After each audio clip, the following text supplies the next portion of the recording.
him 2-0, so saying good enough. I've got slacks with his hot girl summer. Hey! I want a game 3. Give me a game 3. Yeah! Man, Dota's so easy. You just give people cosmetics and they'll just be your loyal fans forever. My goodness gracious. But you know what? It's not just about the games. In fact, we also have something else going on. The short film contest, we have some finalists coming out there. We have 3 more for you here today. Fantastic things for everybody, you know? Do you like eating sandwiches? Mate, I'll eat anything off you, brother. Oh, my boy. Do you like birds? Yeah. Do you like to dance? Yep. Dance for us now. No, I'm just kidding. All right, let's go ahead and check out some of these short films.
so good.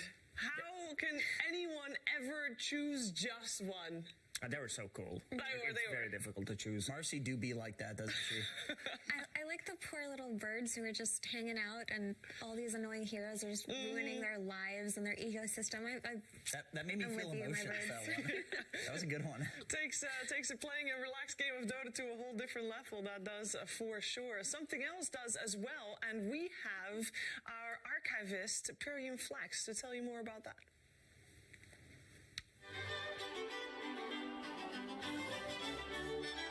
You again. Very well. We shall delve once more into the Dota archives, although my patience is wearing thin. Dota is not some nebulous blob. It is clearly delineated by something called patches. Perhaps this term does not go far enough in describing the effect of these patches, for in truth, they are more than just a jumble of fixes. They can, on occasion, define an era. I remember everyone was complaining about one patch 7 years ago, like troll sniper meta. Impossible to push high ground, and like if you lost one fight, you lost the game, and it was like that was probably not the most highest quality Dota, but that was a patch, okay. I had my game plan every game. Like I didn't care about what's broken. Sniper sitting there, like shooting me. Who cares? I just go farm. People kind of tunnel vision like the conclusion of it, or like whatever they see. But like to me, the patch is like a journey. You know, it's like a journey, right? It's more than just the end result. The sniper Medusa troll, there was like some fun games there. There used to be a time where Tinker was like really broken with the March. Tinker was one of the very annoying ones when he still had March of Machines. You can never push high ground. There is just like a guy spamming robots at you. You can like stack with your March and farm at the same time at mid. So it was just so broken, and people who play a good Tinker will just like pick it and just own every game, you know. I remember one of my first matches, I was on EG 2012, right? I was just like a boba, like not many people knew me back then, you know. I was just an NA Dota person, and I just played Tinker, and I remember we beat Navi in some game, and then I did the March abuse. I think I was the first pro to do it in the game. I loved that patch. So it was Bulba who pioneered Tinker farming ancients with March of the Machines. He's the one to blame. Sam. Surely you get enough hate mail as it is. As for patches, well, you heard it there. Barring a lone dissenting voice, the pro players are in agreement. That patch. I'm sure our next will be different, though. When like those Zoom metas are way too broke, with like for example those Necronomicon and people stack those auras. Ты просто брал зоопарк, ты клавиатуру убираешь в сторону, выделяешь вышкой, направляешь, ты победил. Поздравляю. Многому научился, но...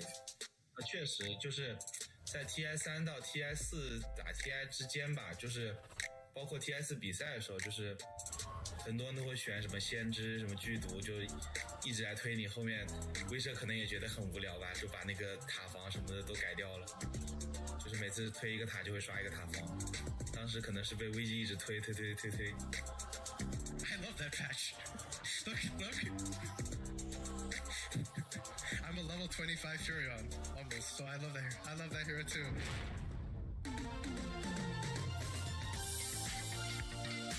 In 2015, you will pick Leshrac, and all his spells were insanely overtuned, and there would just be a rainbow horse running around the map killing everyone. No one could do anything to this hero. I remember even at TI5, like, we didn't ban this hero for speed home, I think, and after the game, we're like, no more playing against, no more playing against Disco opponent, we can't do it. That patch was so good.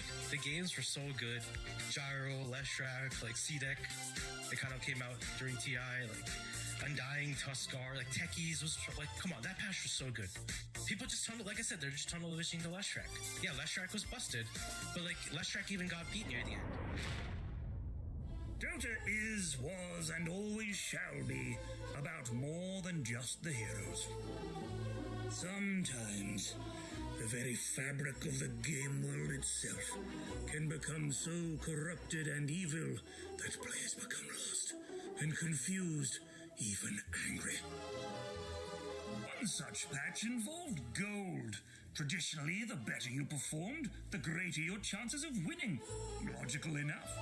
But at one point, doing very, very well was merely setting yourself up for a fall as the scales of Dota justice became unhinged and insane. You would be ahead the entire game, and then you would sort of make one mistake, and the enemy Spectre would get like AoE gold on the kill and get 2,000 gold. There was no comeback to the comeback.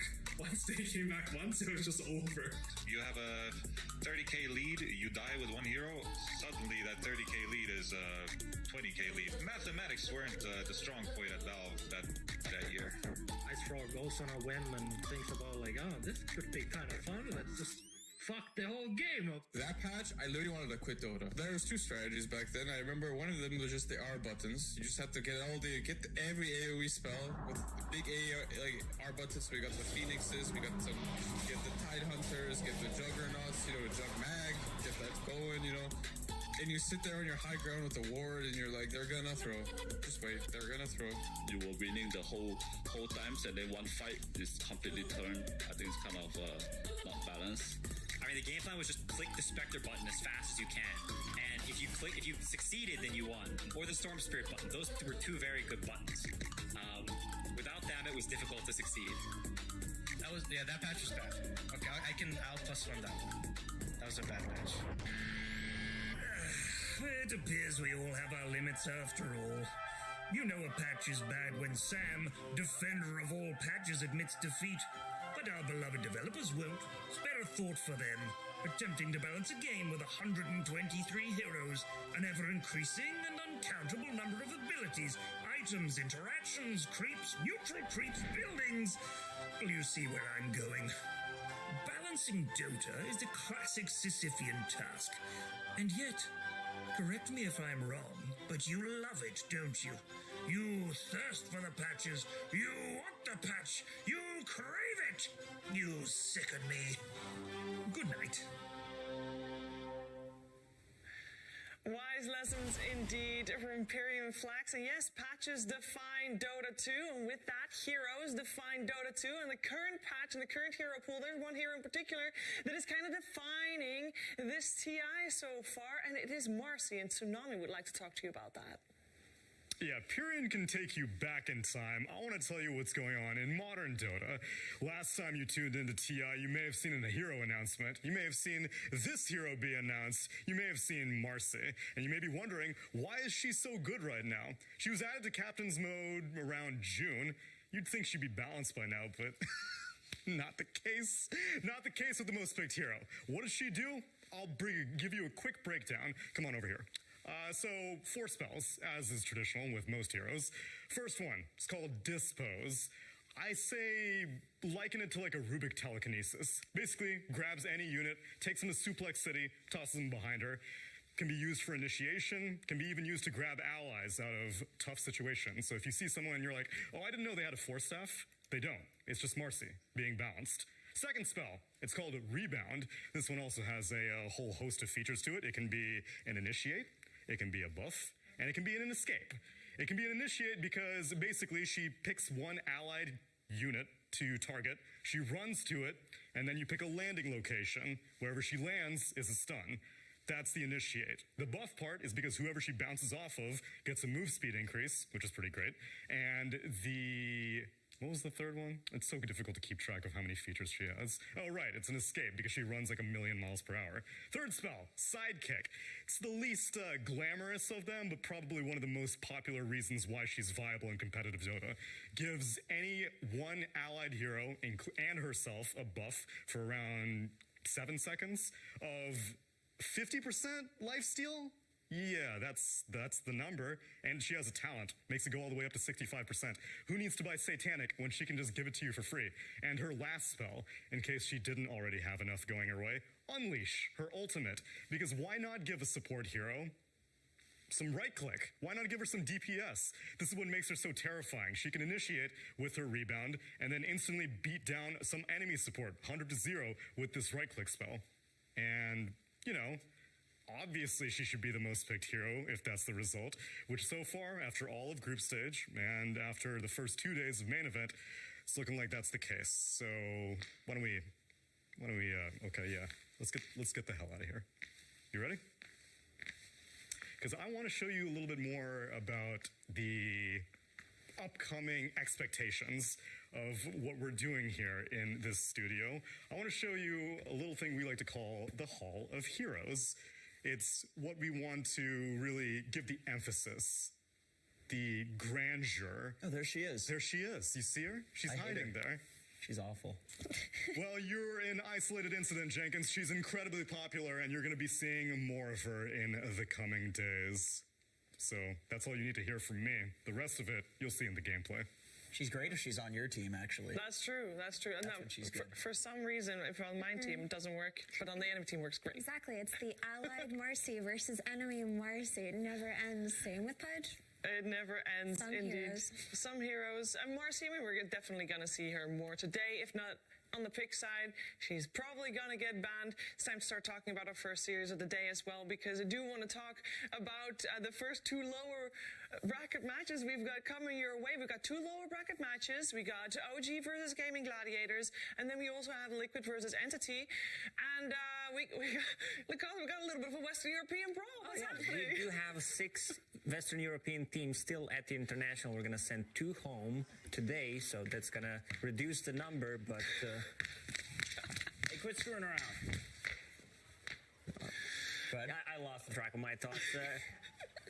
It's all good. It's all good. It is that time. As we can see, as we can hear, our first series of the day is going to be OG and Gaming Gladiators. Let's get Gaming Gladiators on that stage.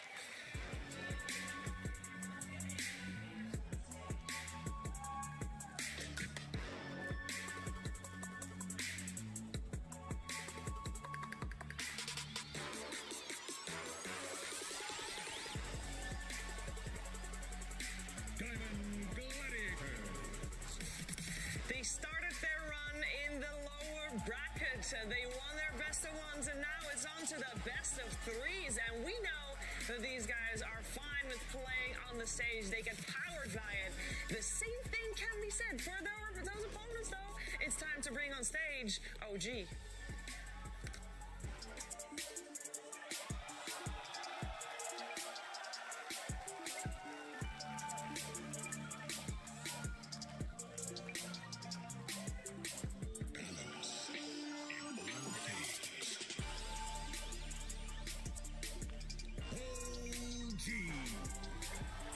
It's been a bit of a regional affair for OG thus far. They started out in that upper bracket up against Tundra, and they do fall here and start up in the lower bracket again against a Western European team. They are very familiar, of course, with these opponents. That can be said for both, and that will be the deciding factor here in this game. Who knows who best? And I think there's one thing we need to talk about as well, because Effie, when we're looking at a bracket like this, it's all about who can adapt best, who can learn the most from losses, from wins as well. And I've not asked this before, but I'm going to do it. Do you have straight up a favorite in terms of who learns the best? Who learns the best out of every team in this tournament? These two teams. Honestly, I have faith in OG in terms of adaptation, just simply because they have excelled throughout the entire year, and they've proven to find their own way in the meta time and time again, whereas Gaming Gladiators started off the DPC year excellent in a really convincing fashion, but towards the end they started to fall off. It got to a point where people were actually calling them a one-patch team just because they were so disappointed in their Tour 3 performance. They didn't even qualify to Arlington, but I think that's a bit of a disservice to Gaming Gladiators as well. I don't think they're a one-patch team. I think they were a little bit shaky, but they are a team that is also capable of adapting.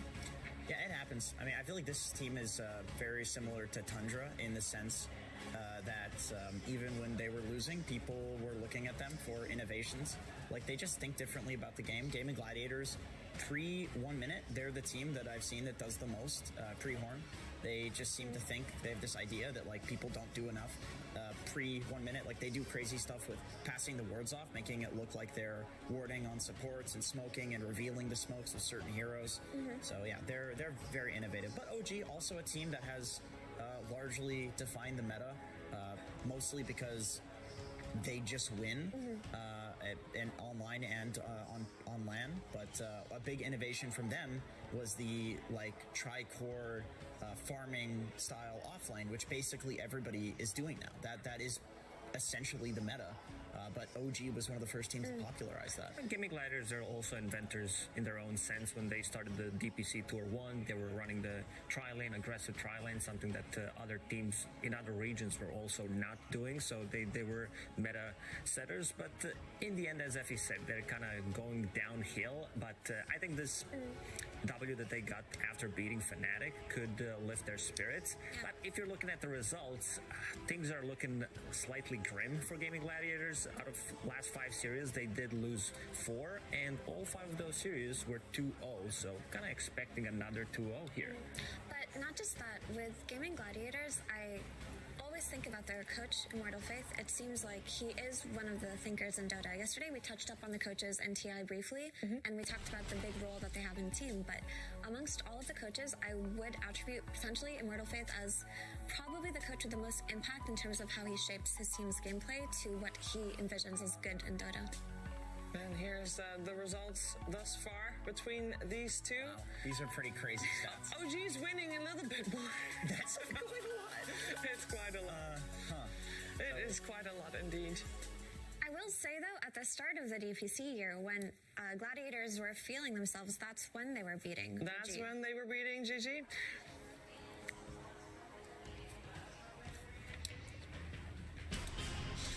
Diamond Gladiator versus OG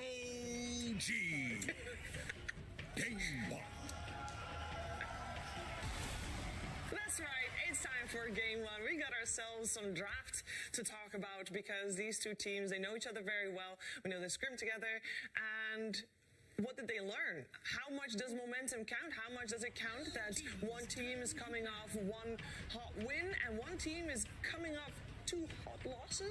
I want to say that as well, because if you're learning, if you're Gaming Gladiators, you're going to look real hard at what Tundra did yesterday, Jenkins, and you're going to try to copy that, maybe. Or do That's right. That's right. Shiver. So true, Yeah, I mean, Tundra definitely shellacked OG. I think we saw that they figured them out. OG didn't exactly stick to their guns in game 2. They picked the Timber instead of the SK, but it looked like Tundra had also had a solution for that. So the thing is, with OG coming into this one, is I feel like that was OG is very comfortable with these few strategies. Tundra figured both of them out to a degree. So I think Gaming Gladiators is not just going to have it easy, where like OG's going to come in with different stuff regardless of who they're playing against, because they lost to Tundra with their 2 primary things that are running throughout the group stage. One advantage that OG has is having much bigger hero pool, especially from the carry position. Because like the whole squad of Gaming Gladiators have very limited hero pool, one of the lowest ones, second lowest actually. And yeah, as expected, like this team is very easy to predict what they're gonna go for. This Enchantress, this was their bread and butter throughout the DPC, all 3 DPC seasons pretty much. Yeah, this is interesting because OG go for that first phase Naga Siren, which we don't really see that often. This is kind of a really big statement of confidence in this series, right? They're just going for a hero that is potentially something that can be much easier to set up for in the second phase. And I know that some teams have experimented with Naga a little bit, and that it's not necessarily the carry, right? Some people have tried to run it as offlane. I don't think I've seen people play it as support anymore ever since the Meteor Hammer. Wildcard played it in the last chance qualifiers, I think. Yeah, like it was just them. It's the same 2 heroes that OG did beat them in game 1 7 days ago. They did have Naga Siren and Snapfire, so I mean, it's a lot of team fight. It's a lot of way to reset the team fight as well. A lot of magical damage. I think you can also shift this Naga Siren to position 4 if necessary. Potentially, but maybe OG are just going for this carry Naga, and they're just going to expand bans to defend it now, right? This Boommaster ban, it makes sense, for sure. Boommaster obviously banned out versus Naga, so he doesn't dispel her illusions. But I do want to say, though, since we talked a little bit about OG, I have faith in Gaming Gladiators and how they're going to approach this patch, because if you guys remember back all the way to Tour 1 when they were having their dominance in the DPC Tour, they actually placed second, I believe, or something really impressive like that, and first in the regional finals, but they were the team that was most close to Tundra in playstyle. The two fastest teams in that patch, in that meta, in that Tour 1, were Gaming Gladiators, who were Team Tickles at the time, and Tundra. They had a very similar playstyle where when they would win, it was an oppressive win. They would win in 25 minutes, and they would just take over the map entirely. So if Tundra have hit their stride, and they have a similar type of high-paced, high-tempo gameplay, then I do think that Gladiators themselves may have looked at it and are going to try to imitate it a little bit. Yeah, and Gaimin they're back to their bread and butter. Speaking of Tour 1 that you were mentioning, Effie, they basically invented this carry SF thing, and so this coming back for this patch is very convenient for this team. I think Enchantress is quite solid. And they, like you said, they look at Tundra, they see they're picking Spirit Breaker, even though this is not a particularly strong hero, and they say, okay, what were we winning with this year? It was Celery playing Enchantress right in front of the enemy team's face. Yes, he ends the game 1-17, but guess what? He wins you the lane. He wins you hard. Everybody else is farming, and he's even farming while feeding because he's just buying out before he dies. But it's interesting because Gladiators didn't just invent the safe lane SF meta back in Tour 1, they also invented the safe lane Kunkka meta, and having it be... And TA. Yeah, having it be the standalone laner while they go aggressive trialing. They had a lot of cool things that they did early on, so it's just nice to see it kind of taken back to where it all began this year. Yeah, I would not put it past them to aggro try this game, even though there's like no reason to do it right now, just because I feel like Gaming Gladiators, when they're in a place of pressure, that they'll do what they're comfortable with, which is aggro trying. Yeah. But speaking of pressure, OG is one of the teams that plays incredibly well under pressure, right? They've always been able to come back in very difficult situations, and even though yesterday may have been a bit of a blow to their confidence, I have faith that they've recovered today. And Tiny picked up by Gaming Gladiators. They needed some kind of a stun, something on low cooldown to be able to keep people in place. And Chapter's very good early at rotating, potentially getting a Centaur, pressuring the towers. But I think this Invoker pick kind of does a lot for OG, where you have magical damage against the Shadowfiend once his BKB's down, against the Enchantress, they don't have that much physical damage, and a lot of ways to control. Like, this hero is not that easy to gank onto mid lane. Yeah, and surprising that they do pick up that Tiny on the side of Gaming Gladiators, because they didn't play it at all during the group stage. First of all, did they play it against Fnatic last 2 days ago? No, they've never picked it. I was about to say that, like, because Game Gladiators, they're, as we said, very predictable as a team, but this Silencer, I don't like it. I even suggested the other day that Naga Siren could be a potentially good pickup, because you do have the first item you build is Manta style, so you dispel the global, and then you reset the whole fight with your sleep. So I'm not a big fan of this Silencer. I mean, there's a couple of things going for this Silencer, honestly. Sure, stopping the Snapfire ulti is always going to be good. And not just that, right? Invoker is a hero who does not like to build an early BKB. He likes to go for those 1 or 2 items, and it just depends on the flair or the style of the Invoker player, whether they're going to pick up the Witchblade or the Vessel or the Blink into the Troubles, what have you. Yeah, it just depends on that player. But when you're playing against a Silencer as an Invoker, you're often forced to buy a BKB. So that is a little bit of an inconvenience to the hero. So I don't necessarily think that it's bad per se, but I do agree with you, Lacoste, in that it just isn't that great if it's not countering something huge like an Enigma. It's a lot of minus armor from OG already. It opens up to Roshan, like one big fight. Like, OG is going to be controlling Roshan with their lineup this time around, because you do have Naga Siren, you have Invoker that can easily get in there, and then you have 3 heroes that do have minus armor. So this is going to be very difficult, I'd say, for Gaming Gladiators to come in and contest. It's also going to be a little bit difficult depending on whether this SF is going to be played mid or on a safe lane, simply because if you have this Snapfire and Slaughter lane, typically an SF does do well versus melee heroes, but when you have the Snap who gives you the cookie, the ability to gap close, that suddenly does put the SF's life in danger if it is safe laner. And if not, OG are in a really good position to set something up for the mid lane to have a good matchup versus SF. But we've talked about the Tiny a little bit.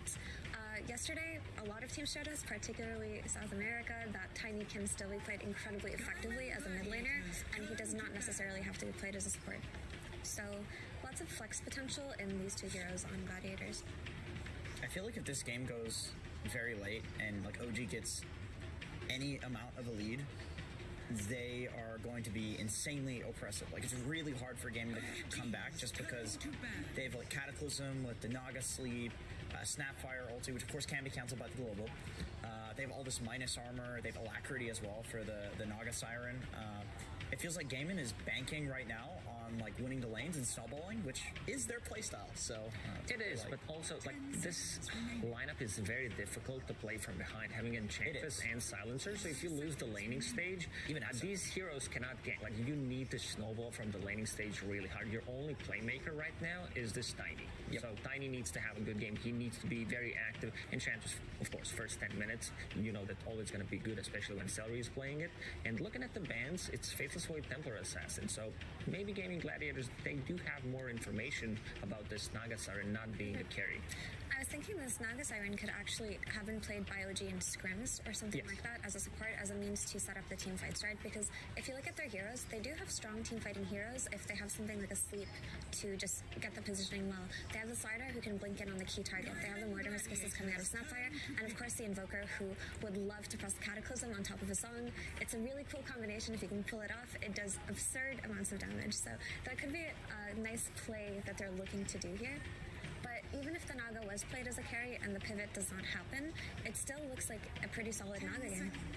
It does. I'm already looking forward to Celery stealing some of those Naga illusions, Forge Spirits as well. Definitely add some extra oomph to that Enchantress first pick. Yeah, it's definitely nice to just send an illusion down a lane and always push one lane out. Like, it makes the illusion so much more powerful too because you get the ench buffs on it. I could see, by the way, Boom maybe picking up a Storm here.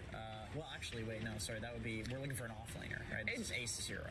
Yes, I would imagine so, because I really don't want to see Silencer as a core, so I hope that the Tiny and the Shadow Fiend will just be your position 1 and mid. A lot of offlaners banned, even banning out the Tidehunter, which is an Ace specialty, which he's not played at the tournament so far. And there's some insider information going on here for sure. Also, Enigma is still in the pool. Am I seeing this right? You are seeing this correct. You are. And the Enigma Silencer combo. I mean, wow. There's no way. It's good, but again, the playmaking option, their team fight's going to be strong with the global, with the Requiem as well. I'm a little worried that it's all a bit Tiny. too greedy. It's all on Tiny if they pick Enigma, but it is, you know, the second or first most contested hero of the tournament, and it's the last phase pick. But yeah, it's just so cool how the meta develops sometimes where some team matchups don't care about picks that we see often. Even in Tundra versus OG yesterday, the Primal Beast was neglected in the game 1, the Marcy was untouched. Like, it's just very telling of how well these teams know each other. So they go for more of the illusion counter. Oh, they're gonna... That's Scary Monkey. That's gonna be Carry Monkey, and it's a support Naga. So they baited out the Underlord and then immediately pick the lane counter and the Monkey. Very smart. Yeah, Taiga on the Naga. The question is this an Ags Rush Invoker to play with this song, or is it just going to be played the normal BZM style? That's a good question. That's a good question. I feel like it is a little hard to hit the song into Cataclysm combo, especially when there's like the global to disengage and turn the fight. So I could see him going for like the BKB like you mentioned and playing like less greedy early game items and then eventually building into the Aghanims once they have the global counter.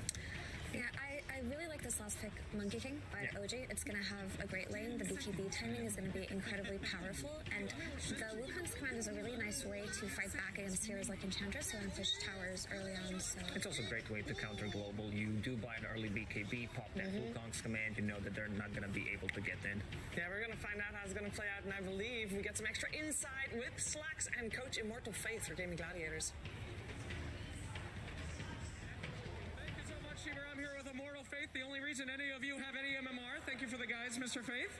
Incredible draft there coming out. A lot of comfort heroes coming for you with the Shadow Fiend and the Enchantress, but a very negative armor heavy lineup against you. Are you feeling confident with that last pick that you guys will be able to survive? Of course. Thank you for the in-depth analysis. Fantastic. Now, the panel did say, a bit of a predictable draft coming out from you. They called a lot of your picks there. Any thoughts on them saying that it was a bit predictable? Maybe it was too good. Maybe it was to them. Yeah, but we knew what OG are going to play as well, right? All right, all right. Mr. Faith, give it to me straight. You going to win this? Yes. Hell yeah. All right. Thank you so much, Immortal Faith. Best of luck to you. And we will pass it over to the creator of the greatest custom game ever made. He gave me $100 to say it. Thank you so much. It's Suns fan and Cinderin. Thank you. Slacks. A rare compliment. I'm actually thrown off here. Suns fan here with Cinder and OG versus GG. Should be a pretty hype match, my friend. My good friend that I don't have to pay to give compliments to me. Yeah, I will just say it straight up. It is terrible. But you should play it. It's actually a great game. So, yeah, we saw the stats, right, going into this. Gaming Gladiators kind of have their work cut out for them. So in the last 21 games, they're down 17-4, which is... I want to say among like teams of this caliber, one of the most lopsided scorelines that I've seen. At least, yeah, I can't really think of any other, to be honest. That's that lopsided. Probably your career versus any other team would be comparable. But that's not at the high level anymore, Shannon. That's a long time. At one point it was. That is true, though.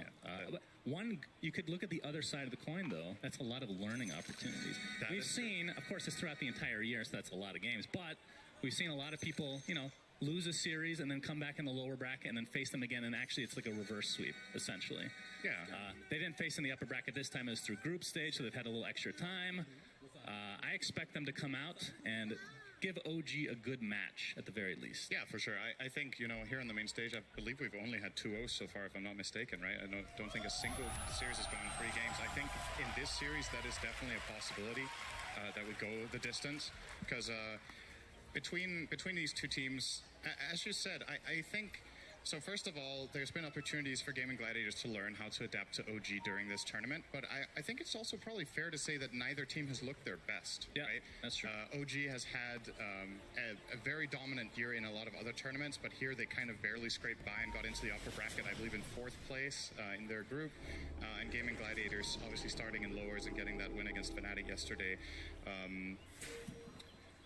I mean, that's what happens when you win every tournament. They nerf your heroes. I mean, we've been talking about how it's kind of funny to see how, because Amar isn't absolutely trashing, it feels like he's underperforming, because we're just used to seeing Amar just completely take over games. And a lot of the heroes that he has been doing it on, obviously because OG have been winning these tournaments and it's been meta defining, some of his strategies have been nerfed. We've seen the Razor, we've seen the Timber get nerfed quite a bit recently, but still, Gaming Gladiators banned them both. They just have so much respect for this guy and what he brings to the team that they'd rather play against some of the heavy meta stuff than Amar's specialty heroes.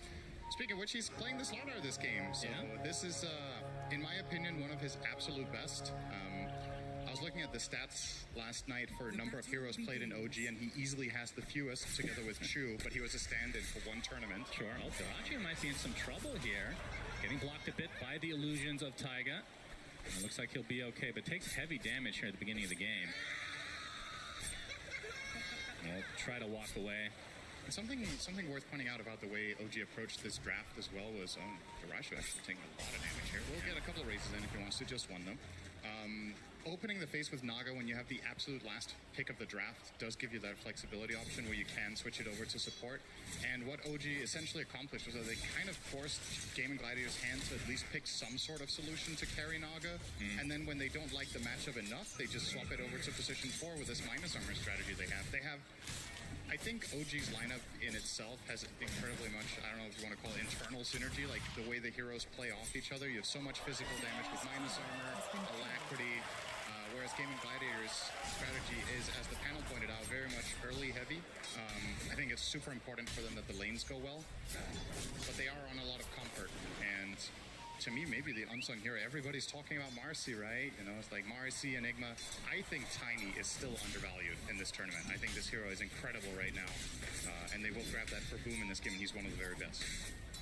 Yep, Dotcha is still sitting on relatively low HP, but no way to really catch up to him right now. The raise way off here from Dotcha. Maybe a little nerves here on the stage.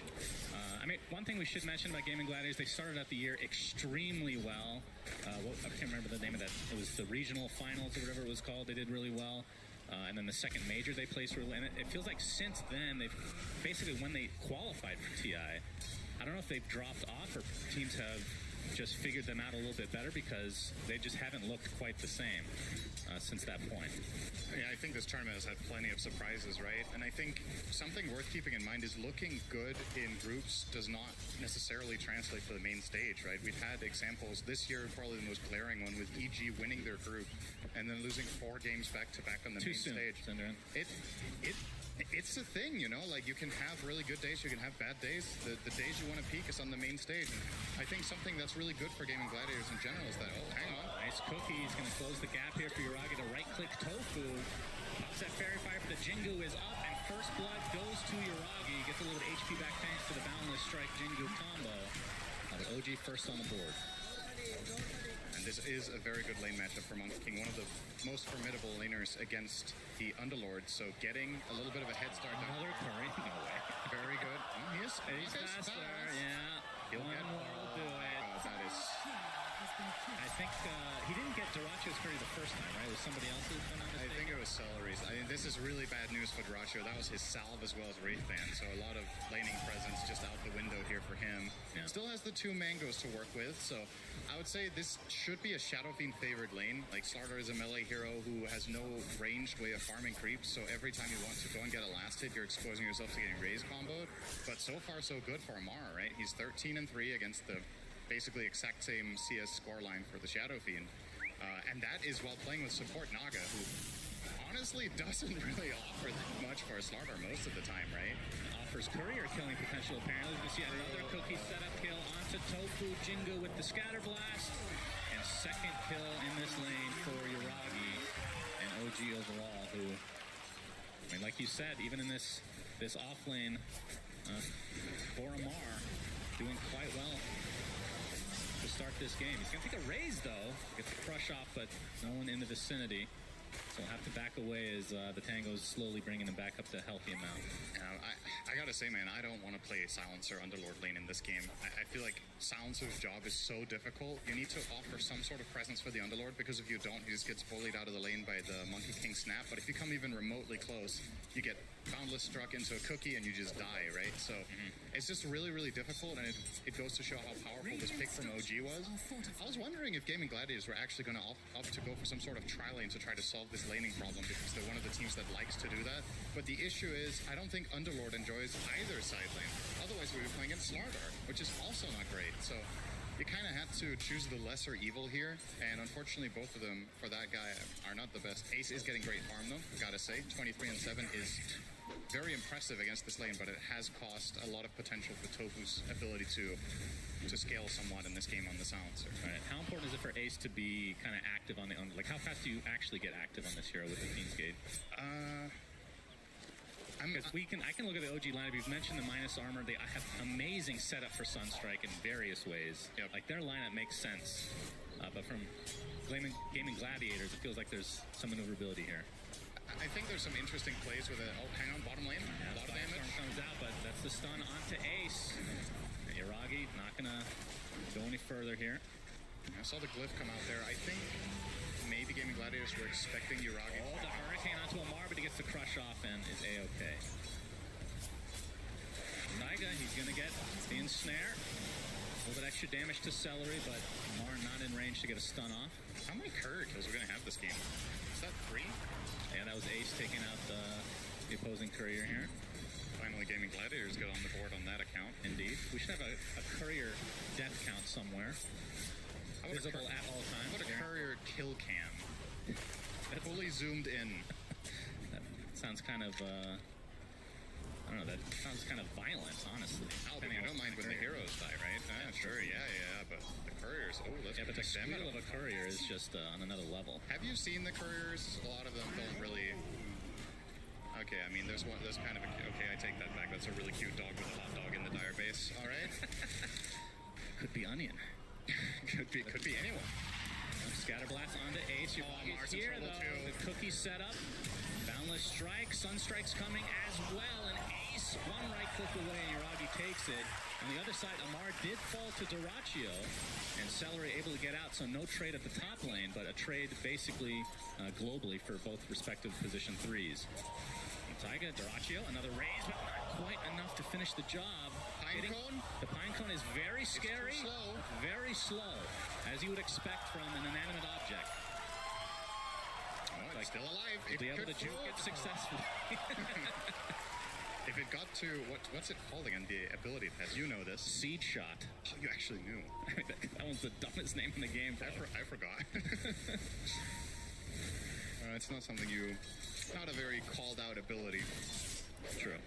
Mid lane is one lane we haven't really talked about too much with BZM on the Invoker sitting on 37 and 11, and then 31 and 12 on the other side for Boom on the Tiny, who's now smoked. So if they can, with the TP coming into the top lane, we'll see if they can punish this a little bit.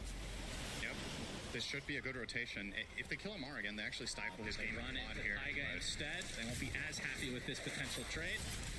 And Taiga will be the sacrifice for OG, which again, they're going to be relatively happy. Although he did TP there. He was the one that TP'd, so. He did, but it's a much smaller prize to claim. And in the meantime, lane Cookies, so much setup for this Sunstrike, and Yuragi still ends up with the kill himself. And he is off to the races, 4-0 to start the game. All 4 kills. And you can see what item build Ace has gone for to try to combat this, right? He's gone Phase Boots and Lace on the Underlord, but even then, the stuns into Sunstrike just too much. Doesn't have too much in the way of tankiness. Obviously, you have a bit of armor, but he now even buys a fluffy hat, right? He's just really trying to get all the small value items that he can to try to stay alive down here. Want to point out, by the way, when we see this Invoker pick, I think OG, correct me if I'm wrong, they basically never play Wex, right? I'm like trying to think to myself about the rate of going these builds on this hero, and even in the patch where everyone was playing Foss Wex Invoker, this guy was the one player who just basically never deviated. BZM plays an incredible Exort Invoker, and it also goes very much in line with OG's kind of ideology in the patch, right, where they want all 3 cores to scale. So where other Invokers would go Quaswex, Rush Urn, maybe Vessel into Midas, BZM, he goes Brown Boots Midas, Exort, and he farms. And he joins fights globally with Sunstrike, and then eventually he carries the game from mid. So quite concerning for Gaming Gladiators, I have to say. It's not like this is a monumental lead by any means to 1K, but BZM's having a great game, Yuragi's having a great game, and arguably their lineup just scales so incredibly well with minus armor on Radiant against Roche as well. Is Amara going for a Midas as well? Yeah, looks like that is also. Yeah, well, that's his catch-up mechanic, I suppose, because he's kind of pushed out of lane to a degree. But we'll see if it ends up being a little. I mean, obviously, I would assume Gaming Gladiators, their response would try to maybe push a little faster, group up a little more before that can really truly come online. It's just the most Amar thing ever, right? Like, a lot of other players, it's like, oh, my other 2 cores are doing really great. I'm gonna buy utility items on the starter, and they will carry the game. Amar's like, you guys are, oh, well, BZM, you are level 30 on Invoker, so that's okay, but Yuragi, you're only gold tier Monkey King. I don't trust you. I will get the farm. Oh, nice sidestep. Yeah, but he's going to take a full Wukong's command, trying to walk down the outskirts with a Boundless Strike into the Sunstrike again. Not even needed. Enough damage again for OG. And you talked about, I mean, again, not to harp on this more and more, but the Exort Invoker, I feel like it works every time. Every hero on your lineup has a stun or root. Yeah. It doesn't matter who's in the lane. You have a setup. It feels like we might later on in the tournament, if it goes well for OG, or even later in the series as well, we might see the Invoker Nyx combo, right? This is a classic. Nyx has been very popular this tournament. We saw Secret the other day win 2 games with Nyx Dawnbreaker, which also was that very nice global presence. You would get the stuns into the Dawn ult, Invoker Sunstrike, similar logic. And we know for a fact that Taiga likes Nyx, and he plays a really good one, so it could definitely be something OG could look for in their later games. OG prowls here in the top lane, and force Gaming Gladiators out to be able to take the tier 1 tower. BZM is getting so much done mid. I mean, Doraccio finally now will take out this siege creep, but mid tower down to 200 health, OG taking top tower, so effectively more or less grabbing 2 tier 1s at the 11-minute mark at the same time against an Ench lineup. That feels so good, as a wise man once said. Yeah, I didn't even get that at first. It wasn't on purpose. Then when I said it, I was like, oh no, here we go again. Well, Boom is 1,500 into his Blink Dagger, and I think that is going to be the crucial point for Gaming Gladiators. They have to get stuff done with that, especially with the two Midases, which Amar... Oh, but his might be delayed here, Yuragi. Well, we have the initiation onto the Tiny now. But the global silence to force OG back. And force the TP as well from Gaimin. And looks like there's not going to be any casualties here. Yeah, there's almost perfect overlap between the cooldowns of these two spells. So Snapfire's ulti is 120 and Silencer's global silence is 130. So effectively, if you trade them off, you need to make a perfectly timed move with your next Snapfire ult to not have the silence available again. Seems like it was a big part of why Gaimin did pick this hero in this game. Duraccio, Requiem, there it is. Do they have the raise? Yep, and Ace is here as well. Big kill for Gaming Gladiators off of the invis room from Duraccio. But he's going to get punished to a degree. Ace will fall. Nothing comes for free. For the first time in the game, now a minor gold lead for Gaming Gladiators, which... usually you would look at this with the perspective of, all right, that's good, let's keep it up. But we know this team, we know how they play. A lot of the games that they win, or at least this year that they've won with a lineup like this right now, the gold league would be 2K, 3K. And you are playing against a lineup that's running multiple Midases, so you do need to keep that pressure going so that they don't just naturally find more gold on the map that you can't because it doesn't exist. Right. Well, Boom has his Blink Dagger. See how fast they want to expose it, if you will. I'd love to see, if possible, for Gaming Gladiators to, once they have global silence, try to make a smoke rotation with this tiny dagger, kill the Invoker mid, and look to pressure that tower with any strong Enchantress creep. It's a lot of things to have happen at once when you've already lost your top and mid tower, but I think you kind of need to get creative and start making invasive moves around the mid area, because otherwise OG are controlling what we used to call the triangle area. I don't know if we really should anymore because there's no third camp, but everybody knows it as that. But OG really want that area all the time because they are playing this greedy style with their Midas, and just Amar is also going and farming Ancients a lot of the time. So opening up the mid tower would give them more avenues to... If you want to extend it a bit, and just the secret shop icon is the triangle. That's true. Point. That's actually true on both sides. I like that. Thank you, Cinderin. You're very smart. Thank you, Cinder. Once in a blue moon. Well, the smoke gank didn't end up resulting in a kill, at least not yet, although Yuragi is hunting. Celery inside the tree line here. There's the vision. Celery is mega dead. But again, just the support for Gaimin. No, it's the Blink Dagger. What, are they waiting for something specific? Are they waiting for the global silence to come back for Boom to reveal this Blink Dagger officially? I'm not sure. It's possible that they were looking for a move, they didn't find the angle, and then OG were first to pounce, and they were like, all right, the heroes that we were trying to gank, we didn't have the catch, just back to farming. Like, you got to be efficient about it, right? If your move fails, make sure you get something done. But yeah, that was very unsuccessful here from Gaimin. Fortunately for them, they only lost Celery, of course. Rather unusual in a monkey diet, Celery, but he was hungry enough that he opted for that. Probably not. I can tell you from experience that if you have to be really hungry to eat celery, so he must have been starving after that death. All set. Agreed. Vegetables. Nothing wrong with vegetables. Yes, vegetables. Just celery. Duraccio, what is he working on right now? He has the Mask of Madness and the Dragon Lance. Yep. CMB from the Ancients, and is an Ogre Club into the BKB, so things have kind of slowed down, which we talked about against the Midas is maybe not the best of moves, but we'll see how it works out for Gaimin. Echo Saber there for Yuragi as he's working towards his BKB as well. And obviously, from Amar's perspective, the Midas has been online for a decent amount of time, which now he finishes treads. We will ensnare into Sunstrike with all my spells into Artyom coming. I have wards. We will ensnare into Sunstrike with all my spells into Artyom coming. Quickly back to live as Ace is dead, so we didn't get to see that gank in its full juicy perspective, Cinderin, but they did call what they were going to do, and they were successful. Yeah, spoiler, it was a Sunstrike kill. Well, Invoker didn't get the last hit, but he was as usual. I was about to say before we saw this, I mean, it still rings true, right? I think the most impressive thing about Gaming Gliders this game is how much farm Ace had. He has 141 CS, he's topping the charts, and that was after laning against Monkey King Snapfire. Ace does a really good job in general for this team at finding a lot of farm. I think, you know, I think that was part of the reason that Gaming Gliders were doing so well earlier in the year was when they were running these tri-lanes with Duracho, they still, when they put Ace in the safe lane, he managed to just find a lot of last hits on the map in the jungle, just be very effective even with a bad start.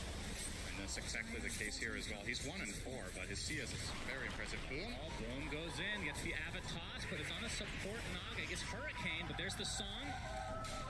Taking some damage from the Arcane Curse. He's just going to TP out in the midst of the song as a tier 1 tower will drop in favor of Gaimin.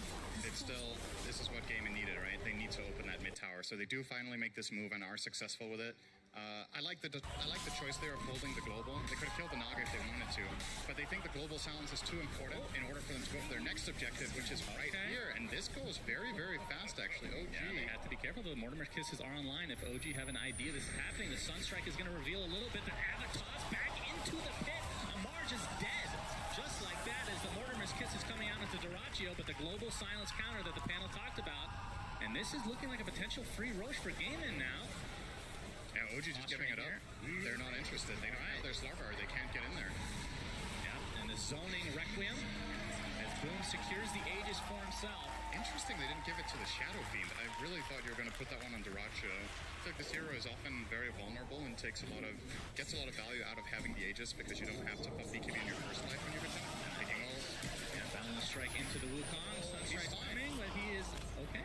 Just trying to bait some TPs potentially, but nothing actually came. He also 15 armor, so Wraith Pact wasn't cooldown. Oh, he's actually going for the wave. Is Shiraki going to try him again here? No, not quite. But yeah, I love that move from Gaming Gliders. Really good stuff. They not only do they get the Aegis, but keep in mind this Radiant lineup is incredibly good at killing Roche. So the fact that you take it away from them is almost as valuable as getting it yourself. Duracho would have loved to have it now. The Aegis could have been on him, but instead would have died twice in this scenario, I would assume. Although, you can see Gaimin starting to pincer in a bit. The Avatos onto 3, Misha very low, nice firestorm from Ace as Yuragi kind of separated from his team, attempting to TP out, and he will be able to TP successfully, just barely out. The Aegis was consumed. Yep, that's pretty good for OG. You're happy with that. You find the Shadow Fiend and you get the Aegis on the follow-up fight. All you lost was your position 5. That's great. Very, very good TP there out from Yuragi, obviously counting the stuns, knowing there's nothing left. The only cancels that they have are Requiem, which was dead, and then Underlord Root, as well as the tiny combo that was used immediately in the beginning, so good call there. And OG with the 1K lead at the moment. But it does, again, I know that OG are kind of the favorites going into this series, but with these Midas pickups, I feel like the fact that it slowed down a decent amount, they've kind of nullified the Roche that Gaimin was able to claim for themselves. It feels like it's OG's momentum right now to a degree, despite that Roche. This aggressive move from OG could actually fail horribly. They don't know that they're visible. And the toss, Requiem to follow. Yuragi is mega dead, and here comes Ace with the Fiend's Gate. Misha's going to be the second kill, so nice pickups for Gaimin.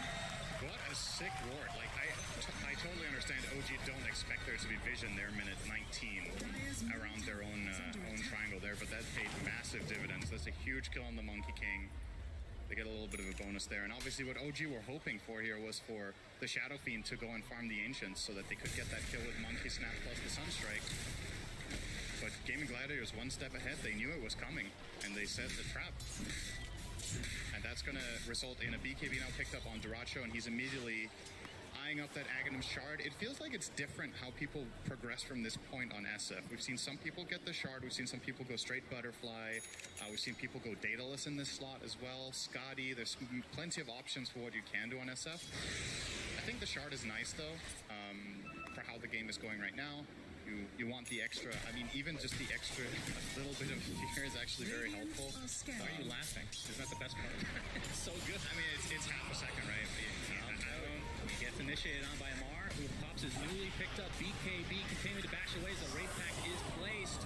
The global silence is not really going to dissuade OG from continuing any further. And Taiga is going to get the backup of the rest of his team now. Now the focus is entirely on Ace, and the Mortimer's kisses are going to be enough. Double kill for BZM off the back foot of this.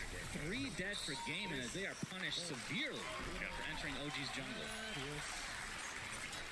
And global silence there was expended, which means Misha could finally get to play a big part of his hero, which is always fun when you get to use your ultimate ability. I have a mechanics question for you. Yes?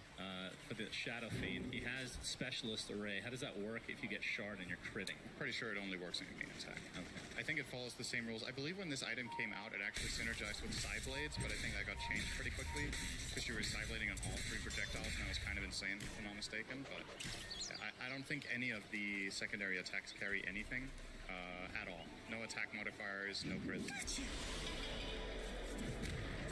You're right. It's still nice on SF because you hit really hard and you like his stats. So it is a good neutral item on him. I wonder if SFs, if they could choose, if they would prefer this over Throw Bow. I don't think they would. I think the SFs would rather that still. The attack range and the magic damage increases super nice on his hero. As he's actually opting not to go for the shard this time, so it will be a Daedalus. Oh, he did change. Did he change his mind? He has the shard, right? It's coming out. Oh, is it? He went Crystallis, you're right. So he did change his mind. Yeah. I heard you laughing at the half-second fear. It's like, okay. You were the one. I like that. That's the reason I think it's good. Last year we were actually dumping on this shard. Then they added the fear, and I think that makes a big difference. It is definitely better now. So we have a smoke now from OG as they enter the triangle of Gaming Gladiators. They're not going to find still there, but this time around, obviously not visible. It's actually going to pop here, but they don't know that Boom is in the trees. So it looks like nothing will come of this other than potential wards here. So now they're heading towards the bottom lane. The Gaiman just showed. I think they showed on this Naga illusion. At least one of their heroes did. They see Ace. TP out. Ace might be the only one caught out, but the TPs are coming to the tier 2. It's caught inside the ice wall. It's going to force some BKBs out of BZM, so not too bad from Gaiman. Yeah, there was no backup nearby, and Amar still doesn't have the dagger. So it's a nice setup from BZM. Landed the spell screen with perfectly Tornado EMP and Ice Wall and into the snap, but they didn't have any follow-up, and Ace is just way too tanky for him to deal with on his own. Is the 4K lead mostly Midas related, you say? How much? I don't even know how to equate that at this point. It's hard to say. I don't think it's mostly Midas. It's obviously starting to matter, but you also do have a 404 Invoker with 225 CS, right? So BZM is having an outstanding game here. I think that's a really large part of the net worth difference. It's actually his difference down to the Shadow Fiend, who is playing a different role, is the net worth lead. Is under attack. And yeah, speaking of the Invoker, relatively quiet game from Boom. I feel like when this guy plays Tiny, he has a tendency of really taking over games and popping off on these Tinies, Emperor Spirits. The spirits that are very kill hungry are his best. Hasn't really found many opportunities. Yeah, it felt like when he picked up the Blink Dagger, there was like a 6-minute period where they were just farming still. Yeah, they finally found those 2 kills in their own triangle, right? That he was involved in. If he didn't find those, he would have had 3 total kills to his name and at 25 on Tiny. That was very low for sure. And it feels like, so in this game state, I think OG are so comfortable, which is the biggest concern really for Gaming Gladiators, is that it's got to be in the back of your mind that OG want this. Yeah, they want the game to stall out and nothing to happen. They will smoke themselves now with a better map positioning perhaps, but like they don't have to make a lot of moves as long as the lanes are in the right position. They feel very comfortable just scaling up. Yep, Accelerate, tanking the gank. Deleted. Or Alacrity, and yeah. Pretty much any hero would die there, so Gaiman will be happy that it is Celery. Yeah, with Alacrity, Treads, and Midas, you might almost have regular attack speed against Enchantress. Very good. Maybe that's part of the reason for going it. He has the damage from his buddy in the mid lane. I think you were going to see most Alacrities probably go in the Monkey King, right? But, I mean, that's another nice thing about their lineup. Both heroes have the guaranteed procs from getting multiple attacks in, right? You combo that with an attack speed hero. Very nice synergy again.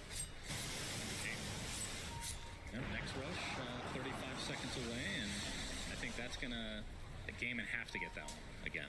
Obviously, the first time they got it, like you said, it was kind of taking it away from OG more than anything, but felt like they didn't really use it in any like meaningful way. That's BZM. going to get gone on here by Boom, who is working on the Aghanim Scepter. This is actually really good timing for Duracho, so we're only 10 away from Big Bad Stone Man. And they do have a DD on SF. Good vision here from OG, though. Mortimer's Kisses going to reveal Celery here. Taking heavy damage, has the heal going though. You tell Amar, oh, the blink is canceled thanks to the Arcane Curse. Iragi now resetting. A little bit of an awkward mini engagement here between the two teams as they know that Roche could be up. Once again, great play from Tofu to not global there. It's very important that you have the right read. I think Nisha was maybe hoping to bait it out, because if he forces the global there, OG are very strong to contest Roche. But with that still in their arsenal, they have ways of solving the BKB Invoker going in, the BKB Monkey King. It's a really big part of OG's team fight that Monkey get his ult off. And if they see him at any point and he has to pop BKB defensively before he ults, they just global him out when he starts channeling the ult. And it gives them a lot more space and time in the fight for SF and the Tiny to deliver. Yeah. Gonna see this is a really, really important moment. OG had the vision in the pit there. The Naga illusion as well as a Force Spirit. Right, pushing out mid lane with raises. Yep, as Roche is already approaching the half HP mark. We'll see if Gaming can try to contest this, because this could be a turning point for them in this game, no doubt about it.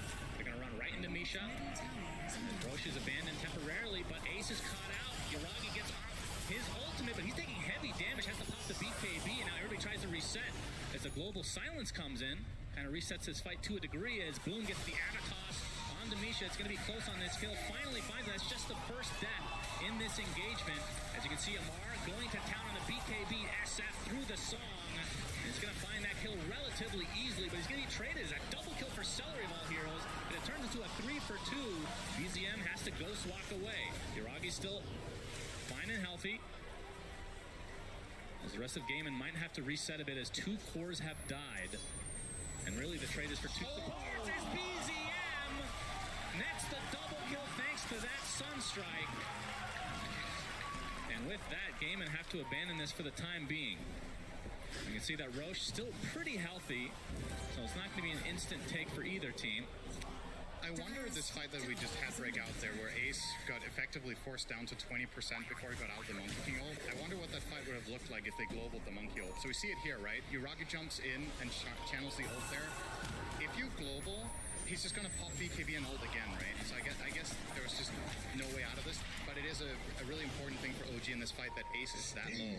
If Underlord has a little bit more presence, he can offer more protection here for the Shadow Fiend by playing more aggressively in the fight, but he had to back off, and that gave Amar the angle to just go in straight away and just isolate Duracho out of the fight. And Shadow Fiend is that big damage dealer for Gaiman. Oh, we're back to live here. Yeah, we have mass TPs onto the outpost as a Mortimer's Kiss is coming, but not that much damage applied.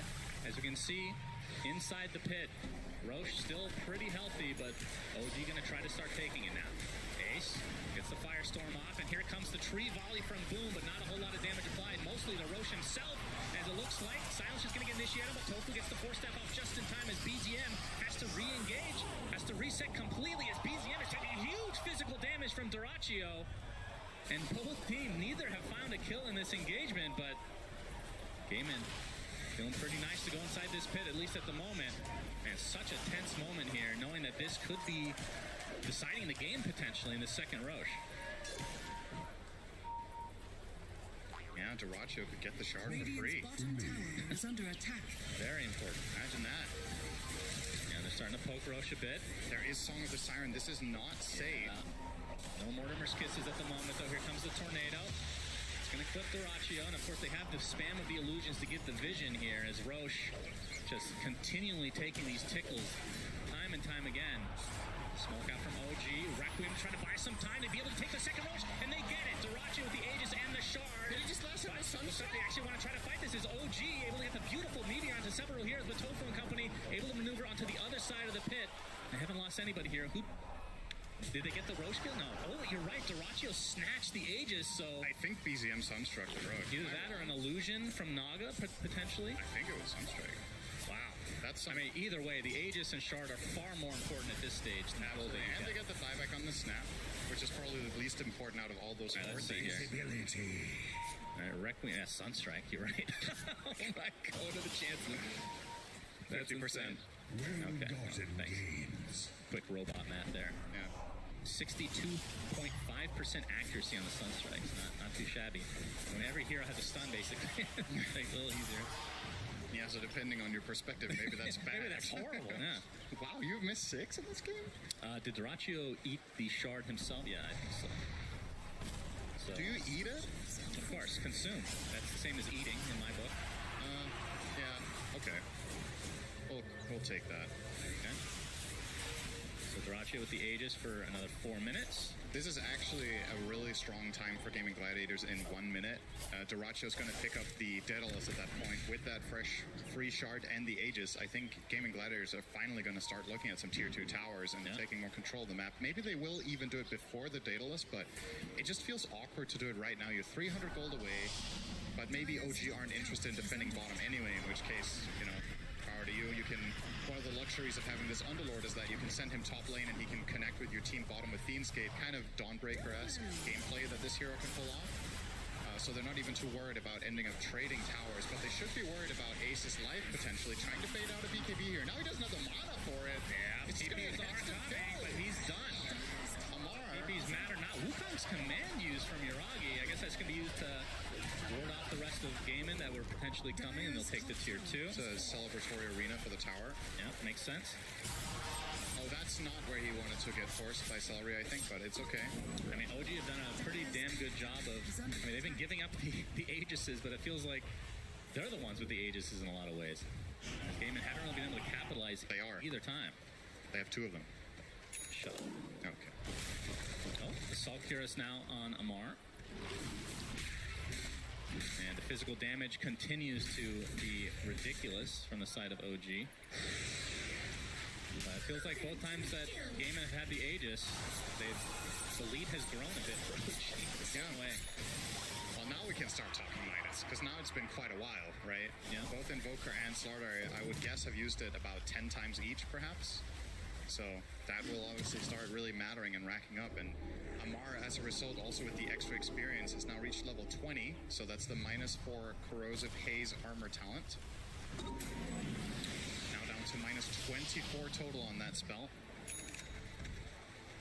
Do you ever buy a shard on this hero at this point? Like, it feels like a pretty good, valuable purchase, right? Yeah. Especially considering what heroes you're playing with. A lot of the time, Slaughter wants to get it for free from the Roche, but Amar is prioritizing, for the time being at least, going for a Nullifier to prevent the Force Staffs, which is honestly the main thing keeping him from just flat out killing heroes on his own, right? Is that they're pushing them away with the Edge Force Staff, with the Shadowfiend Pike, and a Force Staff and Silencer too, right? They have 3 of them.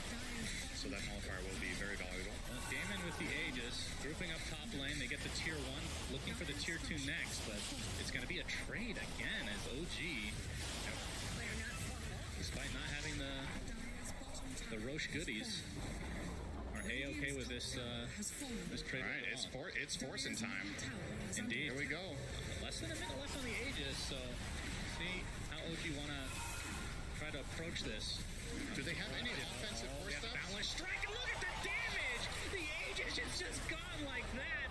Now the Wukong's command into the Meteor, and Doraccio dies a second time in the blink of an eye. Ace has to BKB Fiend's Gate away, and the rest of Gaiman have to ditch. Celery doesn't have that opportunity, and it looks like Tofu's TP gets canceled as well, so 3 dead as OG just on another level here. Now with a 12k lead. Yeah, I was looking if there was a potential offensive Force Staff play there onto the Shadow Fiend because he was just standing there hitting the tower. They don't have any Force Staffs, they don't need them. They literally just kill him instantly. Obviously, Gaming Gladiator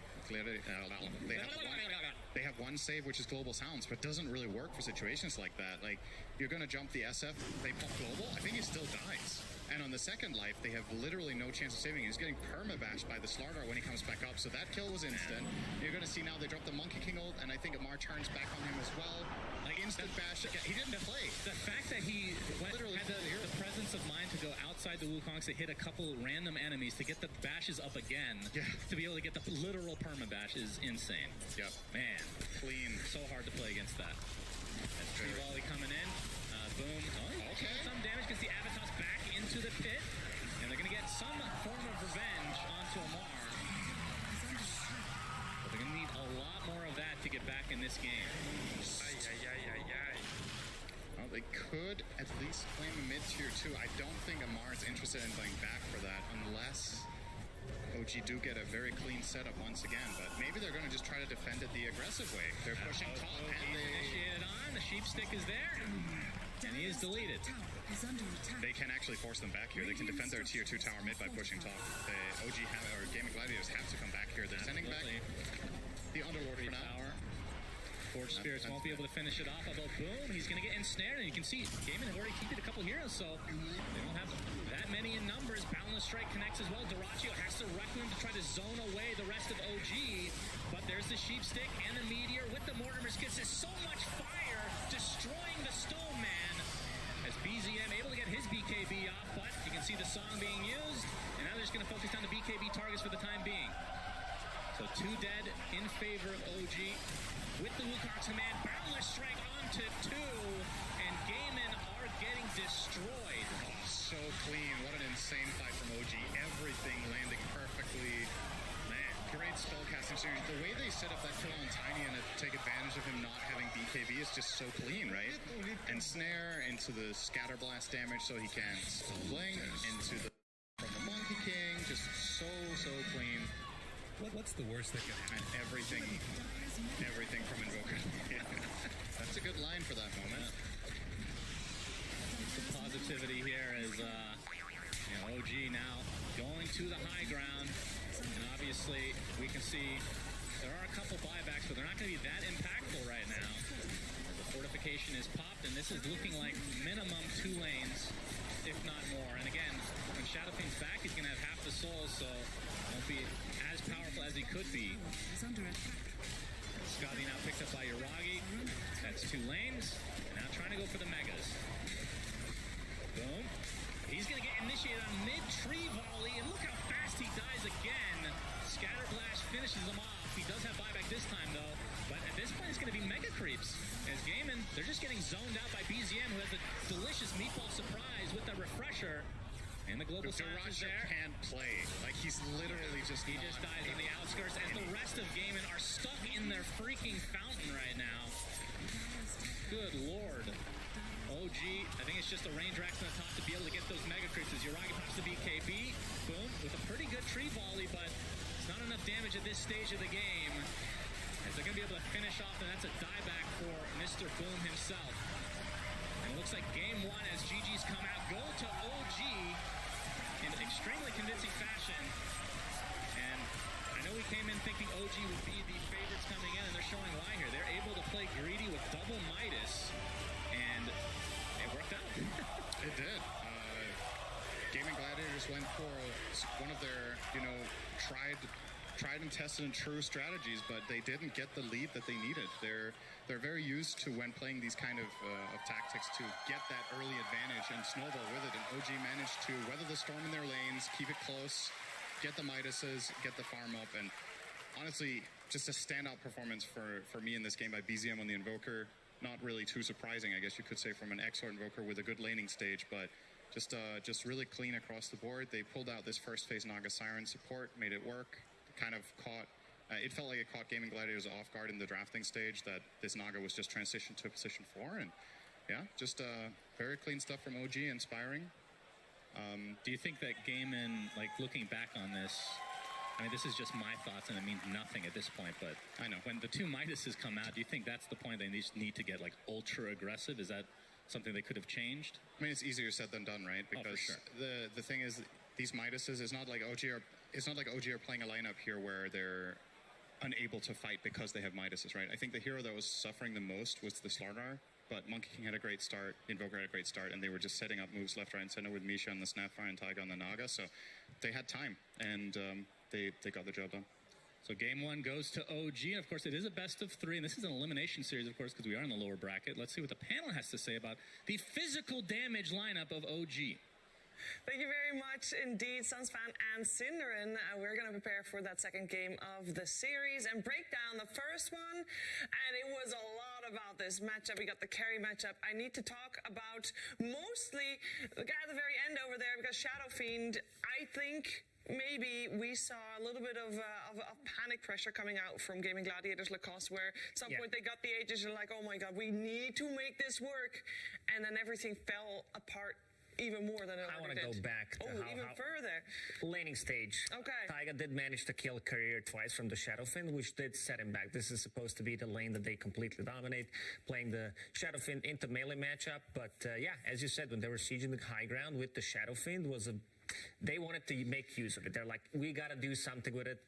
TI nerves at the stage, you know it's going to happen, but also this Monkey King, like he had an extremely good laning stage coming up with Snapfire, Cookie to close the gap and being able to dominate the lane, also TPing to the top lane and managing to kill the Shadowfin. This was one of the moves that kind of sets the tempo for the game, where you kill Shadowfin and also you take the tower.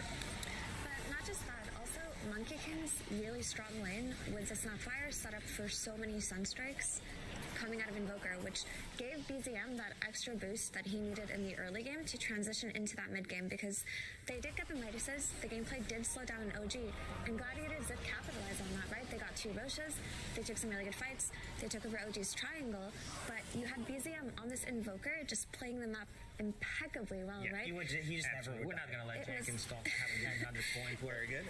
It was just so impressive. That was a masterclass of macro gameplay. He was just pushing out the lanes to the very end. And the most important thing that I want to highlight that BZM did on this Invoker is that the target that he bullied the most was the Underlord of Ace. He was constantly EMPing this hero who wanted to come play the map, right? He wanted to push out lanes, but he would walk to the lane, get completely drained of mana, because that was literally all BZM wanted to do was EMP him, and then he'd just have to walk base. He couldn't do anything. Different matchup, because Tiny needs to control the runes. He needs to move. He needs to be not under ward to be able to gank, while Invoker does have a Sunstrike. If Tiny leaves the lane, that means with the Forge Spirits, he's going to be able to push the tower. At 11 minutes in, they did manage to kill both safe off lane and the mid tower, which did open up the map quite a lot for OG. Yeah, I mean, BZM, like you guys said, was an absolute monster that game. I feel like he was the real carry, but I also feel like going back to the original matchup, Gaming Gladiators, the carry SF, it seems like to a degree it's been figured out by some teams at this tournament. We've seen Bloodseeker go for Basher and just sit there and man up against the SF, and SF can't outtrade that. Slardar did the exact same thing. Monkey King did the same thing, especially with the minus armor and the alacrity. Monkey King eventually gets a basher, but it seems like these heroes that can just BKB, ignore everything else, and just straight run at the SF is the way to counter it. And it makes me think, like, maybe this is something that it's one of these heroes that's supposed to fall off after the first few days of the main stage, because that's happened every single year with some heroes. Yeah, it happens indeed. I also wanted to touch upon something that you guys saw during the draft that they weren't too happy with the silencer position 4. Who wants to take that one? Yeah. Because it obviously didn't work, but when we saw the game, it did have quite a big impact still with the globals. He did, managing to stop the Snapfire ulti multiple times. Also, if they pop the BKBs, we've seen OGs disengaging multiple times. But this is the type of a draft from Gaming Gladiators where you have Silencer Enchantress. You need to be heavily focused on the laning stage, get that advantage early on 3, 4, maybe even 5k to be able to get the ball going. But it didn't happen. Like, at one point, you could feel that they actually have like 2 position 5 heroes. Enchantress kind of taking over because she scales better than the Silencer, trying to itemize for dealing more damage because it felt like they don't have it. Underlord very limited because, as Effie said, like he was getting heavily focused by this Invoker. So kind of difficult. Like, it can work, but in the game when it's even, you can feel that, you know, you need that 4. Yeah. But it's not even that, right?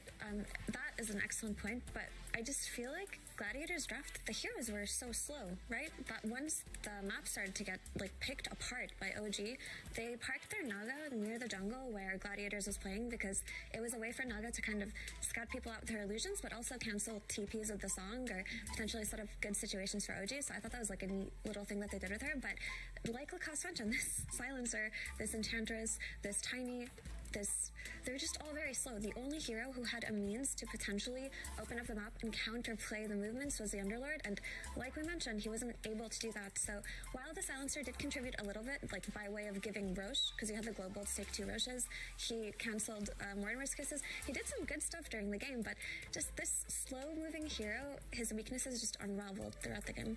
Yeah, it really does. So time to go back to the drawing board for Gaming Gladiators. We'll see what they got coming towards OG in game number 2. And while they're discussing that, we are going to check in with Casey and Slacks and see what they're up to. Woohoo! All right, so we came out to find some of the biggest fans from both teams. That's who we came out here to find. OG fans in the house? OG! Except, who's your favorite player? Seb. See? I know he's back there. I come out of the crowd, I'm like, OG fans. They're like, me. Everybody's like, Seb, go Seb. I'm like, he's not playing this. That's changed, right? Yeah, he's back there. I know he's there. What do you want to say to him if he can hear you right now? I hope we can get a picture with him and interview. Yeah, Seb, stop what you're doing right now. Come on out here. We need a picture. What about you? Who's your favorite player? ATF. Ooh. Amar. Yes. Gather in. ATF Amar. ATF BZM. No tail. No. Again, with us in spirit, but yes, I like it. Now, you guys promised you would do an OG dance with me. You ready? Yes. Okay, come on, let's go. All right. I'll bet you Slacks can't beat this. Good luck. OG. Cut the camera. There's other teams out there. In fact, the Gaming Gladiators. We found the literal Gaming Gladiator. Celebrate. Is anyone here a GG fan? All right. These people need to get motivated. The boys need to hear you in the back. Please give us a rousing speech, Mr. Gladiator. I give you Give us a Gladiator fans. Are you not entertained? We never give up. We're gladiators. We're strong physically. We're strong mentally. We're never out. GG. Next game. Let's go. Hell yeah, let's go! I want the game 3. I know the Gladiators do. I know the OG fans do. Casey! Game 3! Oh, that is a great impression. Thank you very much, and we'll put it back to you guys. Whose hat is this? Don't worry about it. You steal drinks and hats. I got the What do you do here? That's not good. Yes. All right. Well, thank you very much, Slacks and Casey. You got quite some fans in the arena. Indeed. Are you doing well, Jenkins? What do you got there, Jenkins? Some sauce OGs, huh? I don't get it. Sausage. Yeah, speaking about OG, I feel like the last game, the fact that they built 2 Midases, they knew that they could basically hold out the early to mid game, and then eventually the timer was on Gaming Gladiators. It really was? Yeah, that's it. That's it. Okay, well, with that said, let's focus our attention on what the teams are actually discussing right now, because we've only had 2-0s, and these teams, they're very well aware of it, and as we heard earlier today, momentum and confidence plays a big part in the current meta because of the extra duration of the games. Jenkins had a perfect explanation earlier today, but that means that there's extra pressure coming into the teams during these 10 minutes. Immortal Faith, the coach of Game Gladiators, got his work cut out for him, of course. Effie, what would your speech be? My speech? Yes. I would say, don't give up, guys. Woo. I'm not sure if that would do the trick. I'm motivated. I would take this gladiator guy from the audience and put him That guy. Like, do the speech for me. That's true. They should find that guy Do and the put him speech. in the booth. Do the speech. Yeah. No, but I think that Gladiators really are onto something, because that game didn't look bad. Like I said, the map just kind of got out of control for them. Their heroes were not equipped to play the same macro game that OG's heroes were. But those first 25 minutes, they really had the right idea, because as we see with OG, they're still not playing the Wraith Pact offlaners, and when a team like Gladiators does group up for the 5-man, they can exploit their Wraith Pact hero, their 5-man heroes, versus OG's really greedy cores still. Indeed they can, and we are having the teams coming back on the stage, so all those discussions have already taken place. There's only one focus now, and that focus is on the upcoming game. That focus is on the draft. And And we could very much see that these teams are very used to each other, because when the Naga was first picked up by OG, Gaming Gladiators knew that this is going to be a support Naga. They ended up banning out some carries at the end, so because they knew that Naga was not going to be in the hands of Yuragi there at the end. It's going to be interesting to find out what else they got up their sleeves. What else do they have up their sleeve, you think, Lacoste? I think Gaming Gladiators, they need to shift things up a little bit. Like their hero pool, as we said before, was one of the lowest ones, and these players, they can play different heroes. Also, like Boom did great. He did extremely well. We saw a game against Fnatic when he popped off completely on the Storm Spirit during the DPC. His Ember Spirit, his Storm Spirit were one of the best tools, something that did lift this team up quite a bit. So maybe go that route, like give him constant pressure on the map. And maybe I also want to see Ace on something different. Like Jenkins did say that, Tidehunter, one of his best heroes, definitely wasn't picked so far in the international. But yeah, something that can run at people, something that, does stuff compared to the Underlord, who's very sluggish as a hero. He's been actually playing a lot of Brewmaster. Not run at you heroes. Yeah, I mean, I guess Brew kind of is, but he's pretty dependent on the ult. Brood kind of takes over an area. Brewmaster. Underlord, yeah, that's the new hero they're coming out with. Underlord is like, yeah, you take an area, but Enigma, same thing. Like, yeah, it would be cool to see him on his Beast or even Visage, Night Stalker, some of his signature heroes as well.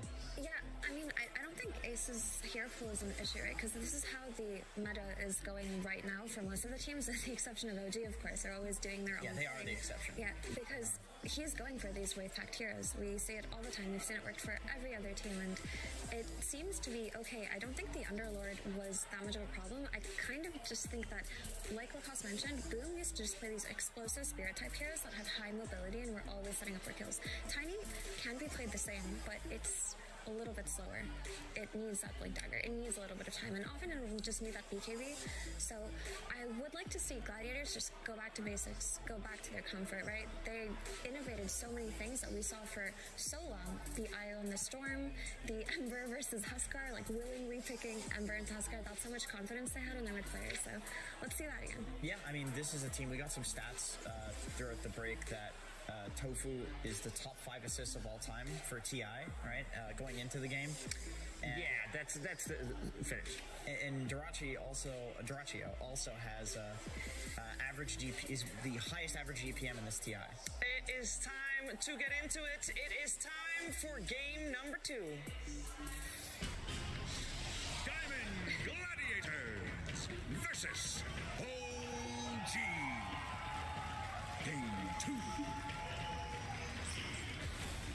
And if we want Tofu to once again get high assist numbers, he needs to play something else. Yes. Other than Silencer. I think that was a part of the problem, to go back to Jenkins' point about him being very active in terms of the assists. You get assists for pressing global. Now they changed that. If you silence somebody and they die, you get the assist for it. Do you actually? Yes, you do.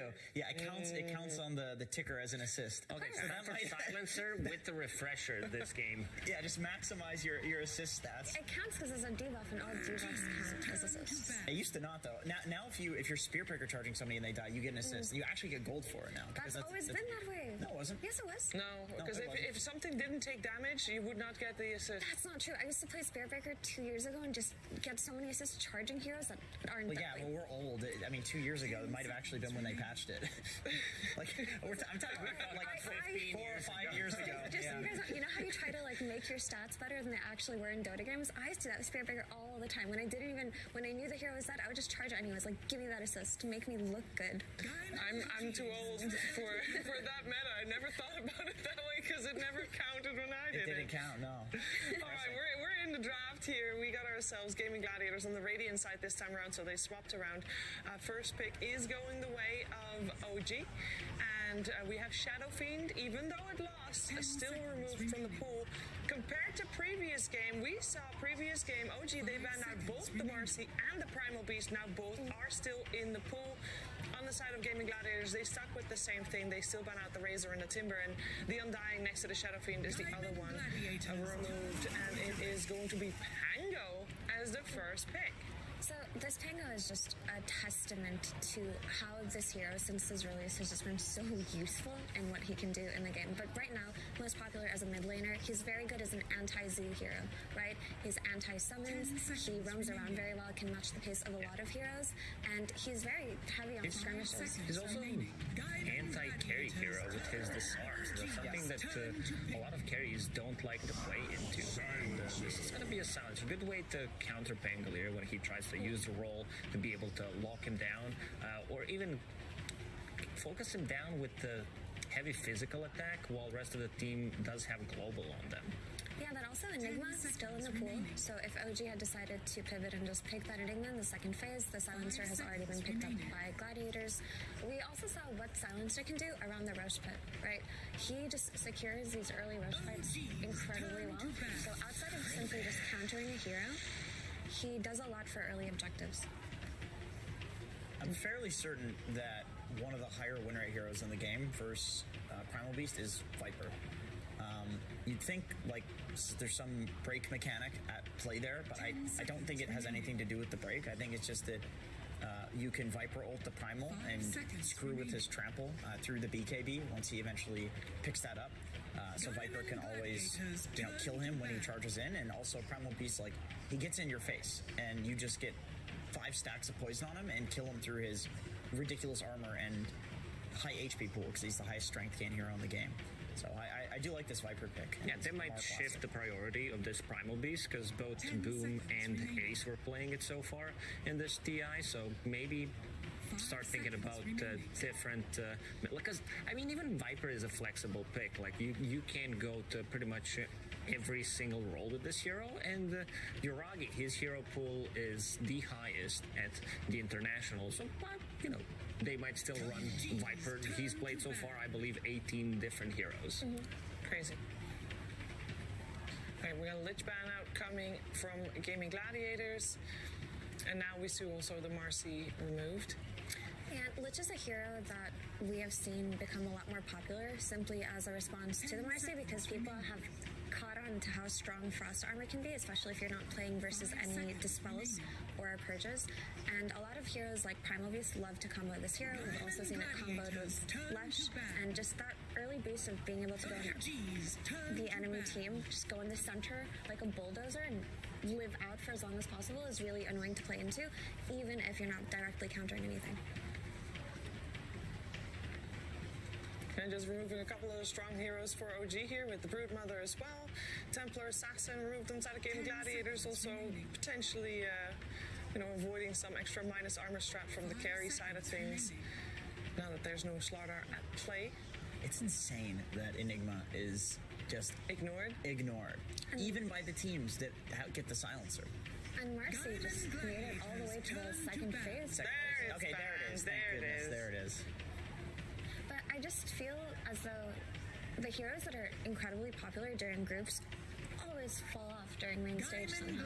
And at least a few of them, yeah. They can figure it out. The thing is, we were making these discussions, or we were making these points about how main stage meta shifts towards team fight and comfort, but I feel like Enigma is a hero that's comfort for almost everybody, because he's been in meta for 6 months now? It's been so long. You need to know how to play Enigma, otherwise you're going to be very crippled when it comes down to variety of the heroes that you can play. And Crystal Maiden, like, I don't mind seeing Crystal Maiden Silencer as a duo, because I think it's a bit different. Crystal Maiden does scale quite a lot into mid and late game, but this is a good counter. Having Clockwork against both of these supports and also blocking the Primal Beast. Like, if we go way back, I don't know, 5-6 years ago, when like Ancient Apparition, Shaker were extremely popular as heroes, Clockwork was always a counter, being able to scout to them in the back lines and also initiation on them, forcing them to get a force staff. I'm not saying it's a bad thing to do, but you still need to get the gold from somewhere, and after the recent patch, the gold is you get less gold on these supports, so that means that these force staffs are gonna come into the game a little later. Yeah, and I have to say, that's actually a really great point. Support just got super nerfed versus Clock when they don't even get gold anymore. And yeah, the flag bearer creep kind of equalizes that and gives it to the carry, but often supports aren't even on the They're not lane. even there. Yeah, they're running like bounties and doing like other support Exactly. things. Honestly, maybe you'll get 1 to 2 flag bearer creeps in the first 10 minutes, but you have so many other things to do that you can't play the greedy route and just try to stick around for every second wave. It doesn't work that way. So supports really have lost a lot of gold this time around, which interestingly enough, I thought maybe Bounty Hunter would become more popular simply because of that, but yeah, that hero still sucks. He was very popular in pubs just before TI. Like I was thinking, like, oh man, all the pros are playing this. That's because people have fun stealing gold from people. That's what I plan. It is pretty fun to go goblin mode. But as far as drafts go, I think OG's draft is pretty scary right now. This last Lifestealer pick from Gladiators does a lot for them because he counters a lot. He can fight through the Rolling Thunder, he can fight the Viper, he can fight the Clockwork and the Jakiro. So this is a great hero, but taking that away, they just have so much to counter the Primal Beast. They've got this Clockwork, they've got the slow from Jakiro, they've got the combination of Macropyre plus Power Cogs, they've got the Viper Strike on the Primal Beast. And all of these things that I mentioned, who else hates them?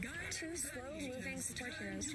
I think Ursa's still in the pool for OG. They might be a little limited on tower damage, but just looking at the carry matchup, like it's great against the Primal Beast who wants to get in multiple times in and out, and just the matchup against the Lifestealer is really good for Ursa. And you'll two-shot these supports, dude. There's no way a Crystal Maiden can deal with an Ursa. It's also just not bad for Monkey King men if that's the route they want to go.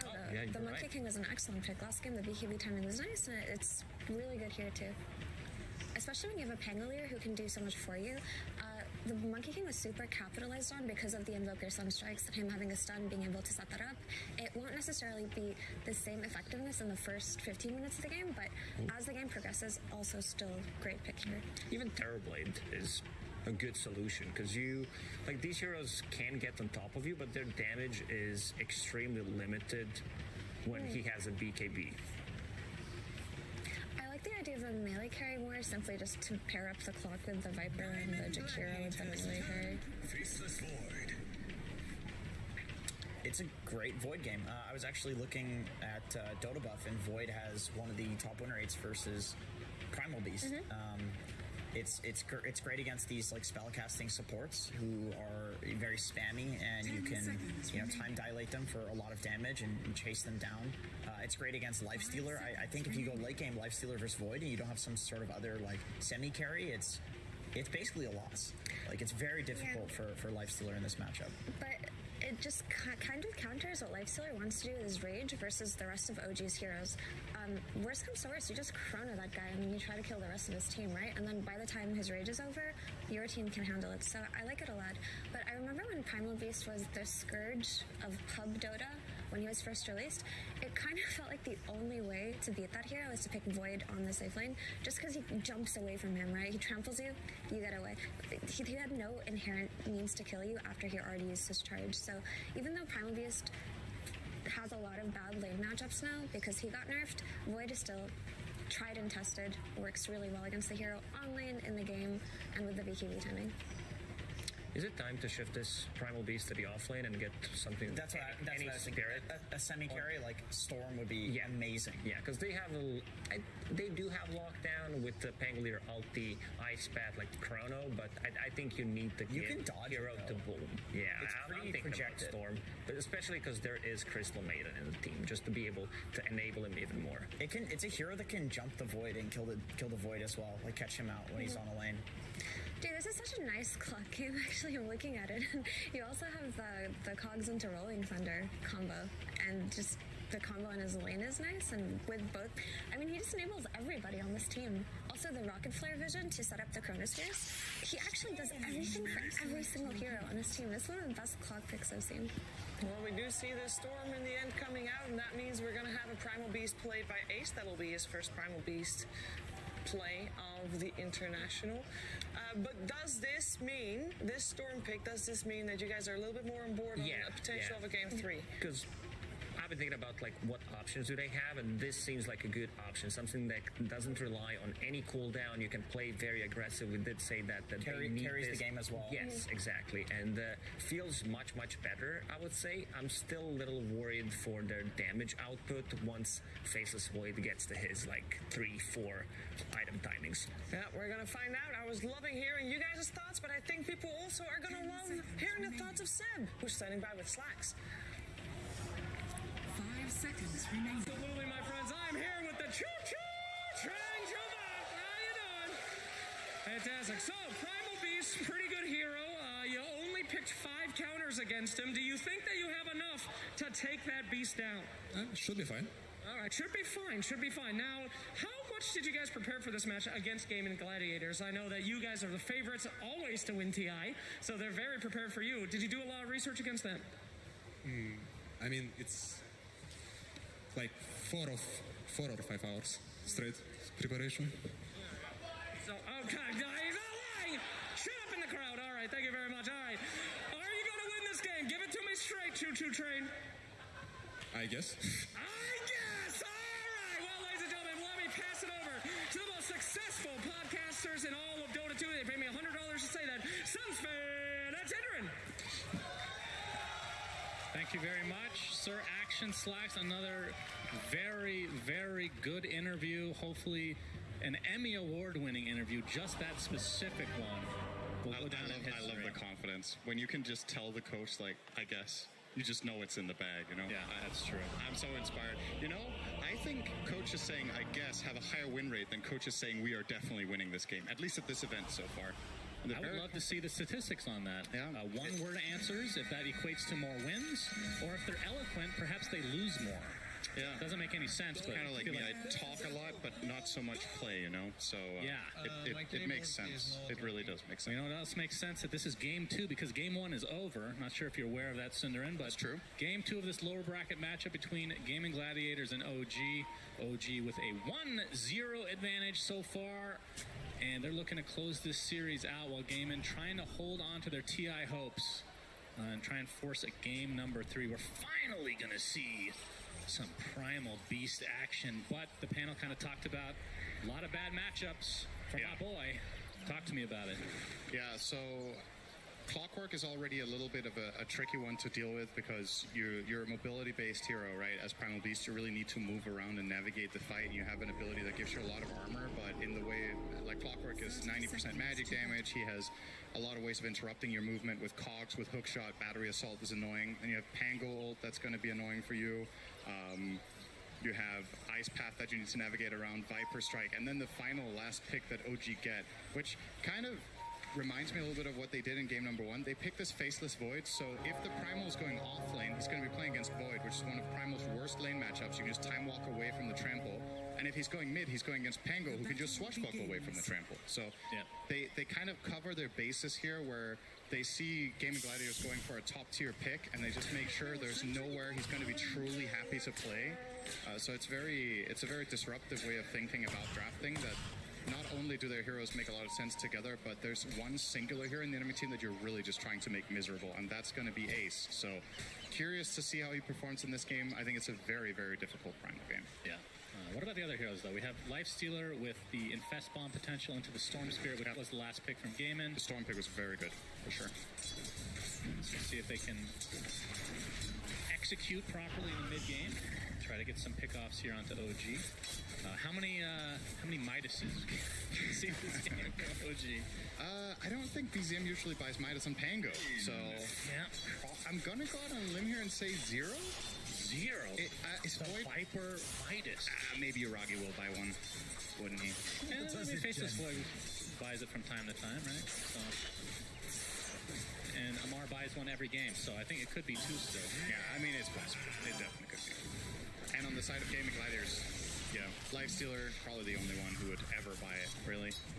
If you buy Primal Beast Midas, you're playing the hero wrong. I'll go out and say that right maybe now. Maybe he needs it real bad this year because of the bad matchups. I think that's not a good look. I mean, what kind of itemization can you go for Primal Beast to try to mitigate, like, the counters that you're going up I mean, you obviously have to get BKB, right? That's every game. Yeah, but you have to get it even more this game. You have to get 2 BKBs this game. Oh, so a refresher.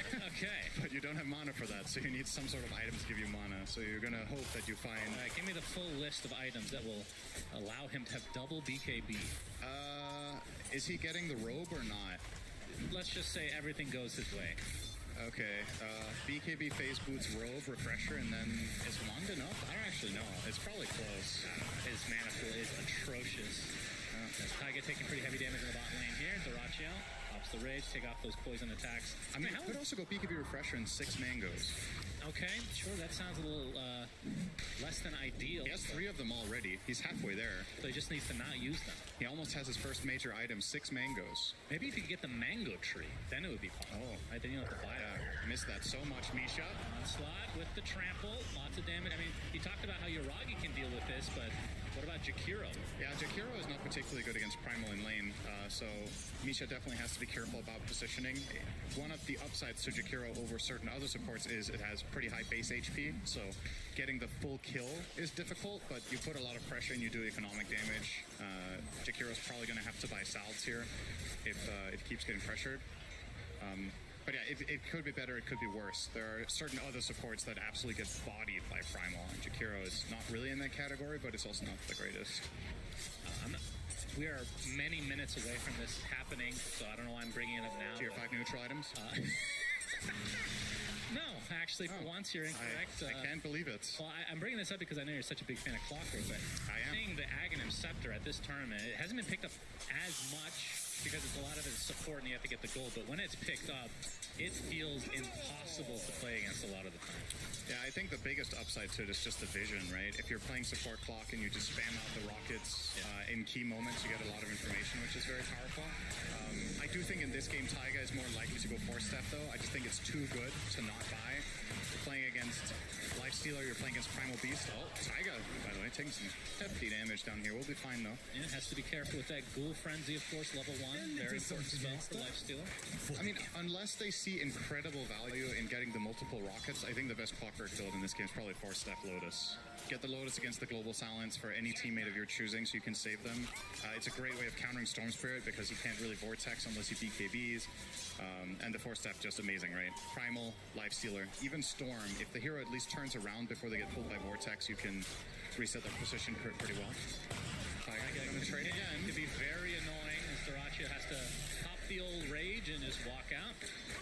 I mean, from BZM's perspective on the Pango, when you're going up against the likes of, like you said, the Global Silence, which can be really annoying. What's the Yuragi? Oh, the trample. He has time locking though. But what kind of itemization for BZM? Are you having to go BKB at some point? We used to see Lotus Orbs back in the day, but that hasn't really been as much of a thing for the mid Pango. Or you're relying on your team to get them. I kind of like Diffusal here still, right? You're going to go for that regardless, right? But like... Yeah, after Diffusal, I don't know, is BKB enough? Accelerate? Yeah, that's going to be first blood for Amon. And Dotachio has to be careful. He's going to pop the rage, though. This bottom lane got basically twice as strong when Taiga hit level 3. It is such a huge turning point for Clockwork's ability to play offensively. Like, heroes that can usually somewhat trade with you just get absolutely destroyed all of a sudden because you more than double the damage of Battery Assault. Goes from 20 to 45 from that level 1 to 2. One of the biggest spell upgrades in the entire game, in my opinion. All right, good setup. Mid with the Frostbite, a lot of damage to BZM, but he gets off the swash. Oh, the miss from Boom. I still got it. Ground, but he still finds the kill in the end. Very close. That was very close to being extremely unfortunate for Boom. If Taiga had enough mana for Cogs, he might have actually survived there. They find the Jakiro. They get trampled down, and Yuragi gets off the time dilation. He's not going to be able to likely find a kill unless he gets a timely bash here. Any bash? Any bash? No. This reminds me of when I play Faceless Void. Okay. Give me the deets. I think sometimes it's tempting to not skill time lock because it just doesn't work when you're playing the hero. I understand why other players skill it though, because it's really good on them. So. Yeah, so it seems. Yeah. But BZM in the mid lane, 36-5 versus the 28-6. Despite that death, was ahead of the CS. But we can see on the network, essentially even, all things considered, as he is now level 6 of the Rolling Thunder available. I mean, from the Storm Spirit's perspective, preparing an onslaught. Total miss there. Yeah, he does take down a lot of trees, though.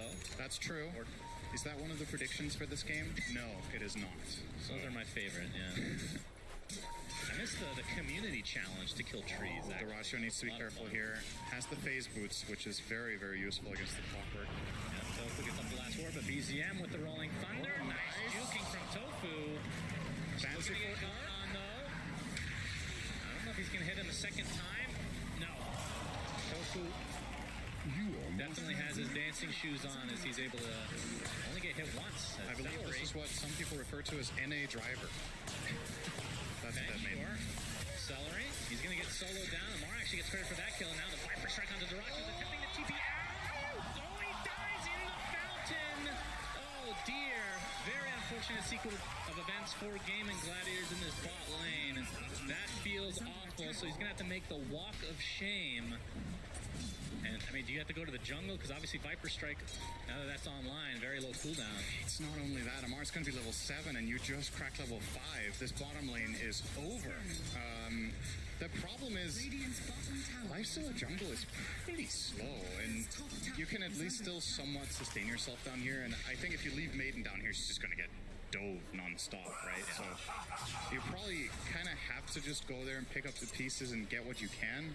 But yeah, Amar with a complete dumpstring in this lane now. 1,400 net worth ahead of Dotawtf 8 minutes in. Effectively 300 more GPM if you think about it that way. That is, that's scary if you're Gaming Gladiators. This bottom lane, definitely they could not afford it to go this poorly from the get-go. You can see that it started as a smoke and now an invis rune topped for Boom, who's now in the OG triangle, but Taiga. Getting the Viper here would be a really, really good play to try to bring back Dotawtf. I think this is the right idea with this invis rune. And it looks like Amar's no idea.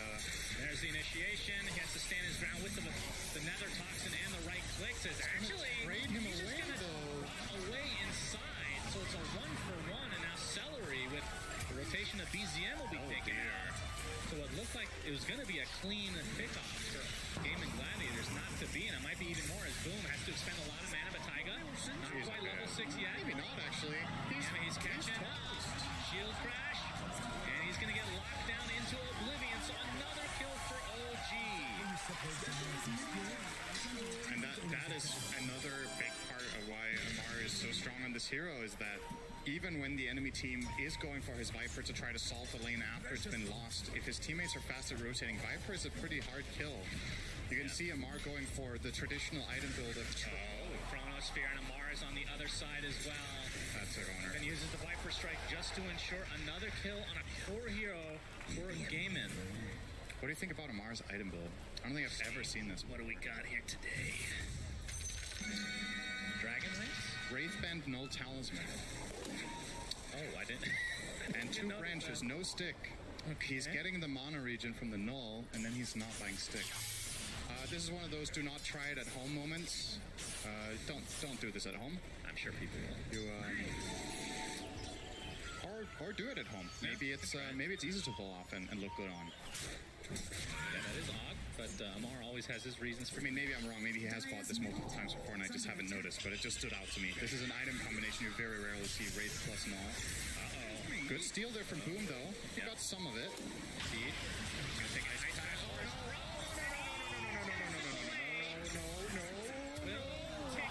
Eventually, though, to Misha. And now Celery looks to be next, potentially. Not even needing the rolling thunder. And Gaimin they're getting punished every single angle of the map right now. That is a kill I would have never expected there. The fact that OG finds that with that combination of Jakiro and Pango was really, really good. And it was on the edge, too. I think he died from the last tick of Dual Breath. It was the very last second, so also we have close call. Yuragi, the global silence, the infest out, and they do claim themselves the Faceless Void. And it's hard not to look at the scoreline because it's a 3K lead for OG, but Taiga, he's going to be the next to fall, it looks like. Okay. So Gaimin able to get some important kills here to try to get back in this game. Well, they're also taking half the mid tower, so not too bad. Great rotation there. Good first global. Usually what Faceless Void does so well against Primal, which is also what happened in lane, right, is that you go on him and he just time walks away. But when you do have that global silence and you time it well, you start off the onslaught where Void is like, oh, they're going on me, and then you global him and he can't solve it. Obviously, Void will be itemizing against this eventually, but not yet. And also fix. I blocked him. He's dead on CF. He's dead on CF. Yeah, kill.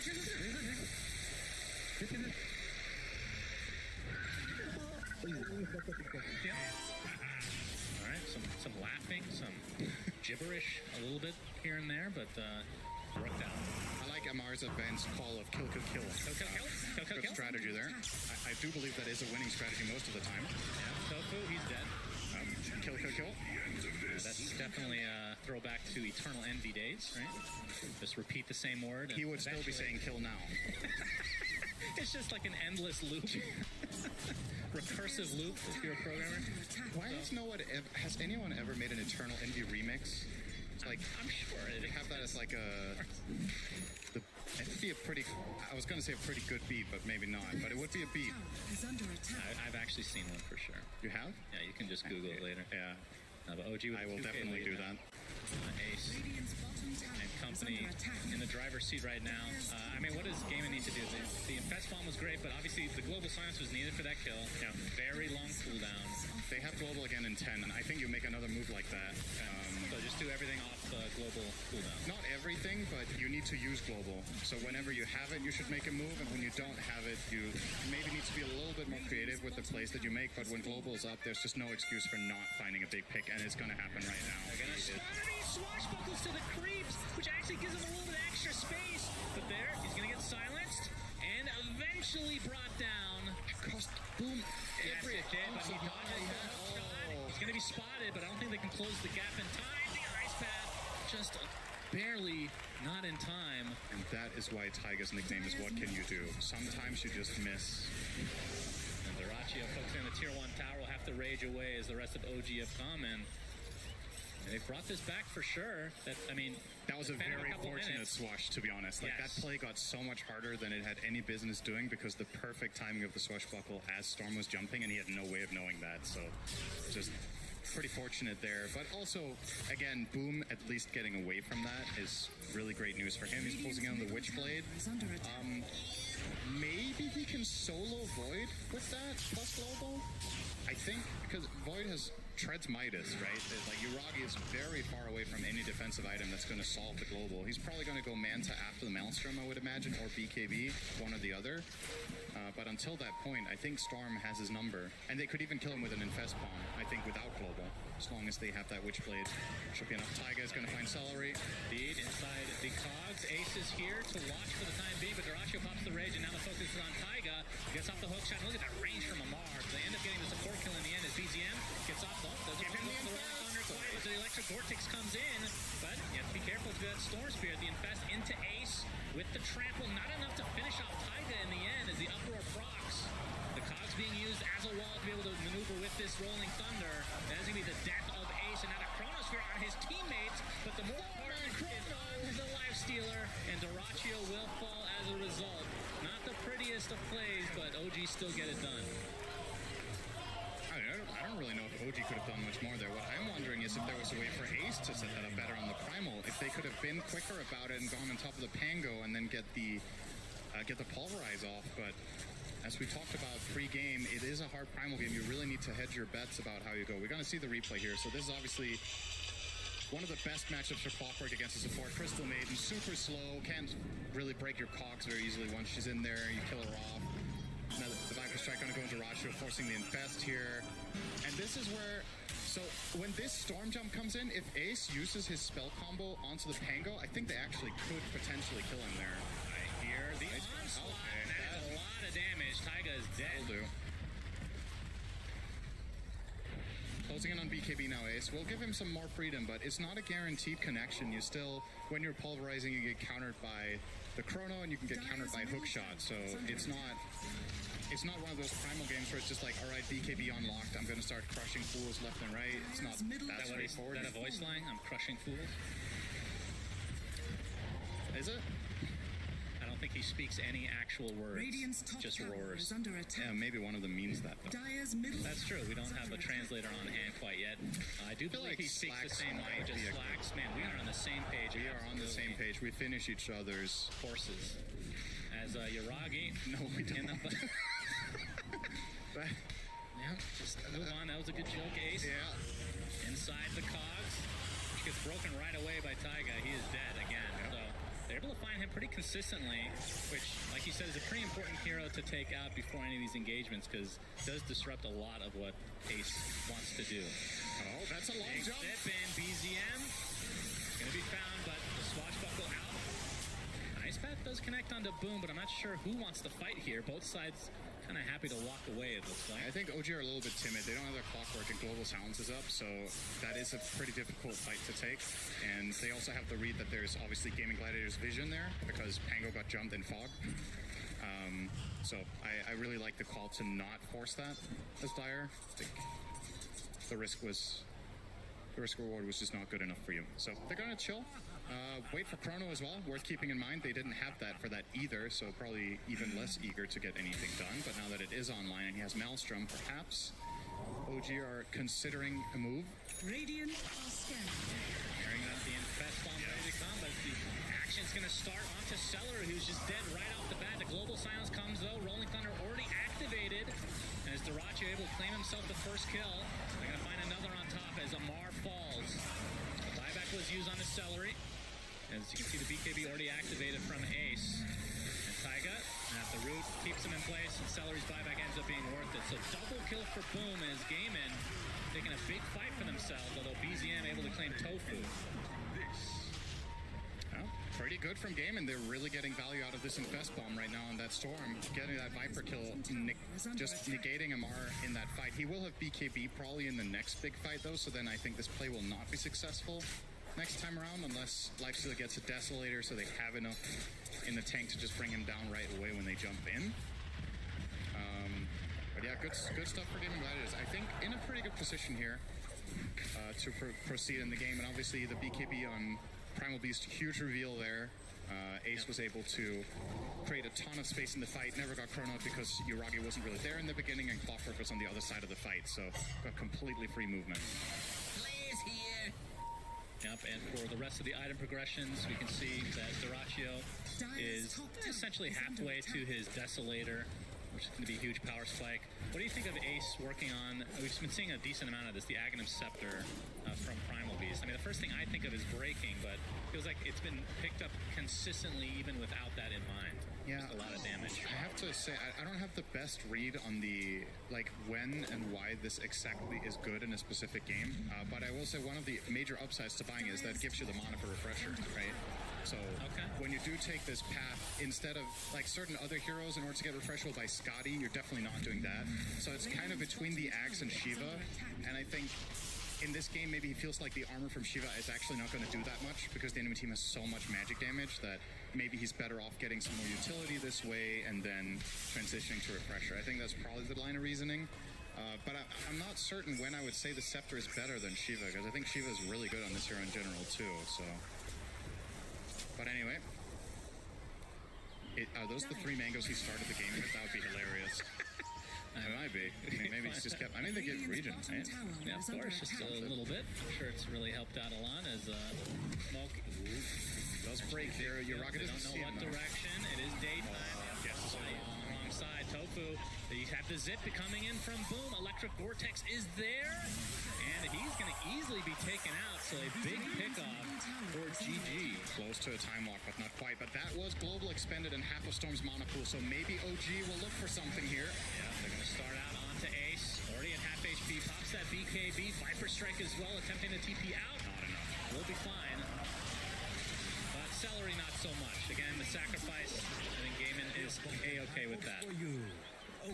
That was, I want to say, about a 1/10 of a second away from a Primal Beast kill because Taiga just barely couldn't get on the other side of him to cog him for the knockback stun. So he did just get the BKB off on Primal there. With a level 2 hookshot, that's a kill 100%. Maybe if Taiga hits the angle a little bit better, he kind of got blocked by the creep on the left, so he couldn't find the angle there. And those things matter a lot. Like, that would have been a huge kill. It's the richest hero on the side of Gaming Gladiators that OG just narrowly miss. They do get the CM, as you mentioned, though, and that was a dieback from Celery, so he's on the sidelines for a very long time. That aura is going to be very missed right now. Yeah, level 1 aura. Ace cares about that. He has his mangoes. Wait, where are his mangoes? Oh. Did he eat them all? I guess. So really hungry all of a sudden. Do you ever, like, shotgun mangoes? Just, like, 3 back-to-back? No. I'm surprised that's in the diet of a Primal Beast, if I'm being honest. The Tier 1 tower is done. 3K lead now for OG. When it comes to the old Roche, Cinderin, who would you say has the advantage? Probably...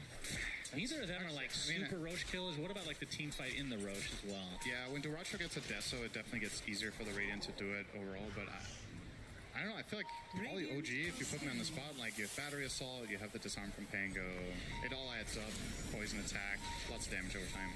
The fight itself, I think it's completely down to global silence. Gaming Gladiators lineup can absolutely fight in any area of the map if they have vision and they get the initiation. If they don't, or global is on cooldown, I think things get a lot trickier. So, Taiga, opting to go Shard, I think pretty rare, I would say, that Clockwork buys this first item. That's true. But really valuing that vision that you get out of that jetpack. I generally consider Force Staff to just be a better item than this because essentially a lot of the times that you use Jetpack to escape, you could do it with Force Staff too. But what Force Staff also offers is it gives you more mana and you can use it on allies. But obviously the thing that it doesn't give is the flying movement. It's the flying movement. You don't get a jetpack. And it doesn't give style points, right? And style points are pretty important on the TI main stage. Yeah, absolutely. Generally, the less you care, the better. So, Amar's the kind of player you want. Yeah, that's pretty accurate, actually. I mean, there was a lot of questions when they were at their first LAN this year. How would they react? Because they're very good online. It's literally the same thing, right? But then they had an interview with the coach, and he was like, I guess we'll win. And everybody was so inspired, they won the whole event. So you can't blame them. This Rocket player will show that the Roche is being taken right now from Gaimin. You can see OG not that close right now. They're going to smoke up and try to contest, but this Roche is going down. It seems like the purpose of this from Gaming Gladiators is to bait a fight. I think they know that they're not going to get it in time. Yeah, they back out for now. Already uses the hook shot, comes in, will connect, but there's the global silence into the pulverize, so it looks like Taiga will be the first to fall. Gets off the cogs, it's, oh no, stuck inside the cliff especially. Again, after the shield crack, finally finds his way to the high ground, and Celery will be the first kill on the side of OG, but the buyback now into the Jakira, but there we see Yuragi with the Chronosphere, all on the lifesteal, and he is dead. 50 seconds of no Duraccio, and that might mean OG gets Roche, but we'll see. There's only a couple kills, but again, the lifesteal is the big one. The fact that OG come out of that after the with worst that result, like double, he went from stuck to stuck with Rolling Thunder. Like it happens. They're gonna see the replay here of it. So good global, in my opinion. I think they have to kind of combo break here and get the Clockwork out of the picture immediately, so they get a numbers advantage. At that Panga roll, and then this hero has some of the funniest moments in the game, but they were still okay. Roche, very low. It is low, but the hook shot onto Ace, and it looks like Yuragi is going to get the Aegis, no problem. Ace now cannot get out of the cogs easily. As a result, OG can pick him up. And now that's a haste. Boom. Pretty low on mana, but BZM pretty low on HP. So they reset, being happy taking that first Roshan for themselves. Now they're sporting that 4K lead. And the global silences, I mean, they've been consistently getting kills, but in like a Roche fight, like that was essentially, they popped it, they killed the support, and the support just popped back pretty much. Yeah. Like, they don't stay dead very long in these. And if you're just getting a support on the global silence, maybe not. This has been one of the biggest downsides of the hero for a long time, right? Is that when you play it as support, global is such a huge part of what your hero offers that if you don't get a big payoff, it's not the greatest. So I think, I mean, given the circumstances there, if he doesn't global, I think that hook shot just leads to a really problematic fight for Gaming Gladiators. So he probably feels forced to use it, but it's like, I think that was a good global, but it was just because he had to. He doesn't want to use it like that. So You want in this game, you want a global to kill Faceless. You want a global to kill Pango when you get that jump off. But you kind of have to kill them in the Storm Stun because Pango has the Yules into Blink and Void has the BKB. We should mention Tofu does have Force Staff and Celery's working on one for himself now as well. Yep. So just having these options for the cogs. Yeah, you need that for sure. It's like best. Celery. But here comes the initiation from Boom. Look at the first damage. Global times is there for the Uragi. Pops the BKB and the Chronosphere. Trying to focus down Celery to start things out. They'll get him relatively easily. Now Dotawtf gets destroyed. Misha gets credit for that, and Boom able to zip away. And Taiga, no hook shot here. So Boom is fine, but the initiation from Gaiman looked good initially. Not able to find themselves a kill, though. And that was still either way on an Aegis holding Uragi. Yeah. They didn't have Ace as a part of the play either, right? So they were lacking that bit of damage and teamfight control that Primal Beast offers. But sometimes it is like this, that Primal Beast either, I'm not sure if that exact moment, if he was pushing out bottom, because if you're all 5 heroes missing all the time, your plays get really telegraphed. Sometimes you have to show a core to give the enemy team the chance of getting out of position or feeling safe when they're not. So it's understandable that Ace is maybe showing here bottom, but it's just a tricky situation when their lanes are this pushed in bottom and mid. Like you gotta take care of that when you're making the play as well. It's hard. And OG's counterplay just again proving to be too strong. Yeah, Uragi, he might use the Aegis here. No, time off, he's fine. And now a lot of mana missing from Boom. BZM. Are they actually gonna Rolling Thunder? Celery, he's gonna be spotted and easily brought down from OG as Ace gets Force Staff action. Now the zip in from Boom. This is going to be an infest bomb. They're trying to focus on Uragi. They get him. That's life number 1. But the Storm is already dead. You can see the uproar Aghanim Scepter from Ace doing massive damage as he secures himself a double kill. But now all onto Dotawtf. Gets bashed up, gets brought down, and it looks like Ace is next on the list. Pops the uproar one more time. Oh, he actually gets a nice polarizer. Full kill for him. And the actually brought down to Uragi's hand. Get an ultra out of that. Man, I love that Aghanim. I have to say, it's kind of winning me over right now that I expelled it. in Aghanim's Labyrinth, that's the hardest parts. And that was a pretty strong fight. He did more damage than his entire team combined in that fight. Absolutely. That is an issue, right? Because you're losing the lifesteal and the Storm pretty early in these fights. You see the replay here. Yeah, so Maiden dead straight off the bat. And that's a very nice use there from Misha of the Psychic Headband to push the Primal Beast away a little bit and buy some time. This'll come in handy. This connection is super good, though. Really isolating, killing Viper. I think he had 1 second cooldown on BKB there, by the way, Amar. So could have been a very, very different outcome if that had happened 3 seconds later. Here we go, the uproar. It's going to feel real good. Oh, yeah. Into the pulverize. A hook shot into live. Taiga. BZM is here to try to help. It's disarmed there. And Gaiman just disengaging a bit as, okay. Celery with the freezing field just wants to hit the R button this game. Understandable. Pretty hard game to get that off, honestly. Yeah, if he doesn't use it, I think Taiga was actually trying to bait. He still had stick and mech ready. Wasn't expecting the freezing field damage to pop off there. I think wanted the Storm to have to zip to finish the kill, and then maybe they could have made a counterplay. Not worried about it. What do you think of open wounds being picked up? Like an actual person. A lot of times lifesteal, you get it off of Roche. I mean, against high HP targets, it's extremely good because it's percentage based for each proc, but they don't. The strength here they have is clockwork, so a little bit odd. I guess it helps him stay on top of targets and some extra lifesteal. He becomes a little bit less less dependent on Storm Spirit constantly. I think for the most part in these team fights, Dotawtf has been kited really hard. We've talked about all the counters to Primal Beast. They're counters to lifesteal for similar reason, right? Viper Strike, Cogs, Hookshot. If you have this shard, maybe you can stay on top of a target or at least reconnect on them later in the fight. It's a relatively small price to pay for the opportunity that it could offer you, right? Dire's bottom tower is under attack. But yeah, obviously you would rather get it from Roche, but that has not been happening for Game in this game. Yeah. Miragi. Hook shot. Taiga finds Celery again. He still doesn't. Mara's in the area to help finish the job. So support kill is Boom. He's going to be seen here from Misha, but pretty hard to catch that Storm Spirit without either. I mean, they have Ice Path Chrono and Hookshot. That is quite possibly the worst Gauntlet challenge I've ever seen. You get Hookshot by Clockwork, isolated, and you don't have Force Staff, and then you challenge him to a duel as Crystal Maiden. I think you cannot use the Gauntlet any worse than that. Very good from Celery. He knew that he was doomed. And I mean, Celery, he's a memer, so. You're 31 minutes in and you don't have Force Staff on Maiden. He's having such a hard game. He had the dieback earlier we talked about. He's just been dying every fight. 11 deaths here. And it's...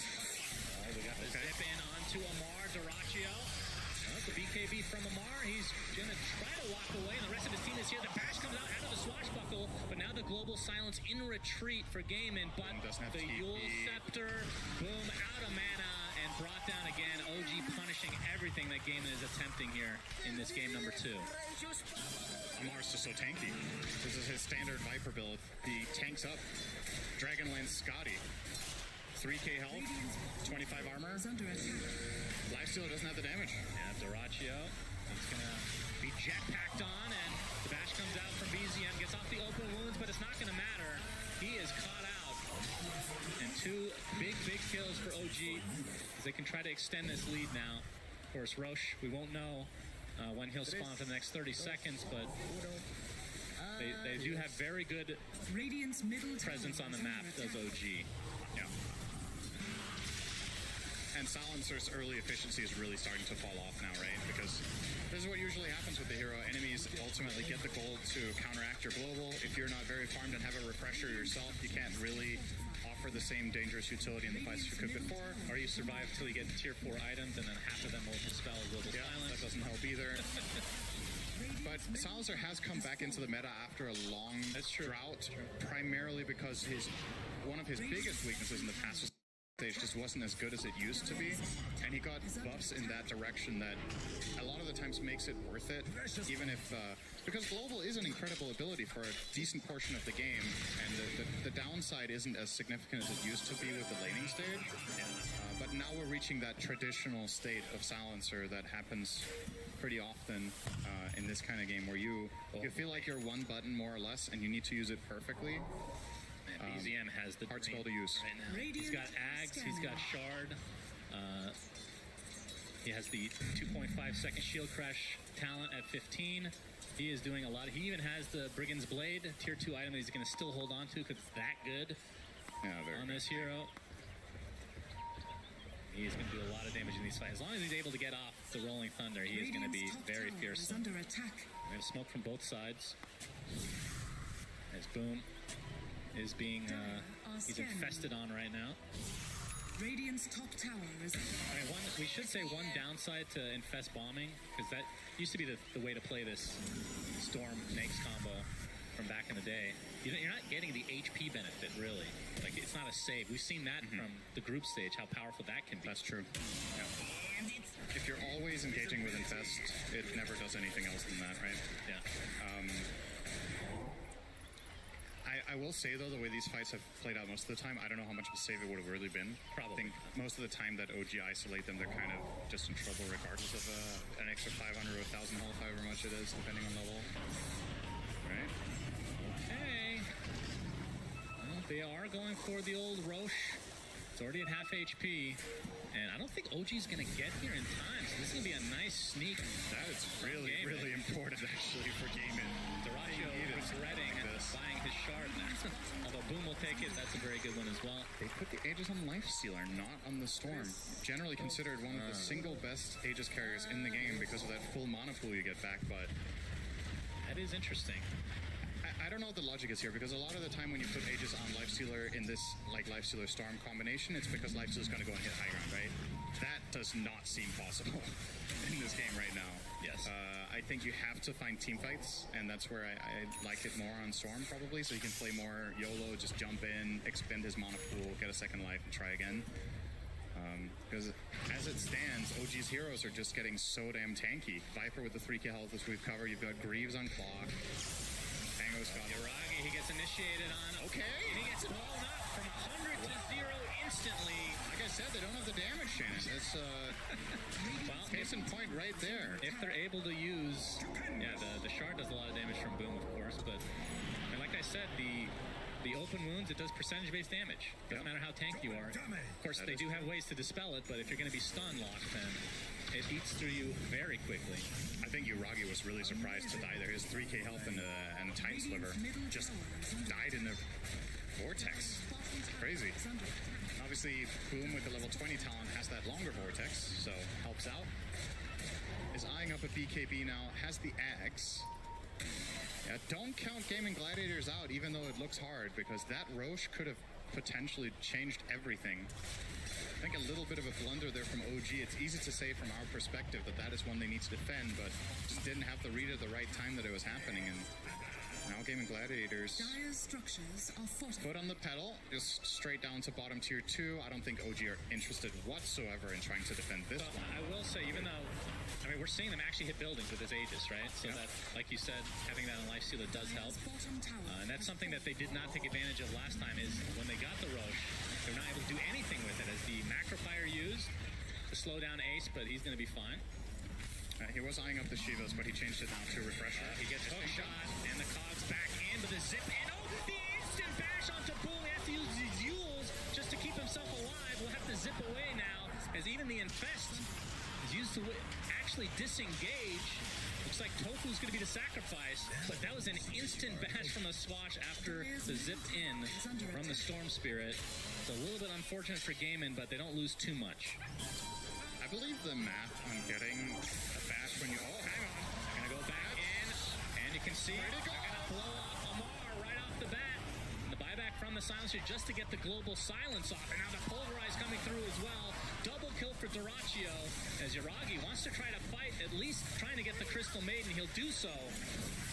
He'll time walk back out. Not a whole lot of mana to speak of now onto the Lifestealer, but he's got that Ghoul Frenzy Cinderin, which is all he really needs. He gets hookshot though, so Taiga gives himself enough space to walk away. This Diffusal Blaze being very annoying on the side of OG against Gaimin, but Gaimin coming out on top of another fight here. There is still Chrono. That was never expended in that fight. Global Silence on cooldown here from Tofu. Can't protect against Void going for that if he wants to, but yeah, pretty good again from Gaming Gladiators. Sure, you use your Silencer buyback, but I don't think that was too terrible. Aegis, however, only 1 minute left, so I think they would love to find one more fight as long as this is online. Global up in 30 would align very nicely with the play, and you are seeing them all go back to base to get resources, and I would imagine a smoke could be on the menu next. If they have any left, they don't, I think. None of them are on their supports, so maybe that's just not a possible play. Ace is showing himself. Yeah, he was looking for something. He's going to get caught on again, though, and he's going to be bursted again. He does have buyback if he wants to expend it, but it looks like OG will likely just attempt to get back to base. So Gaimin, again, with the Aegis, has made such a big difference in these fights that they feel very confident to go in. That kind of felt like a bait from Uragi, but again, it's just, he doesn't survive. They don't force staff him, they don't get the hook shot in time. I think that time the Swashbuckle did also bash, so I don't even think he was unlucky on the Pango. It's the wrong read on how tanky he is, really, and I don't really blame him that much. I'm also a little bit surprised with how easily they kill him, but considering they already did it bottom, by now he should know what the game state is, right? So this time around, I think less excusable than the first one. Gaimin, I mean, this game looked like it was getting really grim for them. I think, yeah, the win probability was 84% for the Dire, and now we're pretty much back to a 50-50. So anything, anyone's game again. Indeed.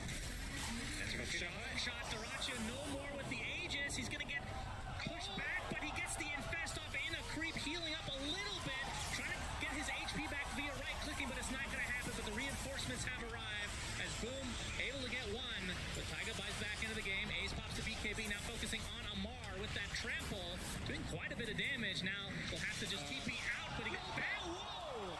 Okay. It was on cooldown, I think, from Shield Crash. The bash was on cooldown? Yeah, I think he got a bash from Shield Crashing on the left. So I think his basher was on cooldown for that one.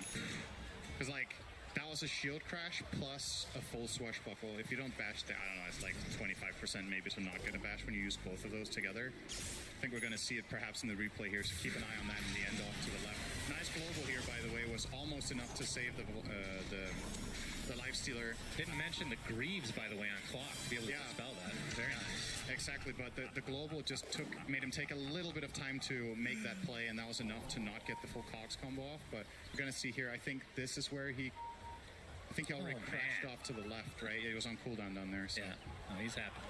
That was a close one.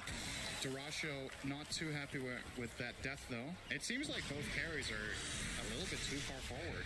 Like maybe each team needs a Lotus Orb or something like that to maybe protect a little bit from these jumps. He's gonna get hook shot on, and the item is still down there, but he pops the uproar. No more bashes as a result, at least temporarily. Duracio's come to play as well. There's a zip in from Boom. The focus again onto Uragi, and he's dead again! Third time they've done this. Taiga, he's in his jetpack, and he's TPing home. They find a lone Jakiro, though. So Misha drops to the deck, and Gaiman seem to have turned this game around completely. They've been winning every little engagement since that Aegis was taken. Is it time, Shannon? Is this when you buy A on this convoy? Oh, man. I mean, do you think status resist would help here, or is that not enough? I mean, it obviously feels bad to have to go for it, but... He even swapped out his status resist, right? He gave away the Titan Sliver to get a Ninja Gear, so... I think in this, it's actually kind of ironic. I think in this moment, he might have actually survived with the Titan Sliver if he had had it. I think that would have... Out of the 3 times they killed him this way, this one, it might have worked. And that was the time he didn't have it. I don't know. I'm joking about the disc, of course, but they need to find some sort of way of protecting their Void. OG have really dropped the ball a little bit here in the last few minutes. Yeah, Boom has Sheepstick now. That's huge. So, yeah, now... I do think you have to play tighter around the Void. And keep in mind, OG have 1 Force Staff and it's on the Viper. He has the Pike. Boom actually initiates onto BZM, but there's the Eon Disc proccing for him. Duracio trying to re-engage, but he's going to get the Infest off onto Boom. He's getting bashed into Oblivion, into the rolling 30. They take out the Storm Spirit. Beautiful coordination from OG as Ace kind of left all alone right now, but he's a big, juicy boy, so might not want to touch him here, Cinderin. BZM gets off the bash. Ace has to use Refresher, and he gets bashed mid-TP. But gets the Onslaught and into the Yules. I would assume this is going to be a kill eventually, but he gets out the Pulverize now. He's going to get this kill out to BZM. Pops the Shard, and Ace just getting kited with the time dilation on top, and eventually the big bad beast is dead. That is terrifying, though. The fact that he almost turns that into a kill is kind of ridiculous. Again, the damage recap for the... How many fights does Ace have to do more damage than his teammates combined? Man, I'm sold on the Ags, by the way. It's really good. I'm very impressed, too, I have to say. It's doing more than I was expecting. But the result of this fight means that third Roche with Aghanim Scepter on OG. Yuragi's going to take the Ags, so now he will bash via the Time Lock. Yep. Of course, that won't help him survive. It will be a very reliable way for him of stopping the Primal Beast from doing his thing, though. And now they're attempting to go high ground. No Storm for 15 seconds. You can see Ace does have buyback, despite being dead for 50 right now. Hook shot. And Tofu, he is donezo. No buyback on him. Yeah, 90 seconds of no silencer. That is big. Now they're focusing down onto Celery. He does have buyback himself, but Amar and company really want to go deep. The Chronosphere completely went other than Amar, and that is going to likely be the death of him. We'll see if he gets the tips or not, but either way, technically speaking, Gaiman does defend, and now the zip from Boom, finding the Jakiro. Double kill for him now. So they defend, and they got, no, the Aegis is still there, and it's still 4 minutes on the Aegis. And full buybacks here for OG as well, but that did require 2 buybacks on Gaiman, so it was costly, Cinder. And a helpful Chrono. Yeah, that's unfortunate. I mean, you can totally understand why he's going for that Chrono. If it lands, we're going to have the replay here. So I really like this engage first off from Taiga. There's a 1-minute cooldown and Silencer's buyback. I think OG have track of this here, so they know it's a high-impact kill. They find the Maiden here, and if this Chrono connects on the Storm there, they kill them both. We're talking 0.3 seconds, so it's like easy to be like, well, what are you doing, Yuragi? Oh, we got a double buyback from OG as they've lost their mid-set of Rex. And that means Gaiman resetting. You can see Amar not too happy with being chronoed by his teammate. Understandable. The ace is infested on. You can see Gaiman. If they can get the nice little cheeky kill on the BZM, that'll be a dieback. Okay. Zip. Okay, that's the Argon Scepter. Electric Vortex onto both supports, and they're both dead just like that. And now pulverized, but the Eon Disc process. BZM trying to find some distance. Dotaccio and company trying to focus down Uragi again. There's the onside. There's the first death. Do they have more stuns? We'll see. Spawns back in. Frostbite is dispelled instantly. Celery getting it. Okay. Boom goes in with another big stun. The Yule's keeping BZM alive, but this might be the death of him. Gets off the shark and the swashbuckle. He's alive. But there's the onside again. Are you serious? BZM still lives. That would have been an enormous kill just based on not having buyback anymore. Oh my god. OG dodging a bullet. My goodness. Such a great initiation from Gaming Gladiators, all set up by that offensive observer ward that they had in the base, seeing both supports. And they get a great jump with the AoE Vortex into follow-up Primal Beast Onslaught. But still, in the end, I don't know if the backtrack gods were helping out the Void there as well to delay this maybe a little bit further. But look at that beautiful engage there. Easy double kill there. And now, keep in mind, Ace, I don't know if you mentioned this, he has the Pulverize talent. Did you mention that? The 25 talent? So the Primal Beast has two amazing choices to make. At 25, you either double the duration of Pulverize, or you make it Pierce BKB. ZM can use his shard, but they're going to try to focus down on Mar. The open wounds is ripping him a new one, but there's the Chronosphere. Oh, he gets popped outside. Boom will live. Unbelievable. And we'll see if they're able to turn this around as Uragi. Oh my god, he time walks everything off. But BZM is taking the brunt of the damage, uses the shield crash, trying to get back to his base, but the onslaught finally finishes off the Pangolier. Dotaccio barely alive as the Uproar doing a good amount of damage, but Ace will finally fall. So technically a 1-for-1 exchange. Tofu able to TP out.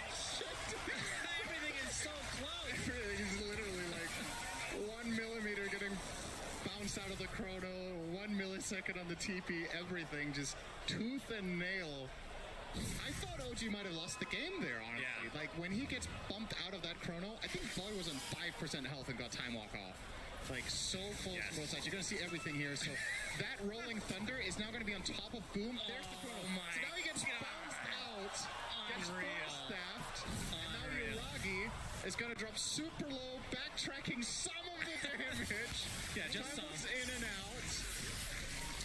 Meanwhile, Amar, he's dead. 115 seconds of no Viper. Big kill for Gaiman. Was he just out solo pushing mid? Yes. His teammates were too far away to help him. He does not have buyback. That might be it. And Pango's dead as...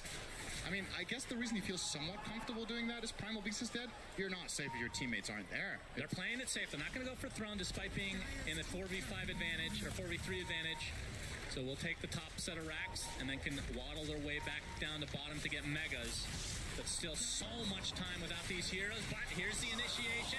Global silence, but the instant BKB. But now the bash applied to Uragi. Now trying to focus down Dotaccio. He's going to have to time walk out. And instead, they're going to lose Taiga. Does have buyback, though. Yeah. That's 2 sets. Now to the bottom lane they go. Still 30 seconds until their Primal Beast is back. I actually think OG had to try for that. If they don't do it, they lose the lane for free and the play just happens bottom instead. Now they have a buyback play, potentially, with a 10-second cooldown on Chrono. This is defendable because Ace is dead and Pango is spawning. Gaiman actually needs to be a little bit cautious here, but they don't know necessarily what could be coming their way right now. Nice rage reaction on the Ice Path, though. Bash. Gets bashed inside, though. Chrono is available. Okay. Gonna try it. Yeah, reverse time walk back out. And you can see Amar obviously dead for 30 seconds. He's the one holding cheese as well, so that's an important item potentially that's still sidelined. But now it's a 5v4 until Amar is back. But they were not able to secure megas. And OG still have everything at their disposal once Amar is back online. Man, what? This is not a good game. I imagined this game playing out 30 minutes ago. Like, no way would I have imagined that we were getting this. What a treat, though. It feels like every team fight has some sort of detail that means everything. Yeah, and it's always something very small, technically speaking, right? Like one key backtrack, or one hero getting pushed a little, or one perfect force stat. All right, the initiation onto Uragi. He's going to get pulverized. Is this enough? It is, but he does have buyback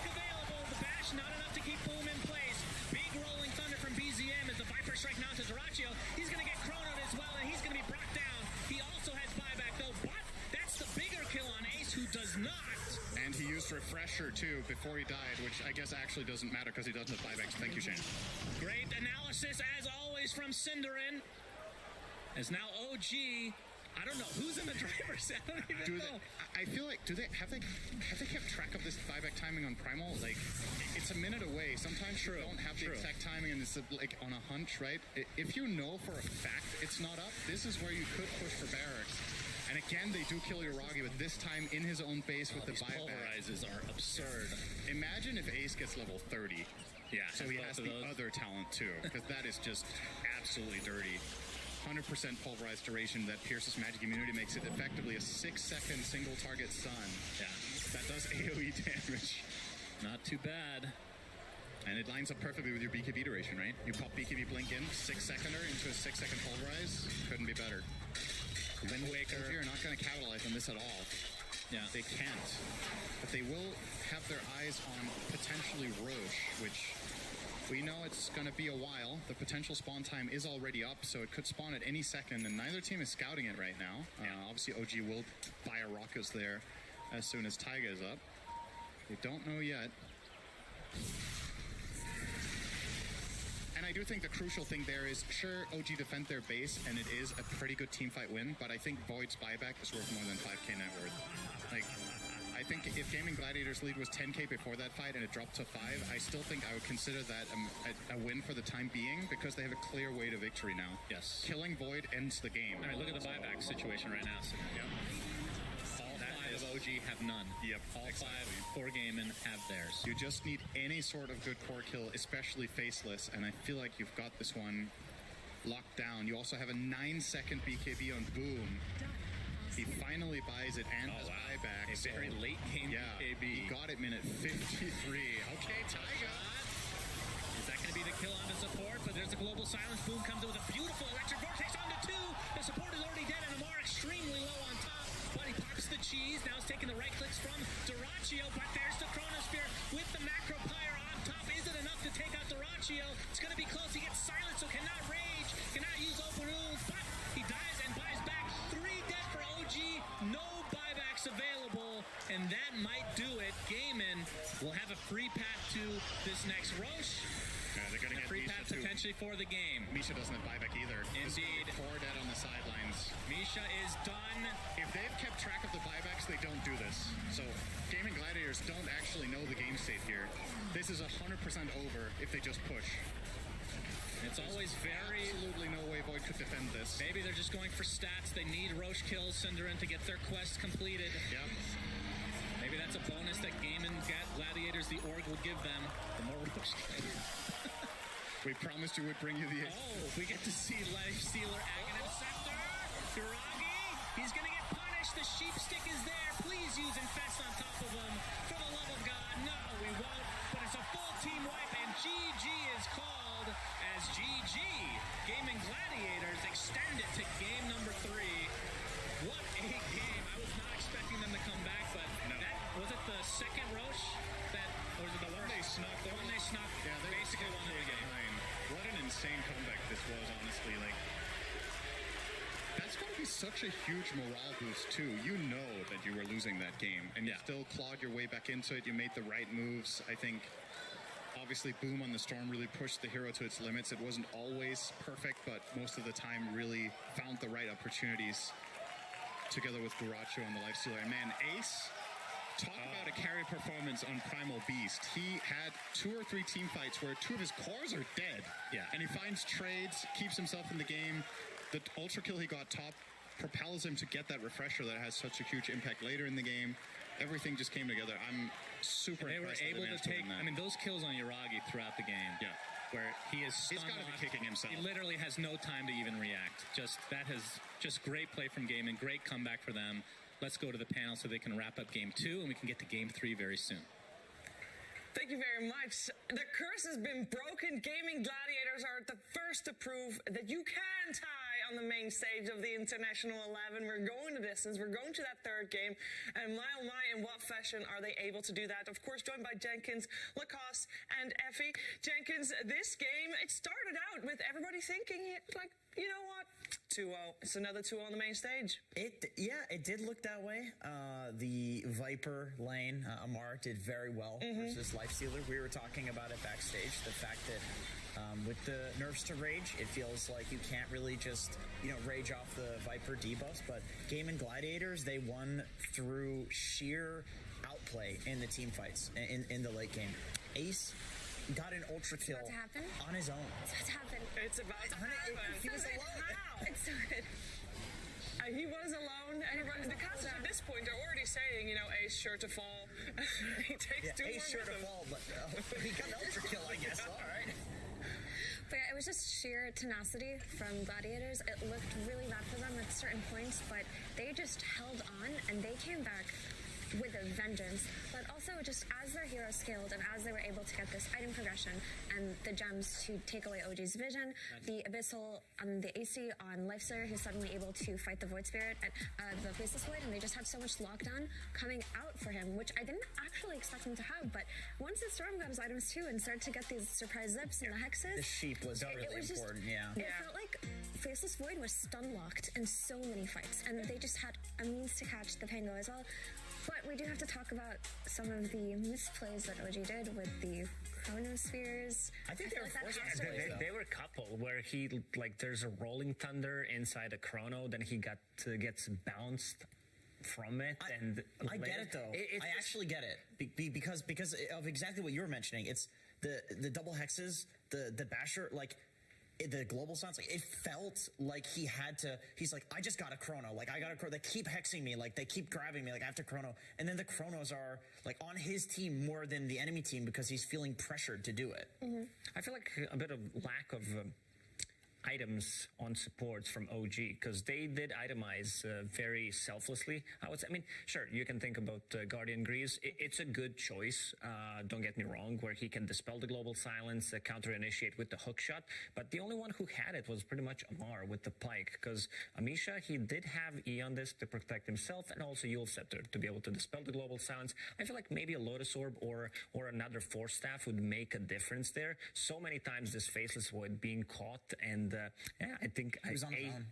We wanted to see Boom on an explosive hero, and this is one of his best, if not the best hero. He's shown it time and time during all 3 DPC tours, and also the execution of some of these fights, it makes it very easy for Gaming Gladiators, where you have Infest Bomb with the Storm to follow it up with the global silence.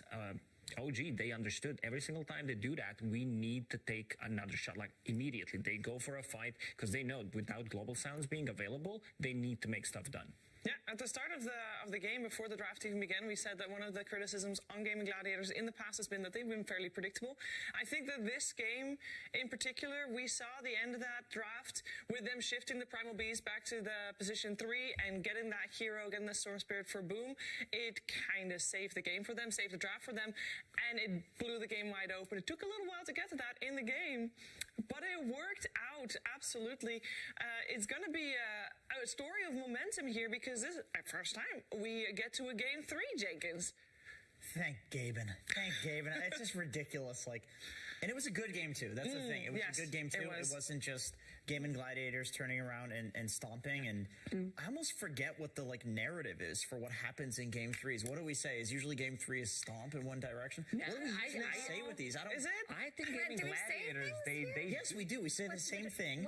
They definitely do have an upper hand here, because this is a momentum for them. This is a big W, and OG, they knew that they had this game in the bag. And also, one more thing to notice is this break mechanic from Aghanim Scepter on Primal Beast. He breaks Viper, he breaks Faceless Void Bash, he breaks level 25 talent on Faceless Void, which is backtrack.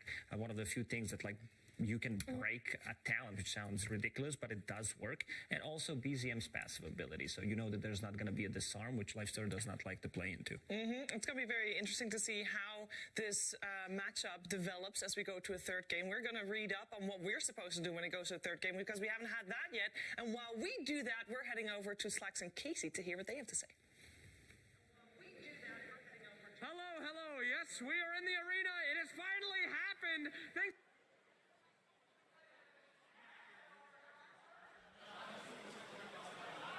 Really happened, but thank you. You got global silence. You got global silence real hard there. That's what the silencer does to you. I mean, there was also Mask of Madness, I believe, sitting next to him. Ace Nightstalker. They activated it. That's also activating a silence. So then everything just falls apart. So here we are. But we did actually, quickly check what we're supposed to do when it goes to game 3. These are very tense moments for these teams. They got such a small amount of time to think about this, to adjust. And of course, while the game is going on, the coach already has a big job. And like, okay, what am I going to say? What am I going to say? What's important? I think the most important thing is very simple. Try to reset, Effie. Try to get back to not feeling like you just lost, not feeling like you just win. Just go back from the start. The most important thing that a player can have in a LAN environment is the ability to recuperate and to recover after losses, because some of them can feel so brutal, right? Especially in games where you did something wrong. Some people can... I mean, if I were a carry player and I chronoed a teammate and they died, I would feel horrible about it. And these things happen. The game was difficult. You were most likely going to lose anyway, and that play in particular did not lose you the game, right? So you have to be able to identify that and just move on. So just take a couple of deep breaths. Don't talk about the game anymore. Maybe talk about it later if you do win, but for now, just talk about what you're going to do next. You need to be able to reset, stop thinking about game 1, game 2. For now, it's just the best of 1 elimination game. Yep. Okay, we're going to see once again if the global silence has ended on the side of Slacks and Casey. Let's head over to them. Hello, can you hear me, ladies and gentlemen? We are here for the first game 3 of the International here. We hype. Things are crazy. Some would say things are mad. Right? Pun? I'm losing my mind. There you go. Perfect pun, my friend. What did you think about that series? Are you hyped up? It's about time we got a game 3, I think. Yeah. Primal Beast, Ags. I think that's my favorite spell in the entire game. Yeah. It was good to see then, yes. Any recommendations from the Mask of Madness himself about what they should do in this final game? I think they should pick Drow and build Mask of Madness. Wow, very creative. Thank you so much. Casey, do you have anybody? What do you got over there? How's the crowd feeling over there for you, Casey? Well, right now they look a little sleepy, so could you wake up? Thank you. So it's kind of convenient, don't you think, that OG and GG sound so similar when you cheer? Because backstage we're like, wait, are they? Oh, now they're chanting for GG. So I decided to find some fans from each side to prove their worth. Sir, how many TIs have you been to now? Oh, it must be 6 or 7. If you count, it depends if you count the last one. Yeah. And you're here. You think who is going to take it all the way here in this game 3? I think OG's going to get there. Yeah. Yeah. Why? Well, these guys are pros. They were ahead there. We've all been there where we lose a game where we're ahead. I think they're going to reset and come back like in a fresh game 3. You're amazing. I love that you said we've all been there, like, on the TI stage. No biggie, no big whoop. Thank you so much, and thanks for coming to so many. Thank you, Casey. Yeah, okay, and then I know, sir, are you pretending to be a GG fan because you promised me you were, and then I turned around and you're wearing this hat? I think I'm a GG fan now. GG is so good now. What do you mean so good now? I mean, the group stage is so... Okay, you've been a fan of GG for how many minutes? 1 hour. 1 hour. You know what? I'll take it. Who else is thinking GG? By the way, very confusing because GG and GG sound very similar. So somebody's gonna GG. It might be GG or OG. All right, you with me?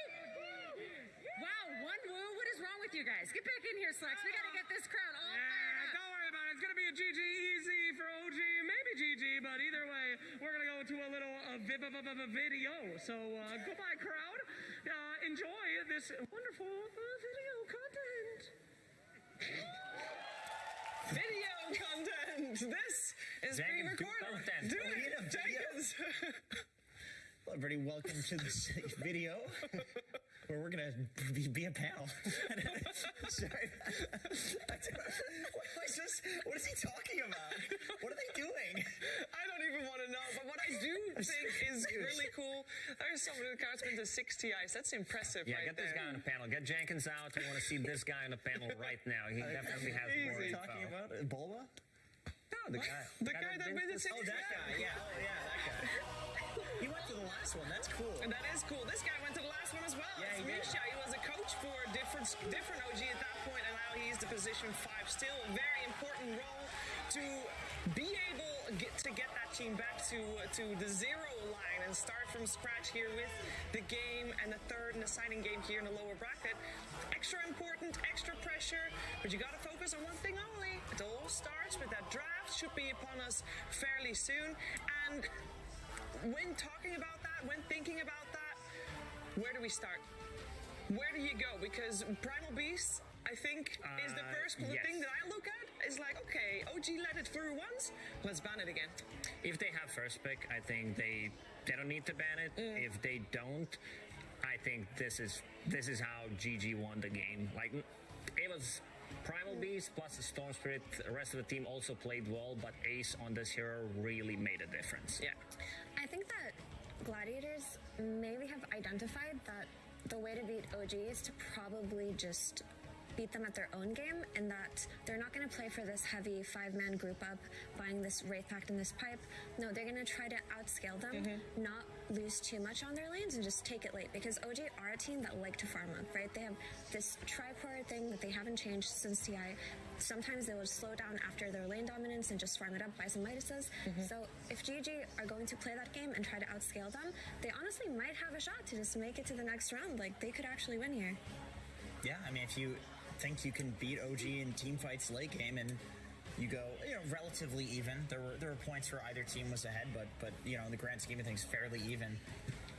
Why not just go late and outplay them? I do think the Primal Beast was a big factor there. There's a reason that teams are, first phase banning this hero. It is a little overpowered, and I think Ace played it phenomenally. Like, just the fact that, we saw in that game, like, the charge goes through cogs, and the charge in another game we saw goes through Spirit Breaker charge. It overrides everything because he's the new hero, and so that's like always how these heroes he's get added a dinosaur. to Dota. Of course he's going to override everything. Right, and it's the same thing with Marcy. She could throw people out of Chrono and Black Hole, which would be impossible because of the event horizon, of course, FE, and it's like, but that's the thing. They're new heroes.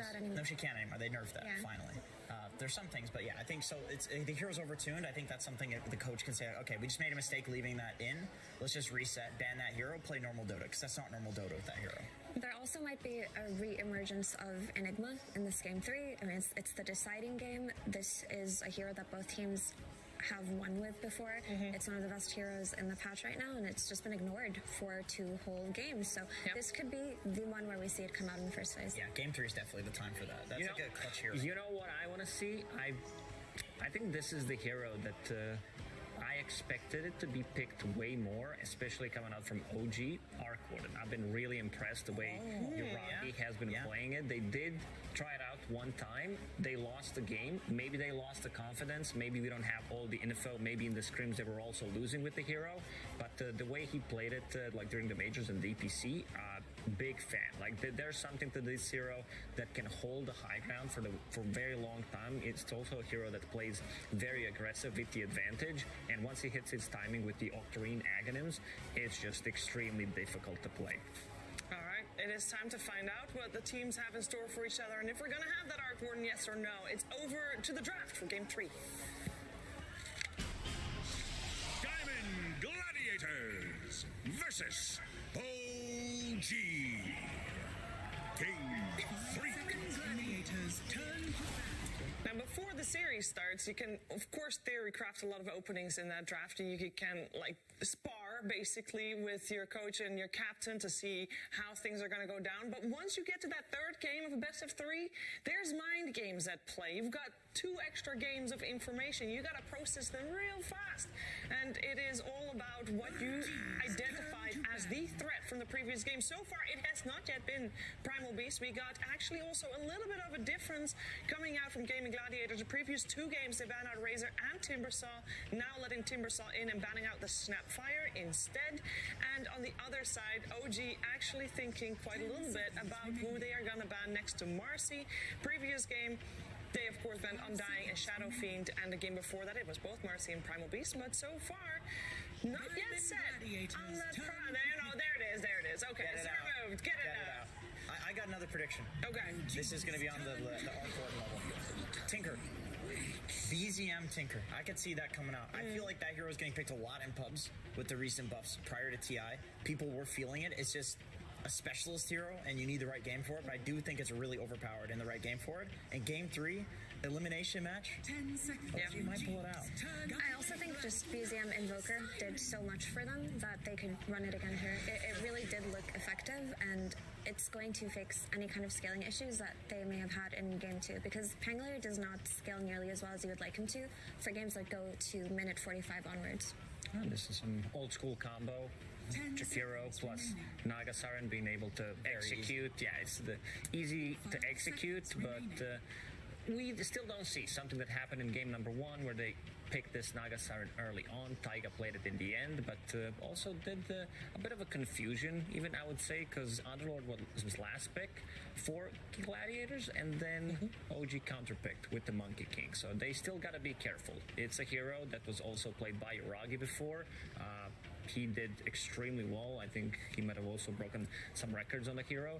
But yeah, looking at the bans this time around, you did say that Timbersaw's still in the pool, and now this Snapfire ban makes sense because they were aiming for this Undying. Snapfire really good with Low Shredder to be able to take down Tombstone immediately. So they end up going for the Shadow Fiend again on Gladiators. It didn't work out well for them in the game 1. They lost to a Naga Siren support, they lost to a Monkey King and an Invoker. So I wonder if OG are just going to run back a potential draft. Yes, there is a key difference here in the Undying, but I do feel at this point of TI, at this point of the meta, teams have figured out the best way to play against Undying. It's not a hero that catches anyone off guard. Yeah, and something that Janken said, it feels like teams did figure out how to play against Shadow Fiend. Because you did mention the Bloodseeker. There was also Monkey King that builds into Basher. Heroes that, Slaughter was extremely, because he doesn't buy Basher, but he's the one buying a BKB, so not affected by Requiem and then getting on top of him. So that's a good solution. Even the snipers looked good against it, which Gaiman took out. It's like a different approach rather than like sitting on the SF and making it so that he can't just sit there and trade and right-click you by permabashing. It's you're standing at a distance, SF can't hit you, and then you're also headshotting him, so he can't just sit there and trade with you without a BKB, even if he does get on top of you. It did look pretty good, and it's really cool. I think, or I hope at least, we're going to see a lot more of the Sniper and Sven combination, because it looked like the better version of the SF plus Sven combination. But Sniper as a standalone hero with potentially a Naga support and a Jakiro support to back him up isn't as strong as the Sniper we did see beat the Shadow Fiend. Yeah, it's a bit weird. But the nice thing about Naga Jakiro is the flexibility of the two and the fact that it just makes team fights so easy. Like, I feel like between these two heroes, you have tower push, you have magic damage, you have heroes that can stack camps, like lane shove. It makes the rest of your draft, you can just kind of respond to whatever Game and Gladiators picks. And they do go back for the Invoker. I like that they did this, honestly. It worked out so well in Game 1. What they have to do to give this Invoker the best game possible, though, would be to pick a kill-heavy side lane, whether it be the safe lane with Monkey King again with the Jakiro, or have it be an offlaner that has some kind of stun or disable that can set up for these sunstrikes. That is a condition that I do believe they have to meet, because that was the reason why Invoker was able to kind of outlive and outsustain this Gladiator's 5-man.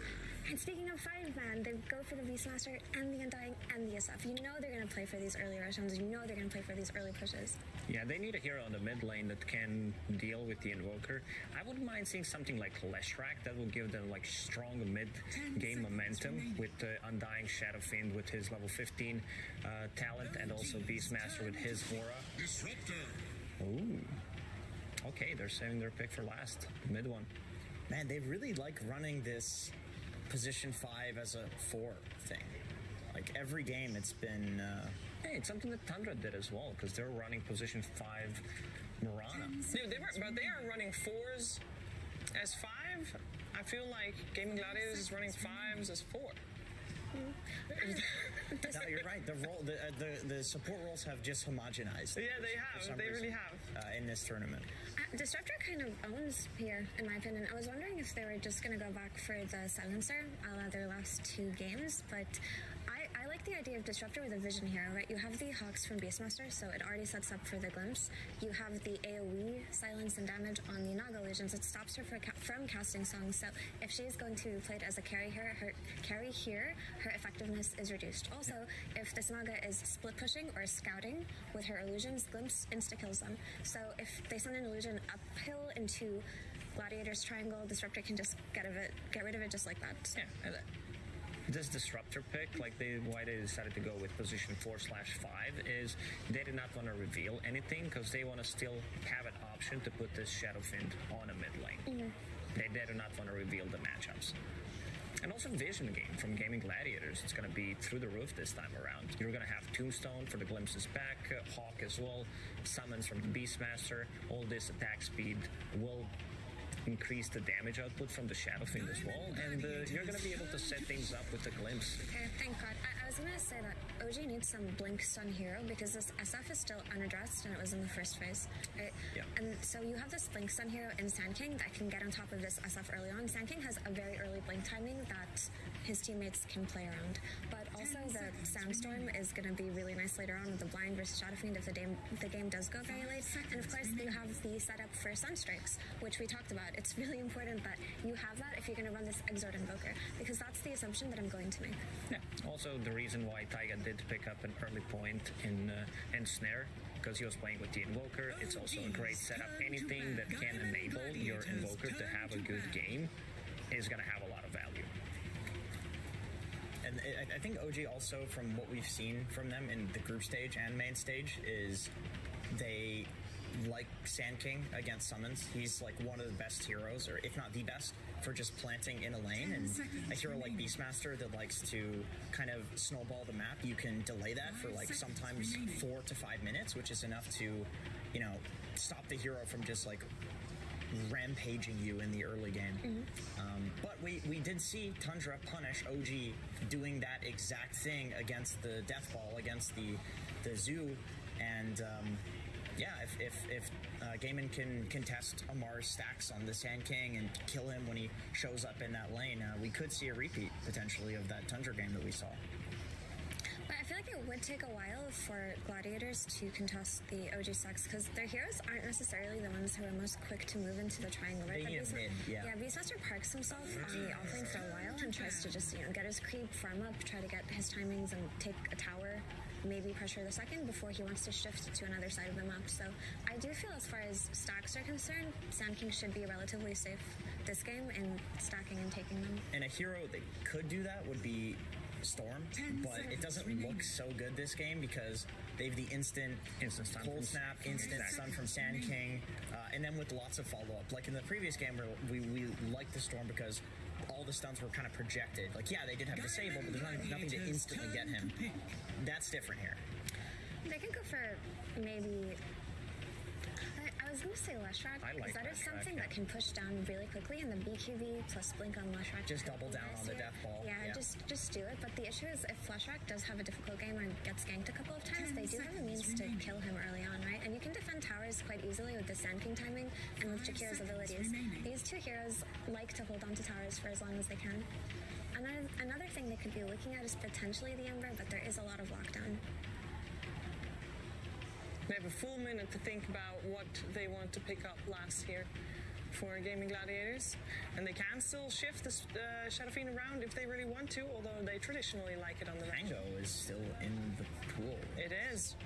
Yeah, I could see them going for that just because it's kind of in the middle. It can be pretty active, has decent stuns. It doesn't exactly get countered by the instant stuns like the Spirits because you can get that roll-up ability and instantly dodge out things. I like the sound of that. I think they're debating it though because if they do go for this Pango, they're all in on their 5-man on their Death Ball and they won't be able to outscale OG. And we talked about how Gladiators were able to win Game 2 just by outscaling and holding on for longer. Ooh, this is a good one. We kind of of forgot about the hero. Yeah, we mentioned it during the pre-show a while ago, but that was as a carry, because they are one of the teams that plays it as a carry. They could still do it. I mean, they could technically do that and run the Kunkka versus whatever the Sand King lane is, depending on the last pick. Because this did solve the problem with Naga potentially being a carry. You know what time it is? It's an elimination game. It's time to pick Troll. It always looks good. Like, look at that. You know, good lane. You have attack speed for Tombstone that you build into Basher later on. You connect onto Shadow Fiend. Are you convinced, Jenkins? I'm not convinced. Are you convinced? I think it sounds like you're trying to convince yourself. I hope it's not Troll. But yeah, just to talk about the Kunkka a little bit, I do like that this hero scales nicely, and as Lacoste mentioned, it can deal with a Naga if it is a carry Naga, but also we were talking about the need for gladiators to invade early on, especially to stop this Sand King timing. They need to be able to go into his triangle early, and Kunkka's actually one of the better heroes to do it. Not only does his mid lane go stably, but he can walk and take the stacks himself, which the other heroes on his team would have needed a while to do. It will be the Naga carry, and Mirana on a position 4. Wait. What? Okay, sorry. I thought I saw Taiga picking the... No, it's a Naga carry. So they're going to have the Sand King Mirana combo in the side lane, which is incredibly strong. Naga versus Beast means that he's going to have to go for an Axis build, which is fine. Beastmasters do like to do that these days, although it's about 50-50 now. Naga can be left entirely alone versus Beast, basically. You just shove out the lane. Yeah, that's a solid last pick. They first picked their carry. It's just an extra stun as well. It chains with the Ice Path, chains with the Sand King, but also it can arrow the Beastmaster creep that he dominates early on. It can indeed. We're going to find out though. Our first third game. A lot of excitement here. Elimination on the line and some extra insight thoughts from Immortal Faith with Sir Exercise. Thank you so much, Fever. Yes, I am here with Immortal Faith yet again, sir. You have survived to get to our first BO3 Game 3. Congratulations there. In Game 1, we had Naga Siren coming out from OG. It wasn't that successful. Game 2, of course, we saw that fantastic storm. What changed? Are you guys ready to take out that Naga this time? We're ready. They picked Let's Pick Mirana support. I think that's not the best for them. Also, we are just going to fully out-tempo them. We are going to win this game in 30 minutes. Oh, my, he calls it.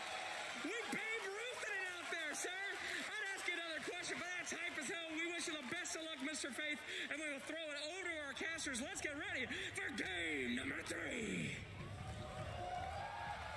Thank you very much, Sir Action Slash and Immortal Faith with the very bold prediction.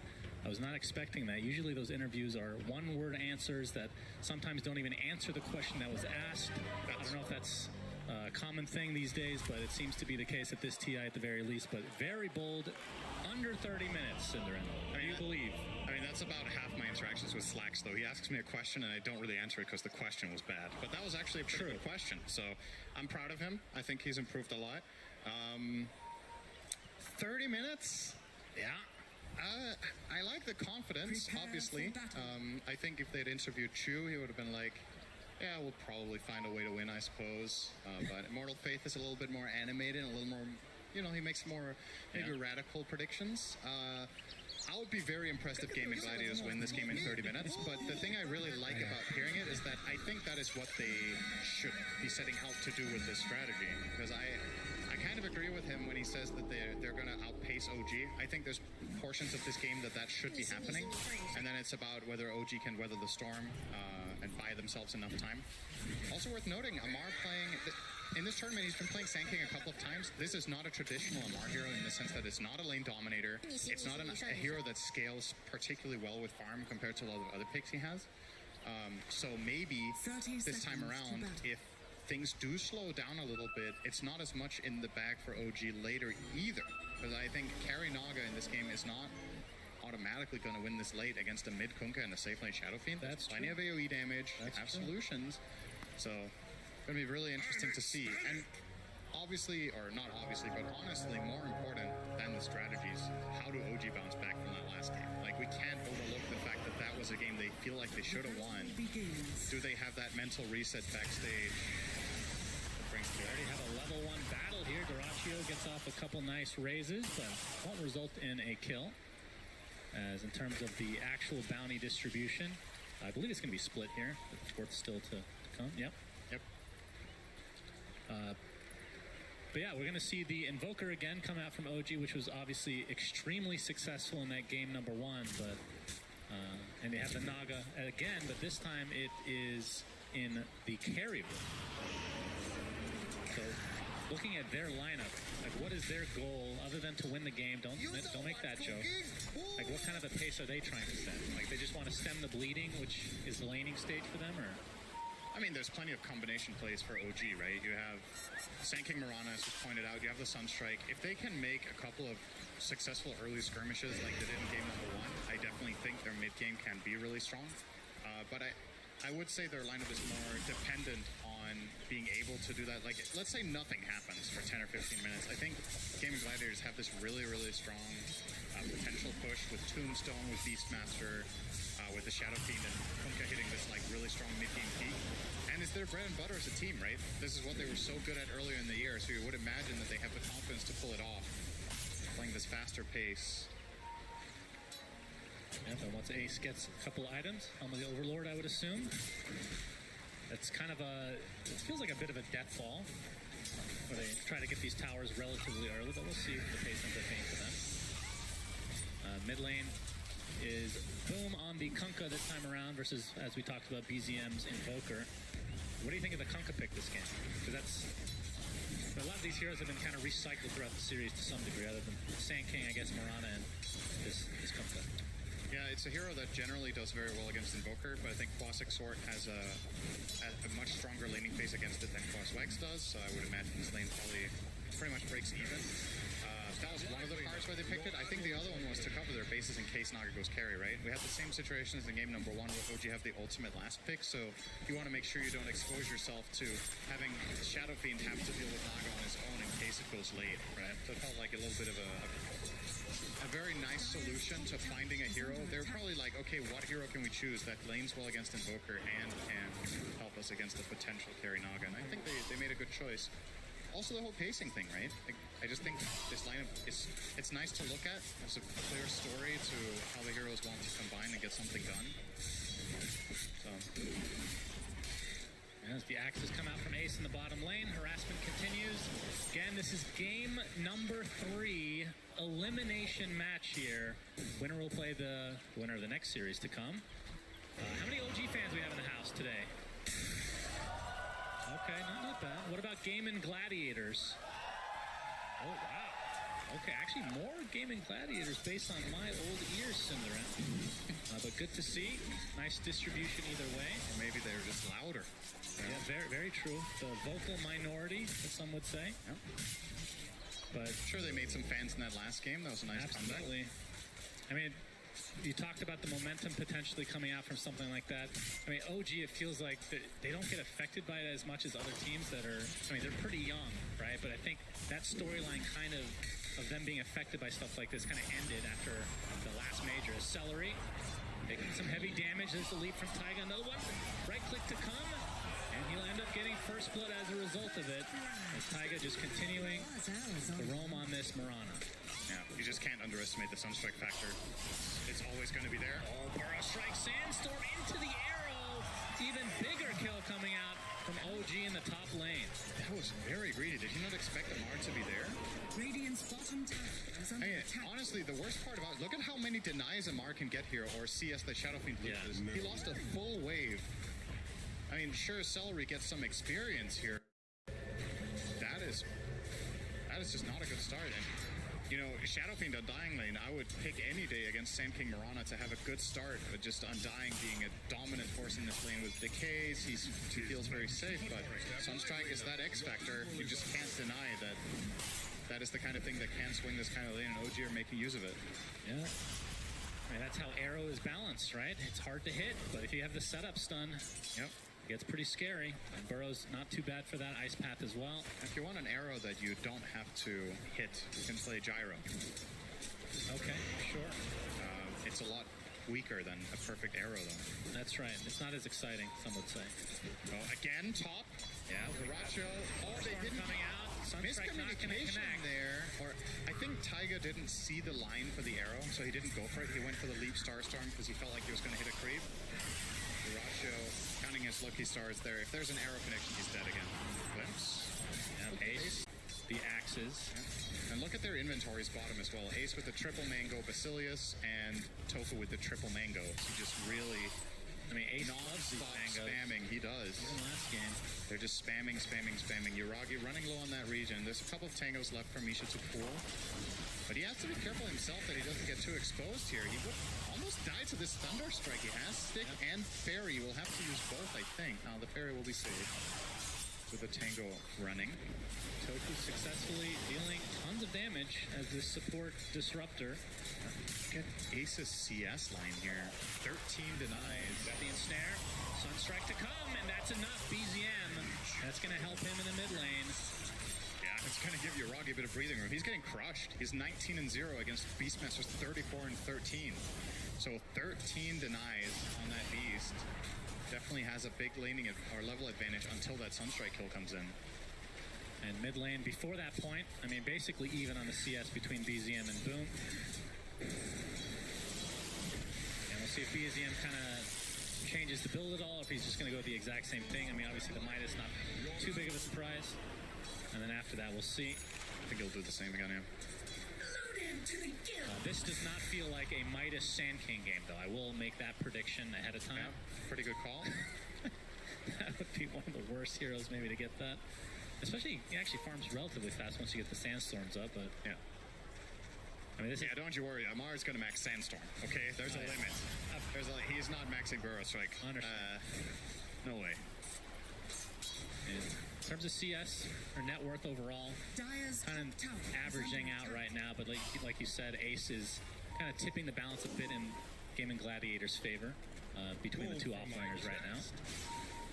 And with a very fast Helm of the Dawn, this bottom lane actually becomes a lot scarier for OG. I don't think they can really afford to send their Mirana down here to do cleanup duty. Like, if you swap Mirana and Jakiro, I think your top lane is very susceptible all of a sudden. Jakiro does not perform nearly as well as Mirana against Undying Shadow Fiend, so that lane swap wouldn't really be too good, I think. And Snare bottom, there's the Sunstrike coming, but it's going to be shared, it looks like, between Tofu and Ace. Still, these axes. Glimpse now onto Yuragi. He's getting very low. Has to buff the wand. The ice path used to dissuade GG from continuing on, but Taiga has TP'd in. Leap into the Starstorm. Not going to have to find a kill as Misha's taking the Thunderstrike damage from Tofu, so despite the TP coming out from OG, Gaming Gladiators are the one that get the kill. I'm very curious what Tofu's skills here. Amar in the Sandstorm. They have the vision. Has to burrow to the high ground. Like he's fine. What does Tofu skill? He's still holding his point. There's the glimpse. Yuraga's dead. Ace gets credit for that one, and this bottom lane, absolute disaster for OG. This is just such a high pressure lane. Axe spam, Thunderstrike spam, Glimpse now dealing damage. I think perhaps the mindset that people have when they see Disruptor picks where they're like, this is a position 5, is a little bit outdated, because now that Glimpse deals damage, I think he offers a lot more in offensive dual lanes. Just really... It's not insignificant. If you're ahead in the lane and you force enemies away and you get that extra 150, 200 damage that you didn't used to. And also keep in mind, this hero with farm, I would argue Disruptor scales pretty well. He has an insane axe. He has really good talents. Like, don't count this out as a potential 4-pick later in the tournament. Art going to be seen here. There's the dust. He's X'd up as well. Torrent to follow, and the raise tries to time it, but can't. As Boom gets credit for that one. Nice arrow from Taiga taking out a creep, but still, this feels like Gaming Gladiator's pace at the very least. They're finding the more valuable kills overall. We'll see, in terms of the mid lane, obviously we've seen the Kunkka kind of participate already. BZM with the Midas now in tow. Once he gets the boost of travels, I assume that's his go time to get a little bit more involved with the team. Wow, that was a lot of neutrals instantly. That sound was quite aggressive. Okay, Yuragi is going to find Ace here. Could ensnare Sunstrike this. Yep, they're going to attempt to... nice block on the arrow. Not going to connect, but they still have so much damage to work with, and Ace drops to BZM. It's the second time this game. Yeah, this is going to come at the cost of Amar being in struggle city up top. Like, Shadow Fiend has a firm control of this lane. He's completely alone on that Sand King, and even Boom was still fishing for an extra kill, but Amar with a good defensive ward had that vision and information. Good pick on. Arrow coming in when the creep wave arrived. But the Ice Path connects. Boom.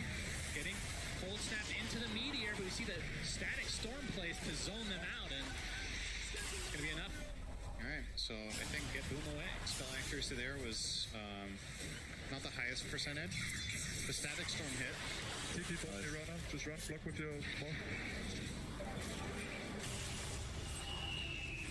Something coming. Good shit, bro. Good shit.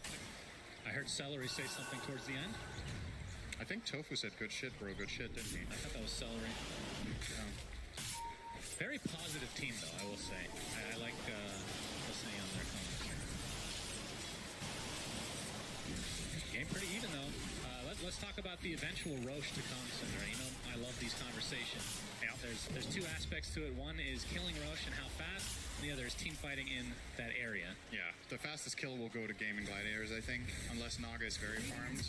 Even with Electrid Invoker factored in, you have Shadow Fiend and Beastmaster, just two of the really good heroes at killing the Roche.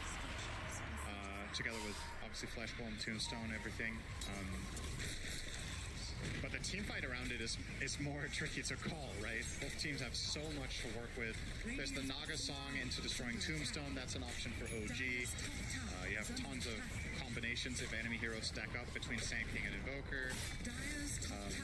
But then you also have something we haven't really talked about in general. Don't talk about that much with Kunkka. I think Ghost Ship is really important in this game. I think damage mitigation, whenever you're playing against a lineup that has this much like one-shot burst, the Ghost Ship can really make a difference. They're going to find Yuragi. No song skills. He is done. Gets hit. Duraccio even priming his ult. Not even needing it, though, because the static storm is placed with the raises in addition. More than enough damage to take out Yuragi. If they go for this tier 1 tower, but OG, they've run. And there's the epicenter. Link Dagger comes out as well from Amar. As Duraccio, he's getting very low. Will drop inside the macro pyre. It's going to be a trade for the Jakiro, though. As Taiga able to leap out, but still inside that kinetic field. As they end up taking out BZM on the sideline here. And 4 dead overall in favor of Gaimin. They lose the Shadow Fiend, but still. Such a good play from Tofu. That is so crucial that he finds that there. Sand King with the Blink reveal, Blink Epicenter stun, instantly glimpse to the top lane. You're going to see it here. So gets this initiation. He sees him there. He gets the glimpse while the ult is channeling.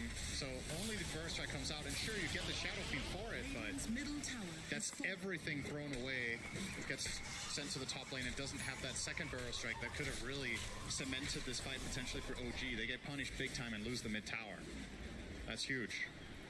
Duraccio's like, damn it, but good job, guys. We've seen a few of those in this series for sure. Yeah, Shadow Fiend is very susceptible to getting blown apart by this spell combo that OG has, and they do showcase it there. But the cast around him, it feels good when you're playing Shadow Fiend and you can die first and win the fight. Because a lot of the time this hero is sitting on so much of your team's net worth and he's somewhat frail, and you get punished really hard. That time he wasn't even needed. He just sponged up damage and his team cleaned house. We have the gank here coming out from OG, and they're going to find themselves, Boom, gets off his Ghost Ship, but to no avail here. BZM with a tip, missing the arrow on the Sand King stun. Doesn't need it. But they do see this juicy stack, and it's going to be a little bit of a slow one, but we have the glimpse top lane, static link, and the roar expended. Looks like BZM is going to tick out here one way or the other. Amar able to TP top. We might find the trade on Tofu, but you can see Celery is in his flesh golem form with that soul rip available, and Duraccio's come to play as well. You can see the Tombstone dealing a huge amount of slow here. Nice from Amar there. Another kill in favor of Gaimin. Well done. Dodges tier 1 tower. Dodges the glimpse with Burrow Strike. One of the only mobility spells in the game that can do that. If not the only, actually. It has to be a short list. If you time it, the way it works is that... Form Spirit. Yeah, Ball Lightning. No? You can't with Ball Lightning either. Really? So Burrow Strike is really special because you actually technically do get glimpsed back, but then it takes your end point of the Sand King stun. So you want to cast it so that you begin the animation as you're getting glimpse back, but you finish the animation after you have returned to the glimpse position. That makes sense. It's a pretty narrow window. Nicely done from Mar. And they're going for the kill onto Boom again. The arrow Sunstrike combo as well. Tofu, he has to walk away knowing that Boom will likely fall again in the same area. They almost didn't have enough in the tank there, but just enough. Another 100 health on Kunga could have made a huge difference there, but really, they're still guarding the enemy ancients, and finally they will attempt it. Mar, they have the vision here, obviously, as Gaming Gladiators. We'll see if they try to contest. I mean, Gaming they don't really see that much here. Yeah, the axes come out. A couple of those, but a lot of these are going the way of Amar. Oh, he steals the dragon. Taiga's gonna run it. Coming into effect as well. And Taiga inside that fireball. I can tell you with 100% confidence, I would have done the exact same thing there and died. That was a black dragon with 100 health that Ace took over. He leaps to try to arrow and kill it. It gets soul ripped by Undying, who's randomly there in the fog. And no way out. A Roshan. Tombstone is down as Gaiman. They're feeling it right now. This is where their lineup really comes online, and you gotta say, Immortal Faith, you have 14 minutes left, so you gotta start pushing here. EZM would be a very big kill. Thunderstrike giving them some vision. Glimpse back into the static storm, attempting to TP out, but Boom is here, bow and all. They get the Aegis, they get a high value kill. Gaming Gladiators looking extremely good now in this game number 3. Yeah, they also defend their mid tower still. Remember, this tower did get to half health quite a while ago, I believe, and just haven't been able to finish it off. And this is when things can get really scary for a lineup like the Radiant. Naga needs time. She's not ready yet. She has a Manta only. The enemy team has Helm of the Overlord, Tombstone, level 2 only for now, but Taiga, lead. That's not a good glimpse, but it's good enough. It's dealing damage now. It doesn't matter anymore. That's true. He just wants to get an assist. Wait, did you get an assist back in the day when it didn't do damage? I think so, yeah. I think it's still... Amar has been in the enemy ancient area for seemingly the last 10 minutes, it feels like. Yeah. Very comfortable here. Tower is under attack. You're just going to have to give up these towers. I think, realistically speaking, OG might just lose their entire tier 2 line here, because Shadowfiend has 4 minutes on the Aegis. The team fight is extremely terrifying to take into Tombstone, Hawk Vision, Helm of the Overlord, Dragon. It's just too much, right? I don't think they can really solve it. The question is, they're gonna force the fortification. What do you do about this one? Yeah. Immortal Faith. Immortal Faith. He gave them maybe too much of a buffer. Maybe should have said 20 minutes. That's right. There's the X. Tier 3 already at half HP. Torrent connects, but they're just doing the damage to the tower right now. 2/3 of it down. Absolutely. And he didn't use Tombstone yet. They still have that for the next wave. They could honestly consider this. The stakes are really high, though. Assuming that a bunch of TPs maybe came in the fog, but yeah, but you play it safe here. There's honestly the possibility that you can choose not to care there. There's a pretty big difference between OG's lineup in this game and the previous in game 1 when they had the Monkey King. And Moonlight Shadow coming out. Boat is coming though. Looks like Taiga's gonna be the recipient of that again, and 2 supports likely to fall right off the bat for OG. 5v3 advantage. Tofu, never mind. He's the support to fall for game, and now Yuragi's gonna be found out. Now this will be a huge kill. Song ends up resetting for OG.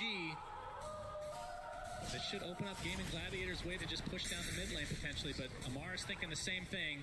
Takes out the next wave. Yep. Managed to cut that. This is pretty crucial for him, buying that time. I think if he doesn't do that, that tower's gone. So, good job there. Effectively delaying the game so BZM can close in on a BKB, and Yuragi surviving there also very important. But you're seeing the pace that Gaming Gladiators can put with this lineup. It's very, very quick. And are they actually going now? All right. That's good enough for them. No song. Yep, that's a big spell down for sure. 2 minutes on the Aegis still. Macropire's there. Arrow connects. Can they get the first life from Duraccio? Going to get Soul ripped back to a respectable amount of HP. And looks like they might just be setting their sights on the tier 2 mid instead here. Yep. And in the meantime, BZM solos the bot tier 2 towers Invoker, opening up outpost possibilities.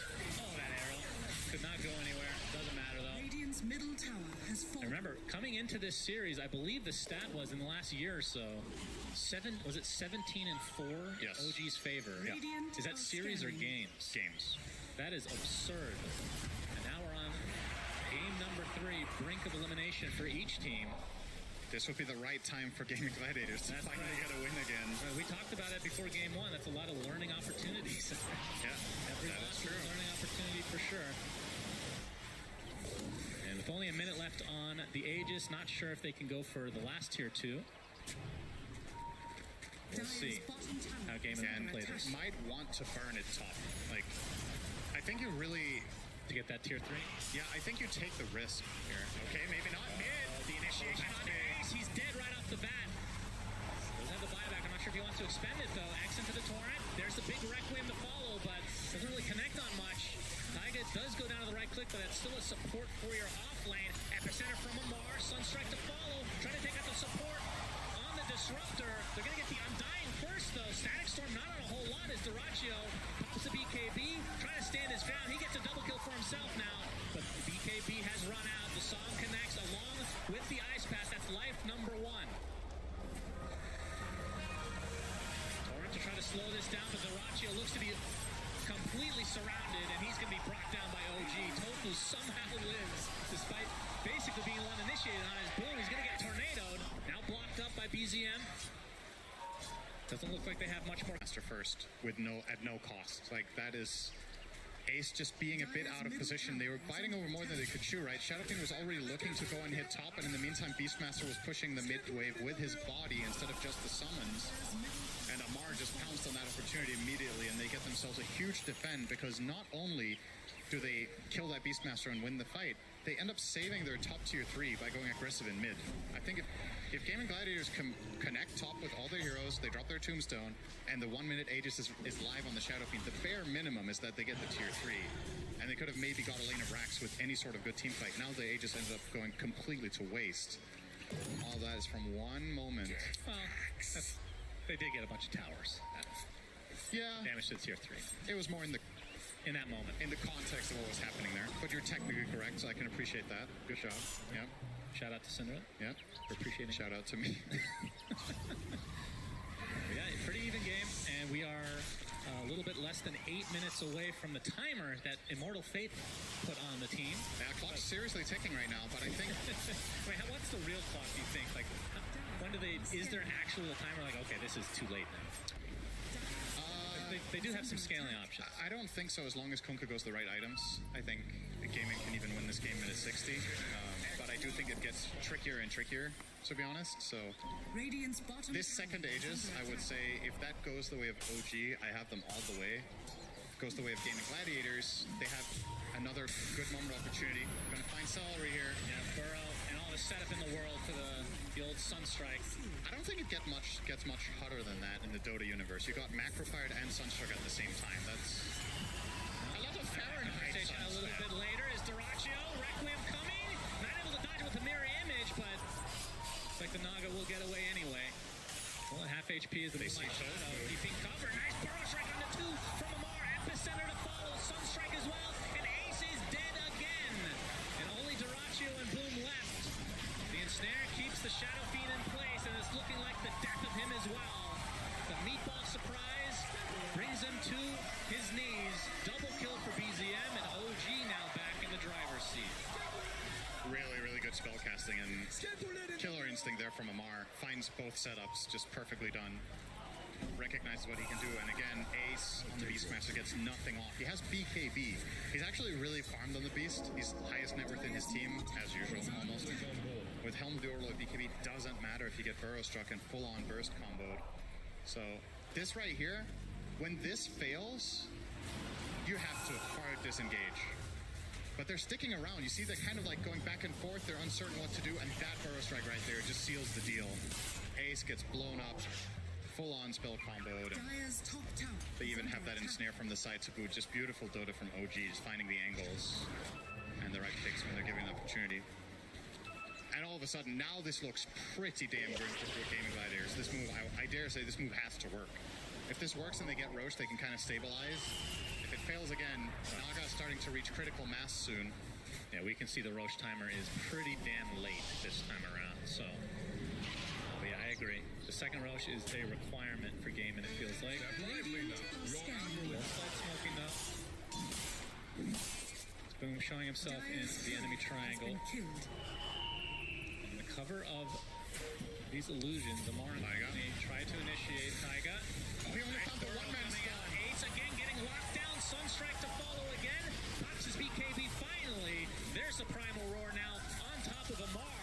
Still with the BKB, but gonna see Requiem from the sideline. Not quite enough to take out Amar here. But the axe out, he gets out of that as well. Amar, slippery man. They still have vision on him. They do. Finally comes back. Double kill for Tofu. That's a gem. That's true. Gem drops. Unfortunately for Gaiman, Roche not up anytime soon. Dude, that...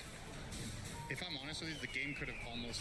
I'm not going to say the game could have ended there, but Amar did not find the stun of his dreams there. He actually had a 3-man lineup, but he only hit the first guy. I think didn't manage to click on the back hero in that stun and just ends up getting only one here. Look at that potential stun combo into Ice Path. They literally just wipe them out if that lands on 3 heroes, but instead, Ace gets to play for once in this team fight. Huge impact there with the Roar, obviously ultimately leading to the same peak kill, and they've already killed the Mirana, so... Could have been the stun of his dreams. It's still not terrible, right? Like, you still have decent control. You didn't lose Roche. Yeah. BZM, he needs to keep in mind the enemy team has the gem. Yeah, they seem more scared of him than vice versa. Yeah. The gem is on Tofu, though, and he's not frontlining, so they didn't see BZM run up there. Pretty bold, honestly, to do that in that situation as Invoker. I mean, yeah, you have BKB, but... Zarachio's going to get X back. Able to defend this easily, though. It's a nice benefit. Yeah, and they're going to keep the Roche control. 20 seconds to go now. Indeed. Roche number 2, so very important. Maybe give a shard, too, if you get it on gaming here. Shadow Phoenix. Beastmaster. Do you think that's better than Nessa? He has it already. I think it's by the probably Shadow Fiend, right? Yeah, I guess so. I don't think Tidal Wave is worth it. No, probably not. And they're just sitting in the pit, but you can see the smoke down from OG. They are ready for this potential fight here. And Roche has begun.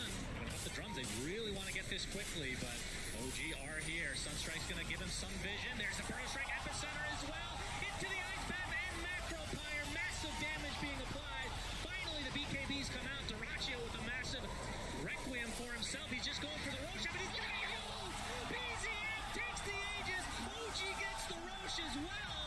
And now we're going to try to turn this around onto Zarachio with no BKB anymore. Massive fight for OG. And the Ice Path clips Ace, who has to BKB TP. He'll be fine, but OG winning this fight and getting the Roshan. I didn't see if they got the shard, but I assume yes. Was that like BZM took it? I think that was a tornado from BZM, by the way. It wasn't a Yule, right? They don't have a Yule. Oh, yeah, they just literally just clutched it out. Perfect spell casting there. And Amar... Oh, Amar has a Yule. It might have been his. Never mind. But crazy.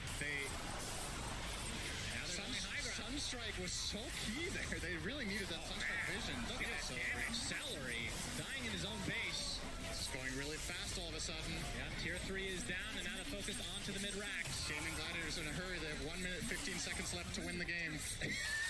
Immortal Faith. Immortal Faith. You gotta rally the troops here, straight down mid. For your prediction to come true. Down with a 9k lead for OG. It's crazy. Good for them. Like, honestly, that pit fight, if they don't have Sunstrike, I don't think OG win that fight. I think they absolutely needed this vision. It gives Amar the certainty that he can FP burrow these 2 heroes before they BKB. I mean, this is so hard to decide in the moment. I think... Let's see. No, I don't even know what you do. You have no idea when the pounce is coming. It's Gaming Gladiators, right? You just don't know when to pop BKBs. Man. Good stuff from OG there. Get themselves a 10k lead and an Aegis on Invoker. And at this point, with how their lineup works and what they're set out to do, it looks like Gaming Gladiators need to do some pretty massive outplaying in the coming team fight to fight 2 lives Invoker with Blink, Hex, BKB. Yep, it's going to be a tough one, no doubt about it. And we haven't even discussed Yuragi too much this game, but he has a Scotty Manta Butterfly and working a Heart next. He is going to be tough to bring down for sure. And I think the problem here is Boom is going Hex, right? And it's a lot of the time on Kunkka, this is a good item in the slot. I want to place here, guys. Aurus.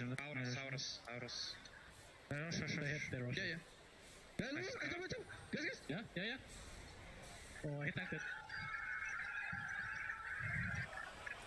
We're super low, guys. Yep. I will spot SF. I will spot SF. Rush. Get it. Come. Yeah, I want to place here, guys. Very calm. I would have been screaming. Something like that. But we're going to see a smoke from both sides. They're going to collide immediately. Burrow strike onto two. Undying deleted. Ace and Boom able to get off their BKBs, though.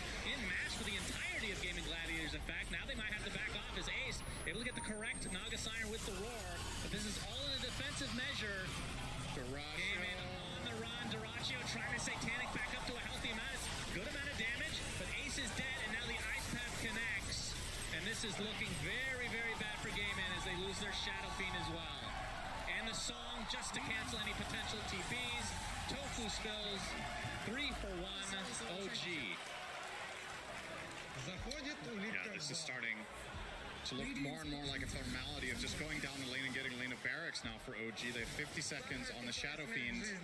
Without that hero, Gaming Gladiators can't fight. And what I was getting at is that you're going Hex on Kunkka, which a lot of the time is good here, but the problem is you don't have the damage against more good tornado Canceled it. That's very nice timing. EMP is going to connect. Triple Meteor thanks to the Shard. BZM not going to pursue any further. But Yuragi finds himself a celery. Yeah, he was trying to delay things bottom by cutting out this wave. BZM has the Aegis, so he doesn't really care if he gets killed here, to be honest. He wants the mana back, so he's just going to go and hit the tower. Indeed. And they're pressuring the bottom tower as well with Yuragi and all his illusions. Tier 3 top falls. As Boom still trying to defend. Tornado comes out. The BZM still, like you said, that Age is still in tow here. And he's going to jump in. Gets off the cold snap and the ice wall, just buying some time. And finally, the Aegis gets expended as Yuragi is going to be taking out the bottom racks in the meantime. But Static Storm, Ghost Ship is coming, and the roar on top of it. They do get BZM. Wait. A lot of damage being applied to all these buildings, but no racks quite yet. Song in retreat. And still the melee racks alive in the bottom lane with 200 HP. How the hell did Tofu know the Static Storm there? There was 1 second cooldown on the BKB on Invoker at the end of that kill. I probably just did it. They just felt it, you know? They're like, in my mind, when Invoker plays like that, oh, he has BKB for the second life, you know? Right. But they actually took the chance that, on the off chance that he doesn't have it ready yet, we get the kill there, and they did. That was really surprising to me that they find that kill on BZM and effectively defend all 3 lanes. They've lost all the towers, though. Literally everything is just ripe for the taking, but that was pretty crazy. And yeah, okay, I like this from Boom. He deviated from the Hex. I think he realizes they need more damage. Like, the Naga illusions are too big of a problem. They have 4k health. He has to be able to deal some more AoE cleave. He's going now for the Silver Edge, which is a good connection item. I honestly wouldn't mind seeing him going Rapier after that if we get to that point instead of Hex. I think you're in that territory now where you have to take huge risks in order to pull it off. I mean, how good is Rapier these days on him? I mean, with all the changes that have been made in the last few years. I think it's pretty solid when you have the Silver Edge.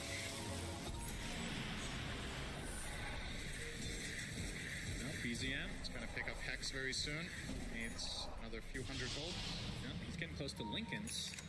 Did I say Hex? I meant Lincoln's. Yeah, that's fine. We're on the same page, Cinder. Yeah, we agree. He's buying item. You can speak gibberish and I'll translate for everybody. Almost MKB on Dyrachio. Yuragi. That was the joke. I'm just going to ignore. Oh, the leap out. No connection quite yet, but the glimpse finally comes in. Able to get the vision at the last moment as Taiga gets dropped. But OG not afraid. They want to continue on. Amar able to get the 1 with the Burrow Strike. Requiem, kind of the zoning. Oh, they pop the BKBs to try to get away from the song. Kind of an awkward engagement. Who's running from who right now? But the Ice Path connects onto 2. Tornado to follow. So both supports controlled right now as Misha trying to outrun this Triceratops and zombies as he gets destroyed.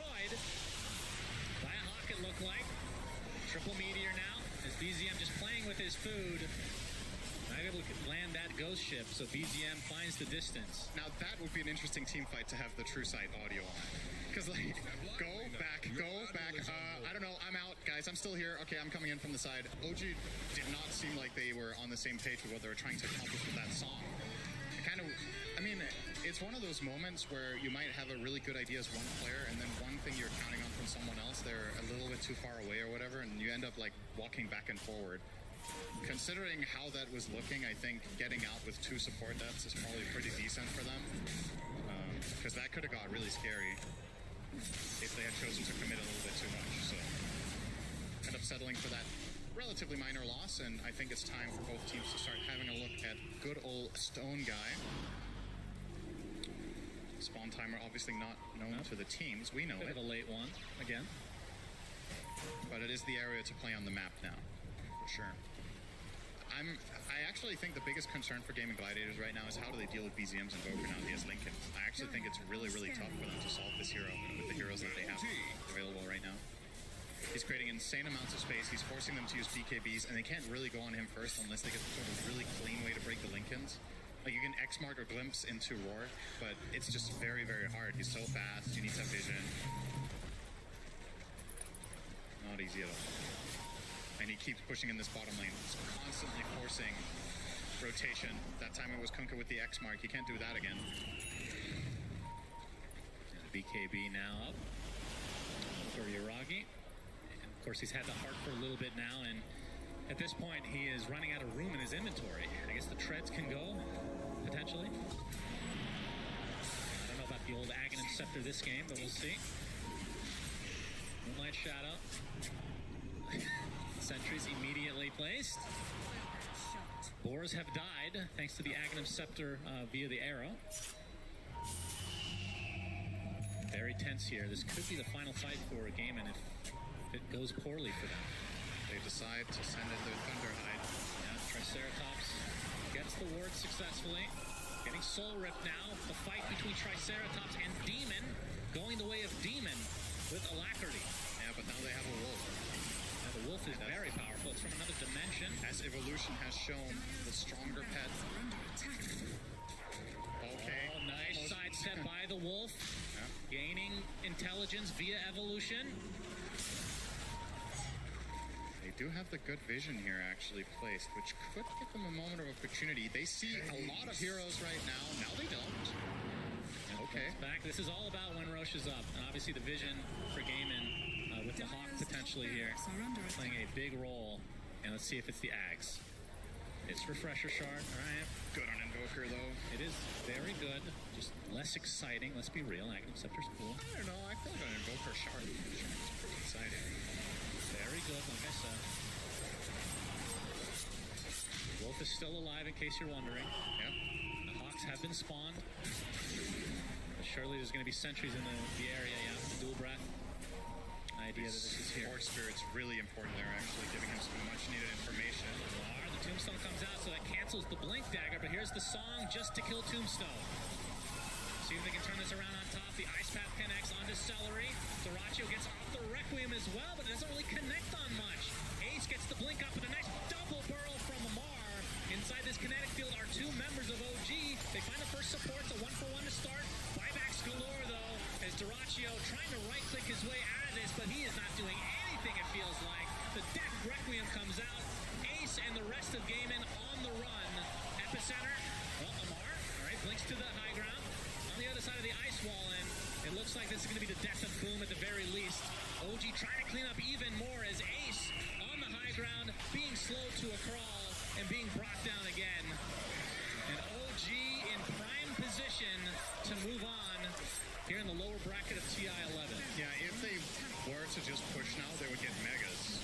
There's 2 cores without buyback on Gaiman, but they will get the Roche first. Keep it safe. They're not over-rotating for the Roche, though. They're doing it with 2 heroes and leaving a little bit of a cheese for fun here, letting it ferment for later, then it heals more. That's right. That's how it works. Tastes better, too, which is not unimportant. Top racks are gone. The creeps will take care of it. And onto the mid lane, OG goes. Tofu trying to stem the bleeding, but I feel like they might just have to give up the megas and try to fight outside of that. Just because they don't have these heroes up quite a while. Plenty of time for OG to try to finish this right here, right now. The Burrow Strike onto the Disruptor. Does have buyback, though. Seller's going to be spotted in the trees. Tornado not going to connect. Along with the Sunstrike as well. Looks like he'll make it back into the fountain as the song being used to control them. Nice path. Oh, BKB from Terraccio, but if you have to use that next to your fountain, that's probably good news for OG. Glimpse back on a Taiga, but the Mega Creeps have come. The zoning is successful. Trying to focus that attack. Beautiful Burrow Strike from Amar. Ice path to fall with Terraccio with the Requiem from a good distance here, but they're really just working on the illusions. That's what's taking so long. And again, OG 4 minutes on the Aegis. Now we have the Deafening Blast. The 6 meteors come out, burning them in their own fountain. Epicenter to follow. Gaming Gladiators will fall as OG will move on. Ace, the last remaining member of Gaming, but he's going to die inside the fountain as GGs are called. So Gaming Gladiators, a great year overall, but eliminated here at TI 11. And OG will move on.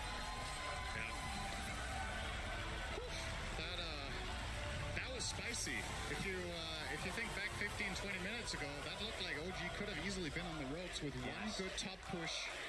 Gaming Gladiator's strategy was not far from being successful in what it was trying to accomplish with that first Roche, but that one moment where they have Beastmaster caught mid, it snowballs into 4 OG kills. They keep building their advantage. Since then, they get the next Roche, and then they just clean up. That's how it is when you play these risky lineups.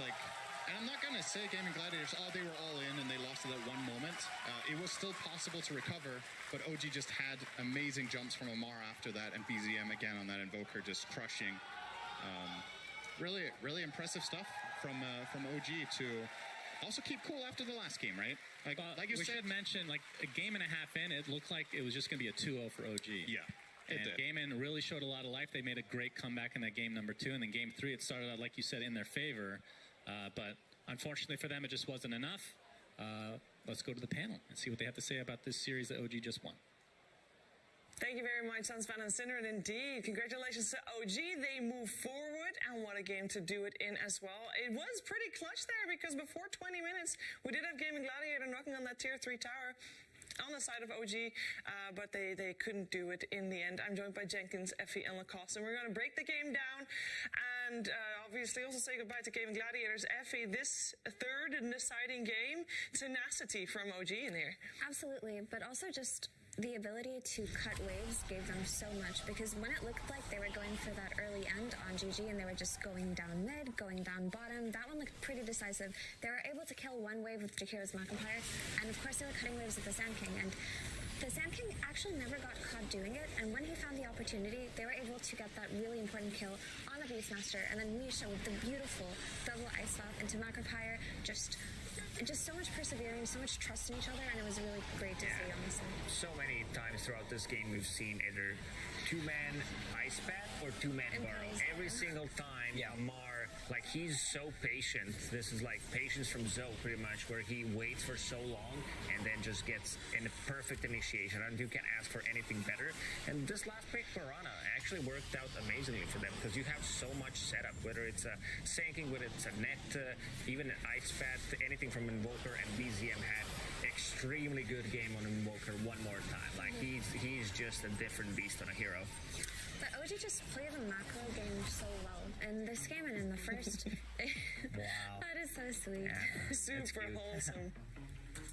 But yeah, in this game and in the game 1, it really felt like they were in a position to just get run over by Gladiators' early aggression kind of style, but they were able to just play the map in a way that unraveled Gaming Gladiators. And when things started to go wrong for them on GG, it felt like they didn't stop going wrong. They never really pulled themselves back together. Maybe they got 1 or 2 key kills or key pickups here, but for the most part, once they stumbled, they lost their footing completely.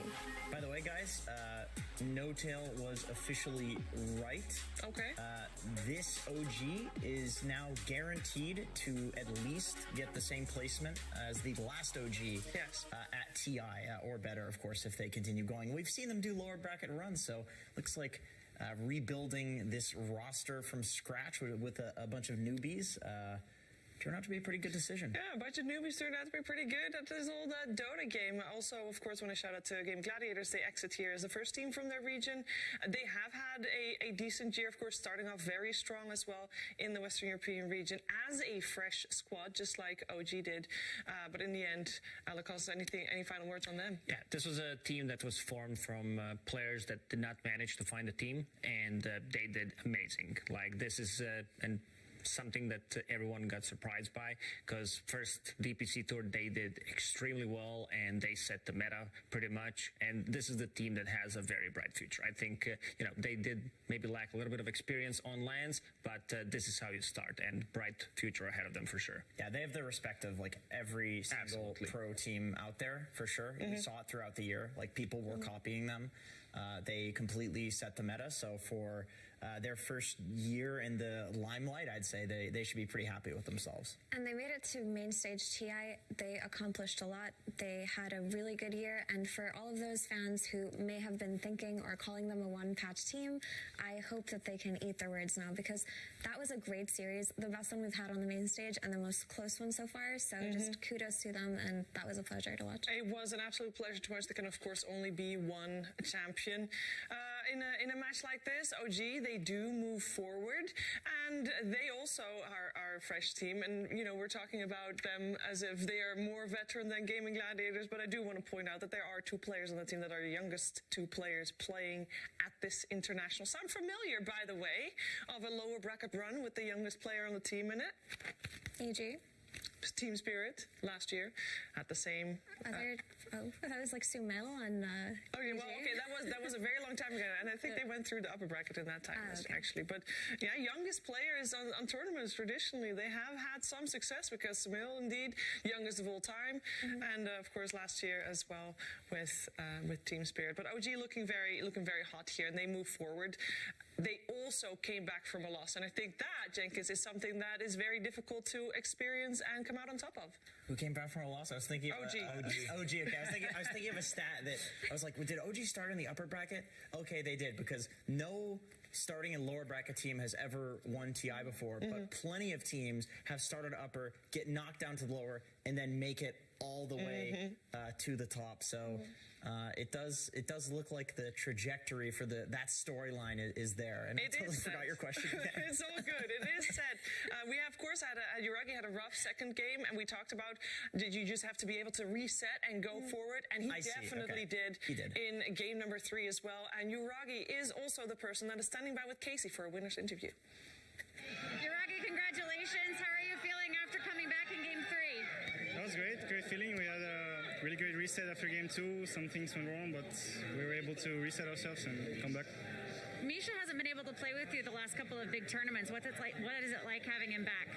I mean, it's amazing. It's our captain, our soul of the team, and it's great working with him. All right, who do you want to face next? We got Liquid or Entity, depending on how the games go this afternoon. I would say Entity. All right, how come?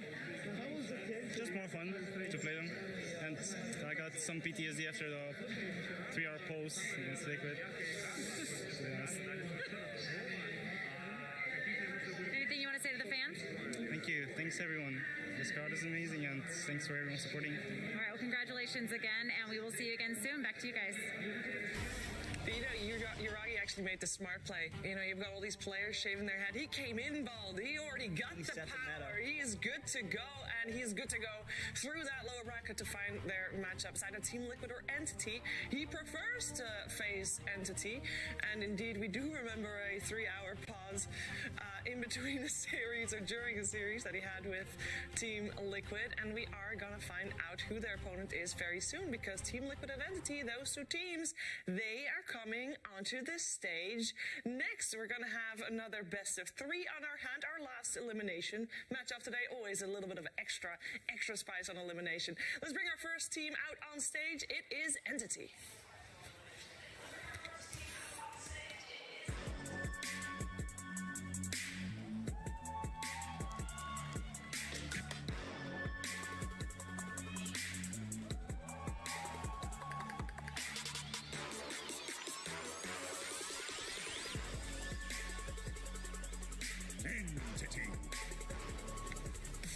They've been forged by the fires of this stage already.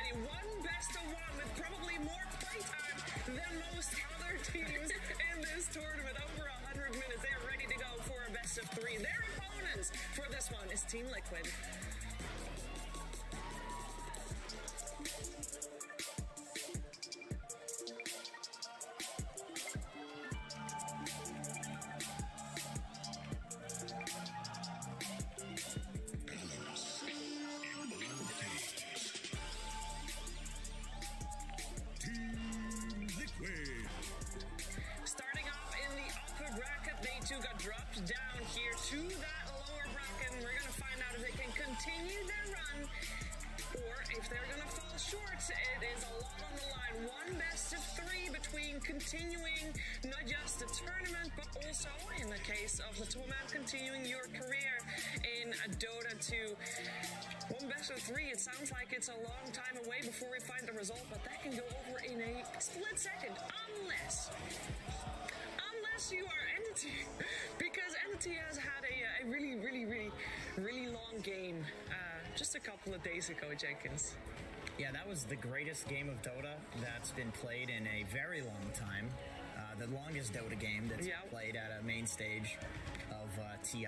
It was so good that if anybody's not watched the entire thing, I don't even want to spoil what happened by talking about it, but I will anyway. It's fine. We don't have to spoil it. We can just relive some of the moments that happened while this team was winning. There were so many emoji. I cannot even imagine what you're building up to an 170. How do you react to that? He fell. We also have a clip of how Stormstormer was in an interview with Casey. Or a soundbite. Oh my god! Stormstormer! I'm exhausted watching you! Yeah, me too. No, this game actually insane. Man, holy shit. We played a 128-minute game against one player on stage. No, just kidding, but holy shit. This game actually, I don't know. It's TI, I don't know. I can't even imagine, guys. This is me doing analysis at TI. I don't know. It's TI. I don't know. If a player can do it, we can do that. It's unimaginable how much adrenaline you build up in a game like that, and obviously all that comes out at the end in a big release. I think it's really good for Entity that they've had a day to relax and prepare for this series. And I don't know, what can this do for their momentum, Effie? I mean, when you think about it, this was their trial by fire. The first game they played on the main stage being that long, that tiring, and that satisfying in the end. You could see it from Stormstormer's emotions. If they had any kind of nerves or anxiety regarding the main stage, they can't have it after that. They killed it. That trained them. It's been totally purged from their brain. Absolutely. That was their anime character arc. They are definitely feeling themselves going into this match. Storyline is pretty nuts because they did start Tour 1 in Division 2. They did qualify in Tour 2. Then they needed to play tiebreakers to stay in Division 1. And then they had to battle it with Team Secret to go to the major. And they went to the major and had really good result. Yeah, and their carry got poached from them in the middle of the year, right? Chrysalis got offered a contract from Secret and he took it. So they just found themselves without a carry, and the stars aligned. They managed to get Pure, who was teamless at the time, and they made it all the way to TI. So I think regardless of the outcome of this series today, they're definitely happy to have made it this far, and they should be proud of themselves. I mean, Fishman, he's very persistent. First, couple of his players get stolen by OG, then Secret takes one player, but he keeps on going. He finds the talent, and here he is on the main stage of TI. Yeah, I think when Yuragi was asked who you want to face Entity, it's because the old Creepwave guys, they really want to face each other on the stage. So there's a little bit of that playing part as well with Amar and BZM and Fishman all being part of that same squad, and Katomi, of course, as well. Let's have a Team Liquid, though, Jenkins. We got to highlight them, too, because they've also had a crazy road. Their year was very different because they already, from the get-go, had very high expectations put to their squad. Yep. And going back a little bit, I will say, anytime the Creepwave squad are playing against each other, there's a lot of shit talk that goes on. Liquid as well during the pause, and a lot of shit talk. To see that this game. Well, we're going to find out what we're going to see this game because it's drafting time. That's right. Get ready for game 1. I don't know. Entity versus Team Liquid. Game 1. All right, I want to talk want to talk more about Team Liquid, Jenkins, because you're making... Take a minute. What did you ask again? I don't... Team Liquid, okay. Talk to me about Team Liquid. But you wanted to go further back than just this year. Yeah, that was like the pause. There was a lot of shenanigans. I mean, these Liquid guys, they have insane personalities. There's a lot of Zai stream viewers out there spamming out the Zai Jays. It's Matumba's last year, you know, so everybody wants to see that go well. And then on top of that, you got Insania, who accidentally picked Gyro at the only other TI that he's been at. And so he just wants to... Hey, he's already doing better than what he did that time. Yeah, he's already further in the tournament. It's because Gyro's not in the meta. Sure. Because he didn't misclick anything yet. Right. I hope one day Insania can live that down because it's brought up every time. Insania is brought up. Listen, he brings it. He's my boy. He's in the bubbies. He's a bubby. He brings it up.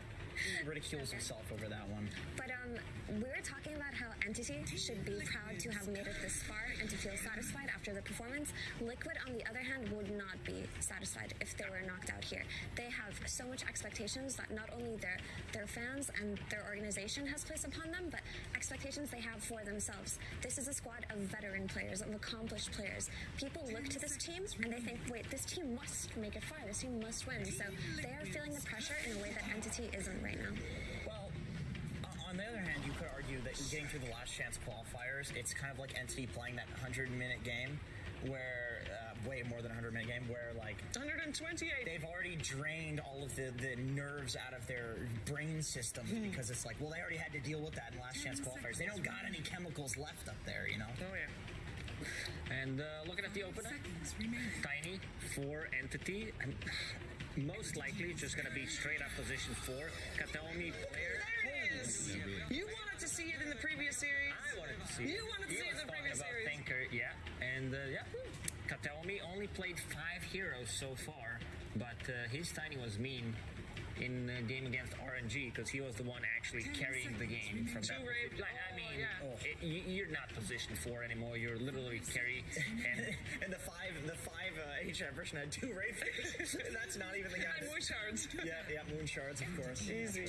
So Arc Warden first pick is such an entity-specific kind of thing. I don't think we will see any other team on this main stage do something so bold. Potentially OG might if they get to that point, but I don't know. But this is a Stormstormer hero. He has a really high success rate actually on it so far this TI. I think he's won 4 out of 5 games so far.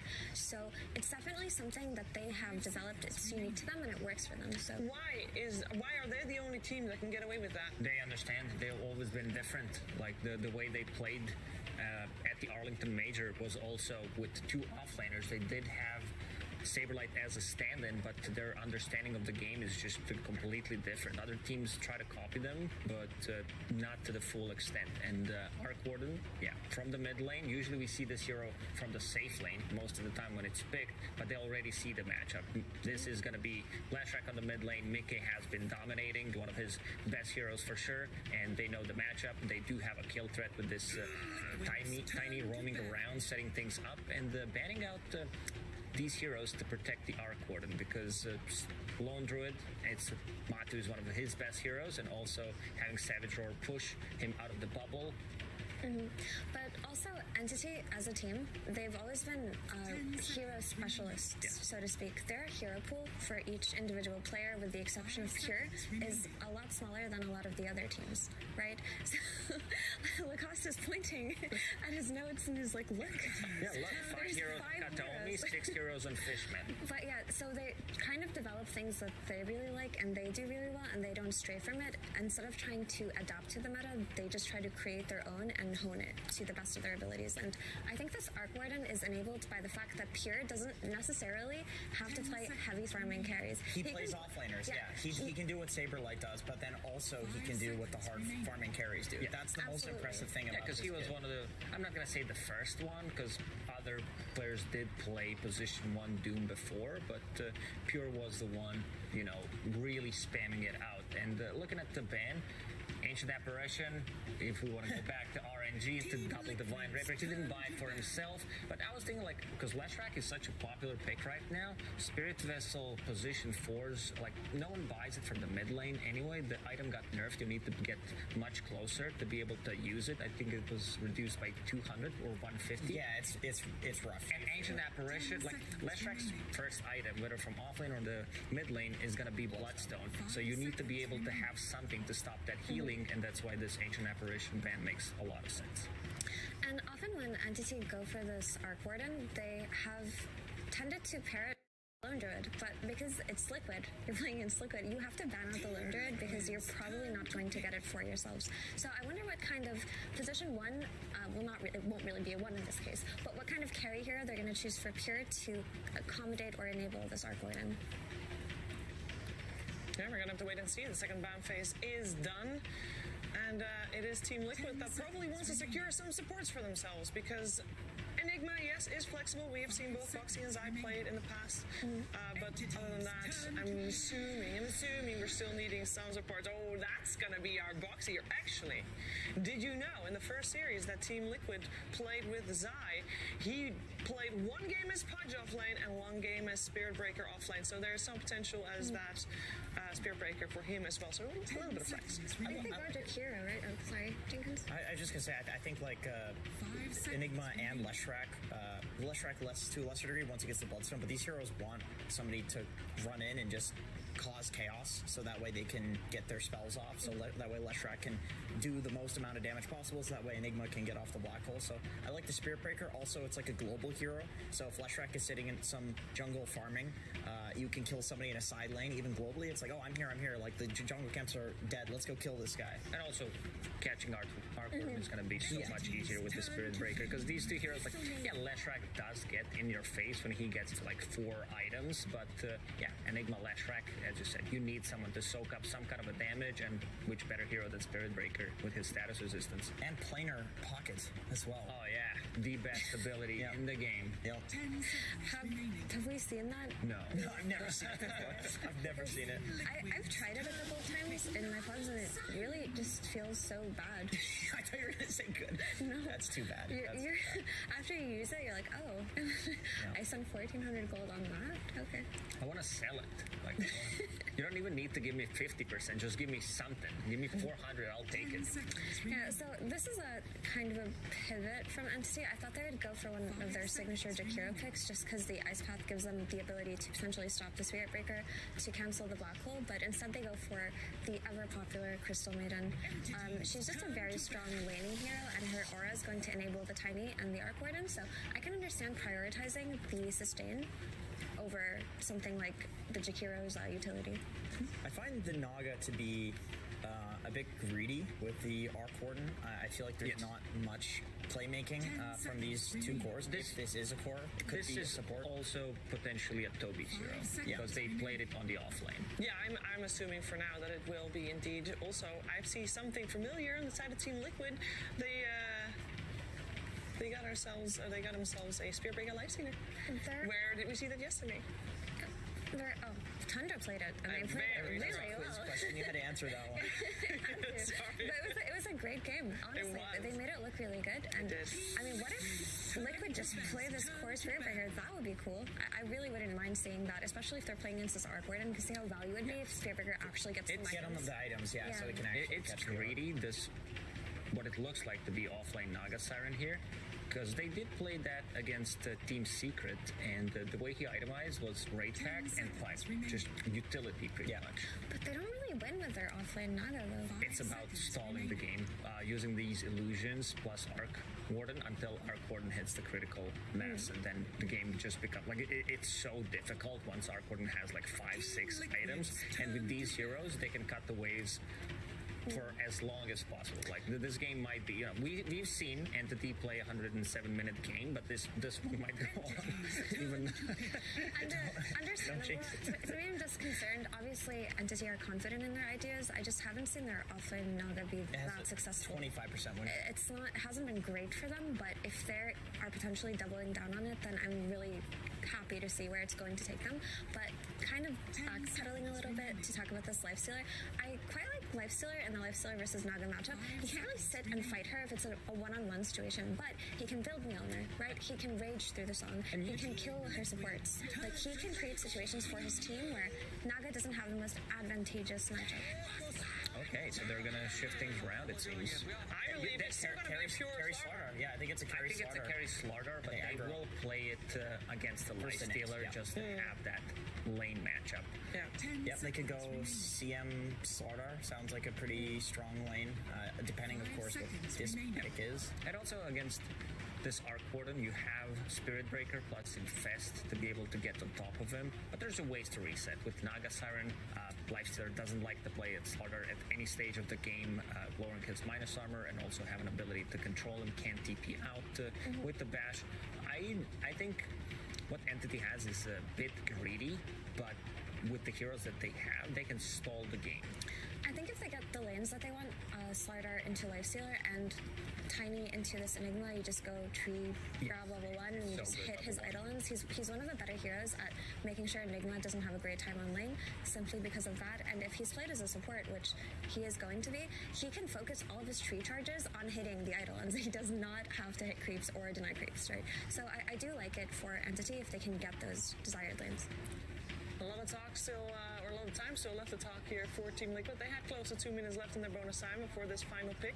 So we're seeing Coach Blitz give a little bit of a speech to his squad. Some ways going out. Oh, yeah, you know what? Oh, I like Glitch for the last. You do? Because they're all blue and right facing. Well, Lifestealer not. But well, other than Lifesteal. Okay. Yeah, sure. And also having an extra armor, you have bouncing between illusions. It's very hard to micro Naga Siren illusions and still like deal damage, and great against Invoke or Arc Warden because you can pull them out of the bubble. Yeah, we still don't know where the Spirit Breaker is going. And it is Lich. Good call for cost. Good call indeed. And is that for you enough to sway Liquid's play? Not convinced. I like it, but I'm a big fan of Arc Warden. I think this hero is not utilized enough, so I think I'm going to go with Entity for game 1.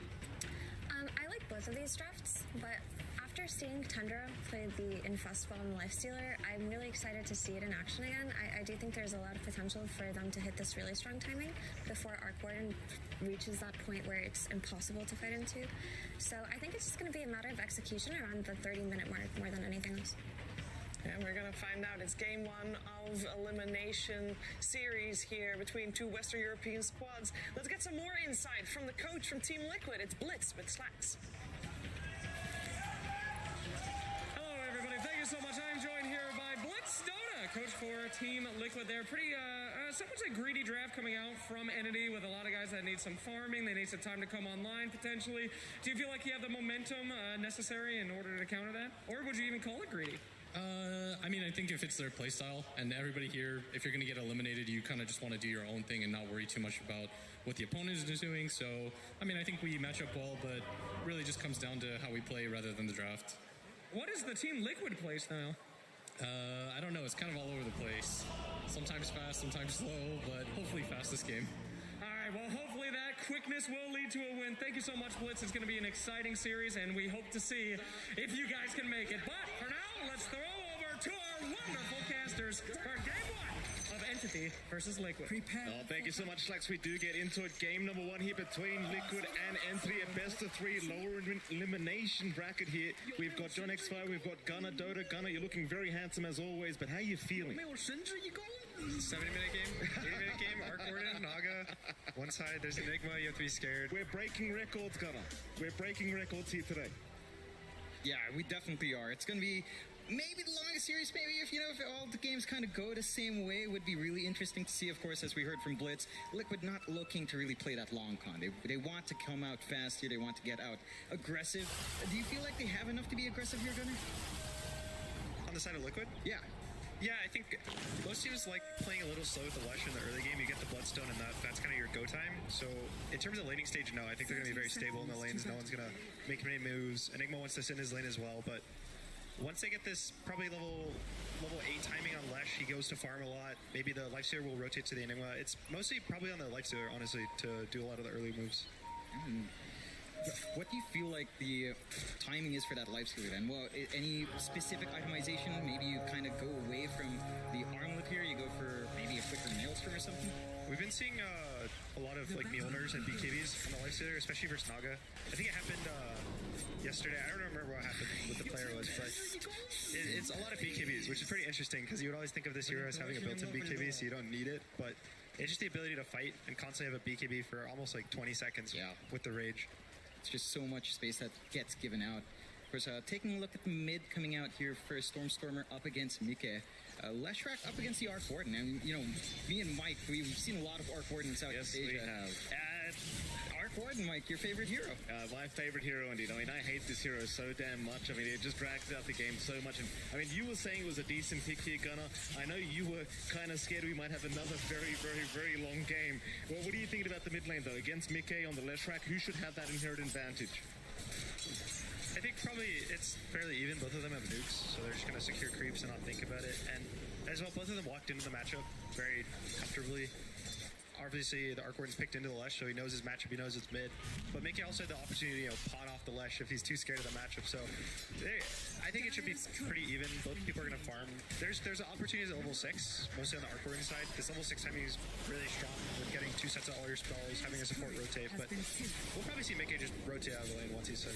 Well, let's talk about the top lane as well. Matama Man and Insania are going to be against Toby and Kataomi. So the Pulse 3 Nagasara and the Pulse 4 Tiny against this lifestealer Lich lane. John, what are you thinking about this lane? Like, top lane, do you think one side has the advantage here? Do you think it goes the other way? I think it's fairly good for Liquid. I mean, down the line, you're going to have the Frost Shield to just kind of hold Matumba up front. Toby's not going to be able to be as aggressive with his right-click grass, and Kataomi's going to need levels to really kind of gap close. What I'm interested to see is really the itemization of Toby. We heard the panel. They've been going for utility, raid pack, type of insight, stuff like that, just to keep you alive in the middle of these fights.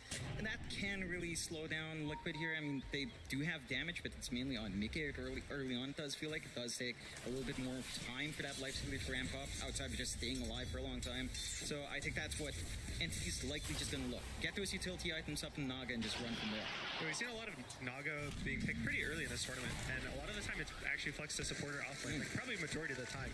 And you would always think to yourself, why would you pick this hero that's always known for, you need 3-4 items, you need Mats, a defusal, Scotty, a heart, and you're like, okay guys, I'll show up, I'll stop farming, I'm going to fight. But a lot of it's now that pushing lanes is very important to a lot of teams, and Naga, her spells are so good that she can push lanes with no items, or little to no items.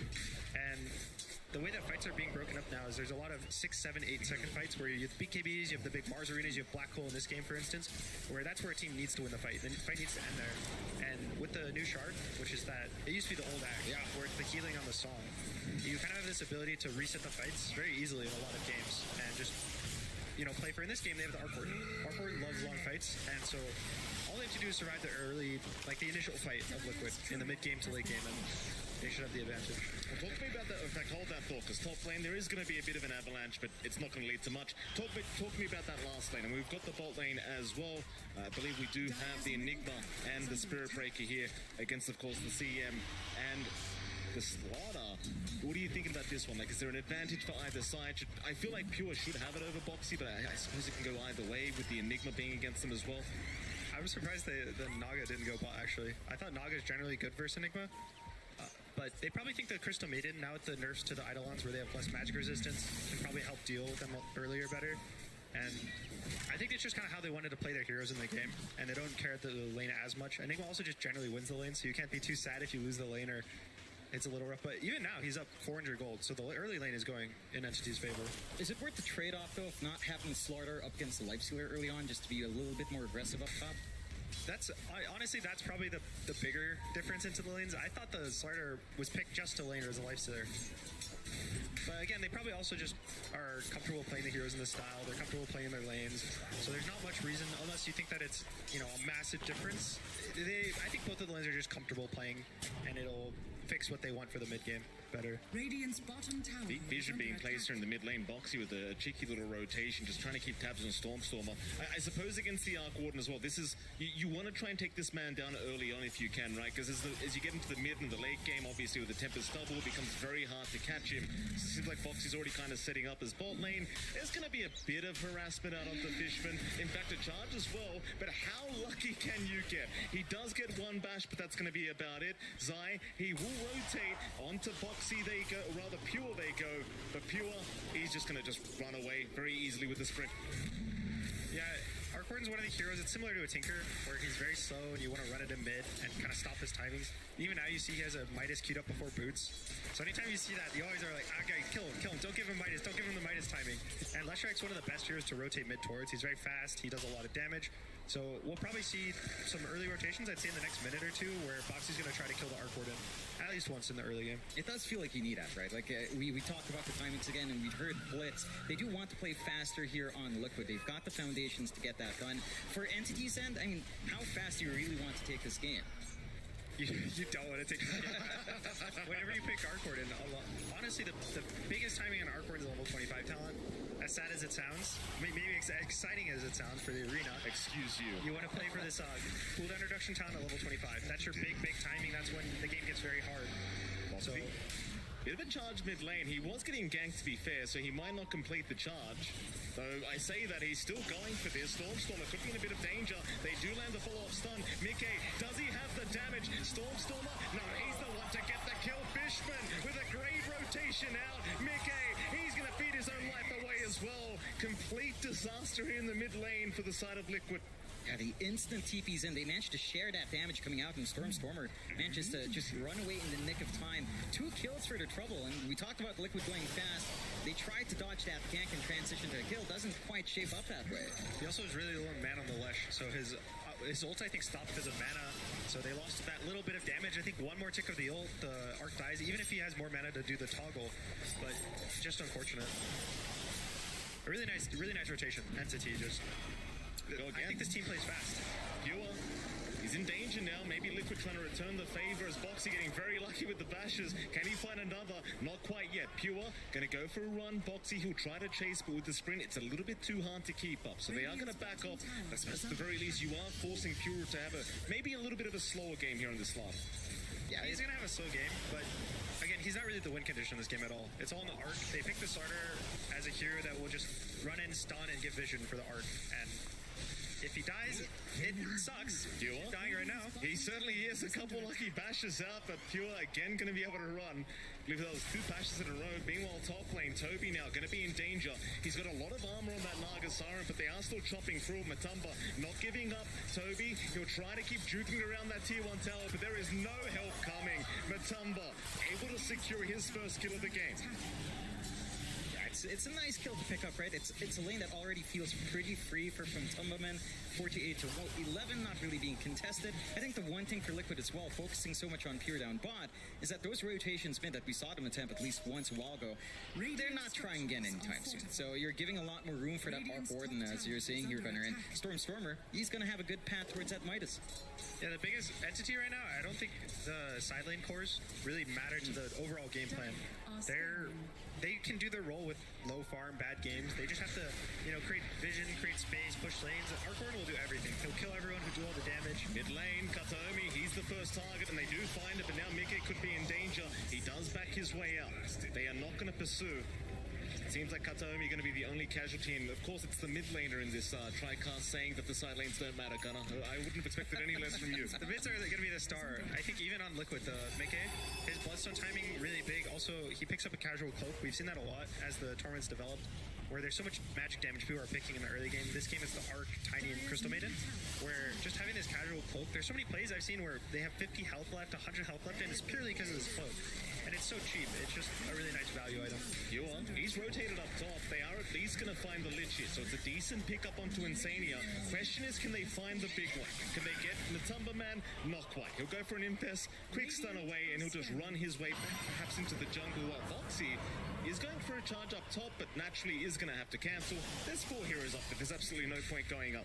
Yeah, and I like seeing this kind of movement out from Entity. They're trying to go a little bit quicker. At the same time, this is so much space for Stormstormer mid. I mean, Liquid have not been able to focus down this Arcorden at all. Midas fully up, Maelstrom coming up next. You've got the Tempest double. The farm will rack up here. Yeah, it's one of the things where both those safe lane carries want to sit in their lanes as long as possible. That happens every game. And it's kind of a test of chicken. It's whether you're going to be the carry to rotate first, and you have to make sure the move's successful. A lot of the time it is, but those times where you leave your lane too early and it's bad, it gets it's really bad. So you're always going to wait for trying to bet the perfect opportunity. Pure makes the right call. He goes top, gets the Lich. He loses his entire bot, but now he kind of has space to farm. Just goes straight to that jungle and tries to build up and still give Toby a little bit of room. This is the one thing with Nog as well. You mentioned your Gunner, right? You just send out the illusions, you can scout out, you can clear out camps, clear out waves without too much commitment. Although you're not doing too much to stop the lifestealer there. Nice little cancel from Kataomi. Boxy trying for a chance, but really just wanted to zone him out for Mickey to be able to pick up the power rune. As now Mickey being slowed up quite a lot. They're going to move back in. This could be very dangerous for Liquid. Boxy, he's trying to help out, and he does take the toss away from Mickey as they keep going. Kataomi, he's the one to drop in. Mickey, look at this Giga Chat. He'll just keep going in against 4 heroes. He just doesn't care, but it may cost him his life, and eventually it will. But here comes Zai with the black hole. He wants Pure at the very least. Chain Frost out as well. It will be enough. Who won that team fight? It's Entity, right? Arcorden doesn't die. Everything on Entity is on the Arcorden right now, and every time you don't kill him in the fight, he gets a kill or two. He survives the fight. You're just building up, getting XP. That's all that matters. It's all the XP. So every time he lives, it doesn't matter if he gets gold. Doesn't matter about anything. He just needs the levels on this hero.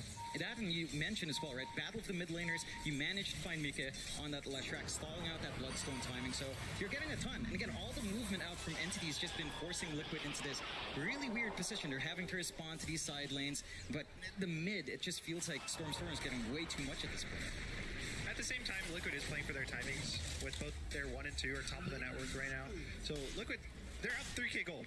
We're talking about this, disaster right now. The Entity getting all of their timings, but Liquid's having a good game. It's just that there's always this looming fear when you pick Arcorden of, is it too late? Have we ended the game? We heard in the last series it was, we're gonna win in 30 minutes, and as we saw after 30 minutes, they didn't win, so the game got hard. And in this game again, it's just the 25. That's the big timing. So what you're telling me is we should delete Arcorden from the game.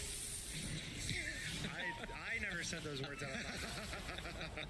I mean, you want to play it, don't you? I like 20, level 25, 60-minute games occasionally. If it was a staple, maybe I would agree with you more.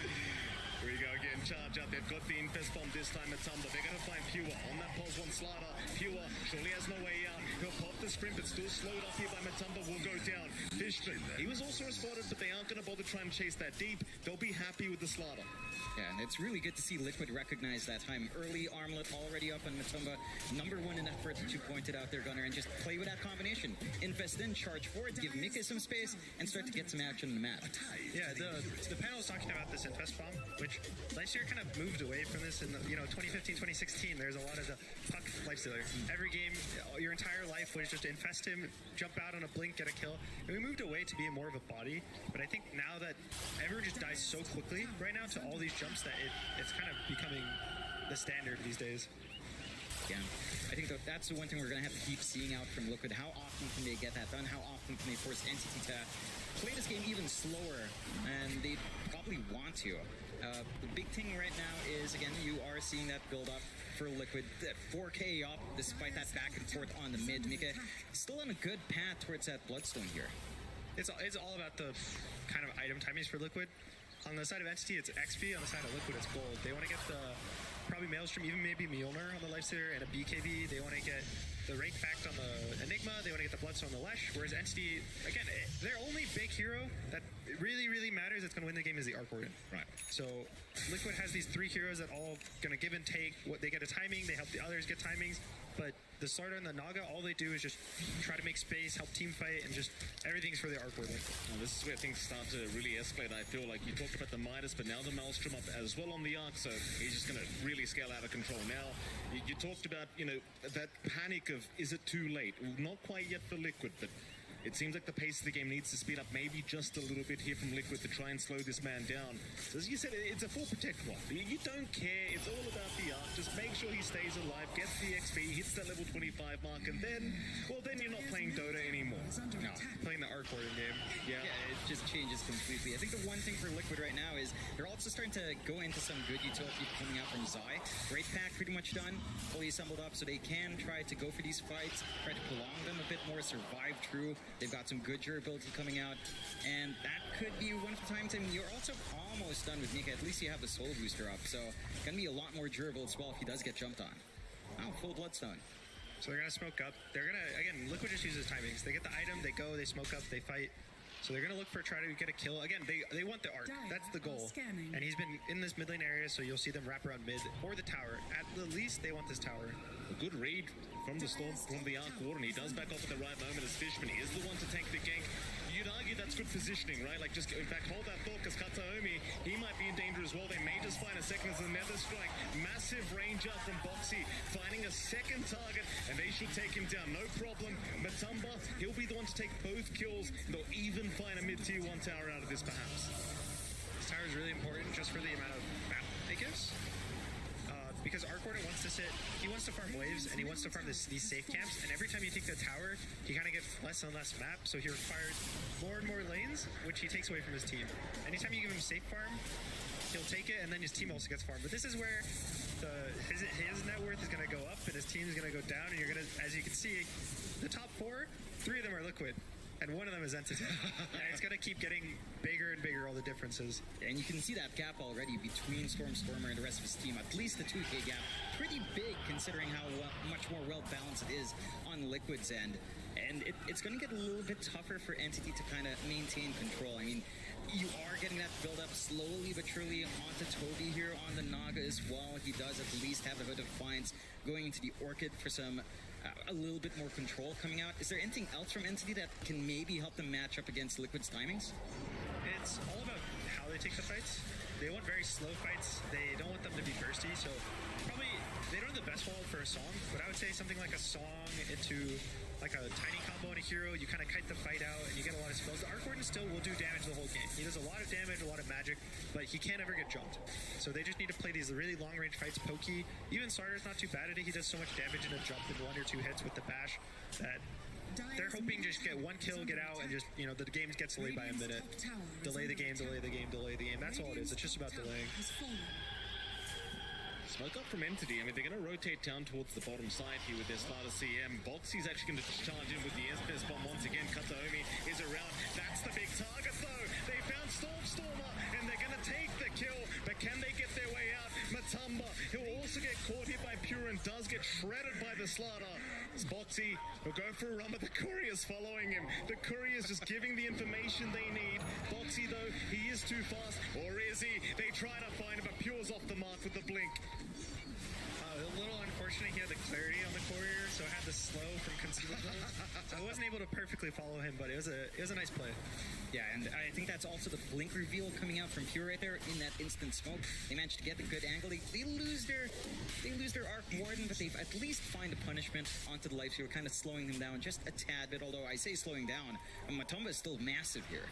Yeah, and he's going for the shard next. I've been really liking the new shard, how it works. It's so much cast range and so much lifesteal that you give to all your teammates. Even the left target, it'll keep bouncing with all the AoE damage. He'll keep lifestealing, and he just gets an extra 2 or 3 bloodstone effectively in the fight. Roshan is going down the way of Liquid. No contest fight yet from Entity. Doesn't seem like they're quite well aware it is happening.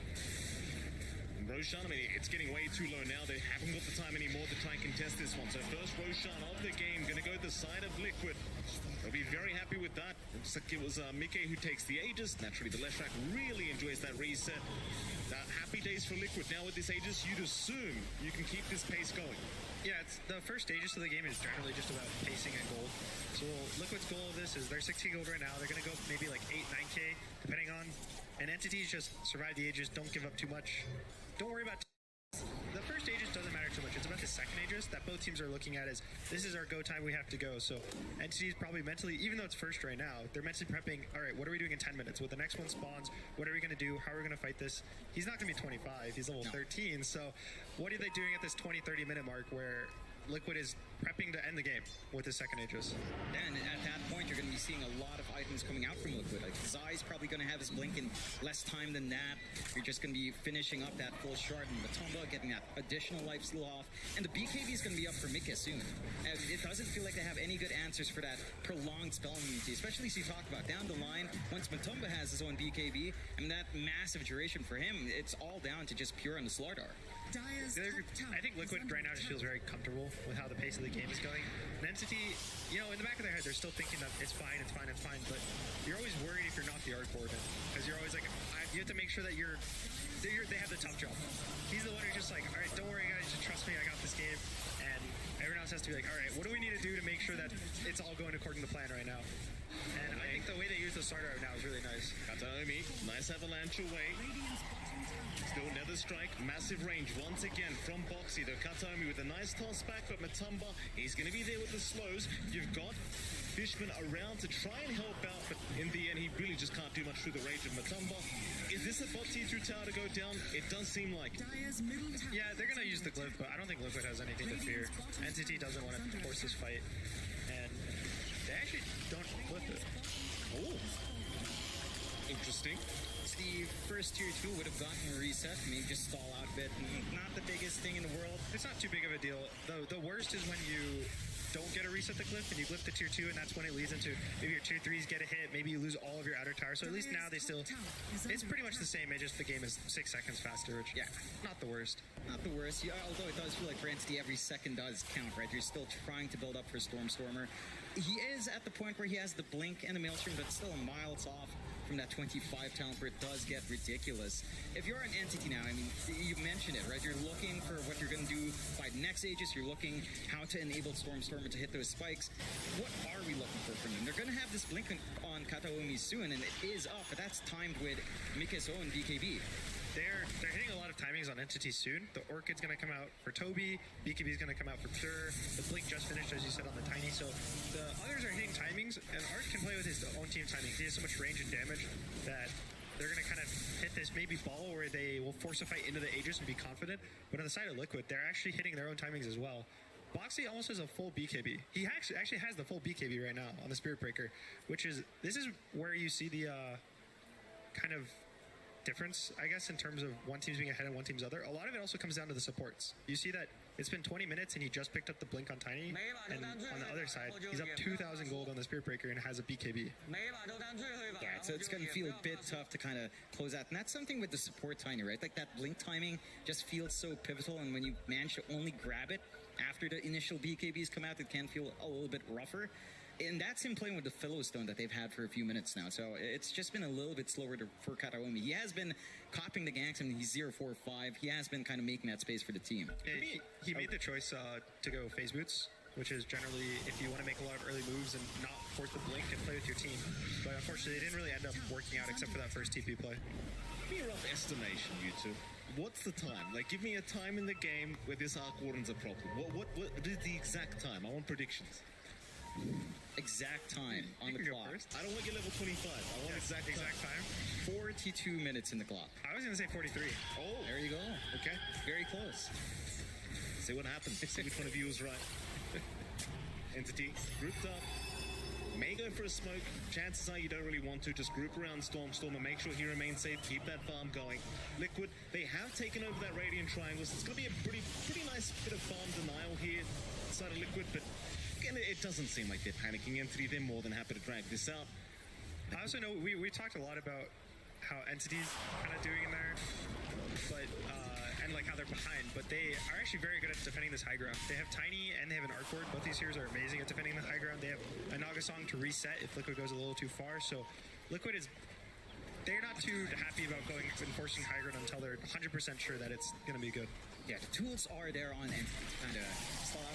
We've seen already from Entity's one game, they can stall these games out. You are. He's going to drop. Very easy pick up here by Matumba once again. Just the Infest Bomb proving to be so powerful here by Liquid. Pure, again, he's the pulse one, but doesn't really care. He's just buying space for his mid laner. And it seems like Liquid, well, they are going to find a Tempest Stubble, but that's not going to be the real thing. Get a bit of gold here for Mickey, but that's about it.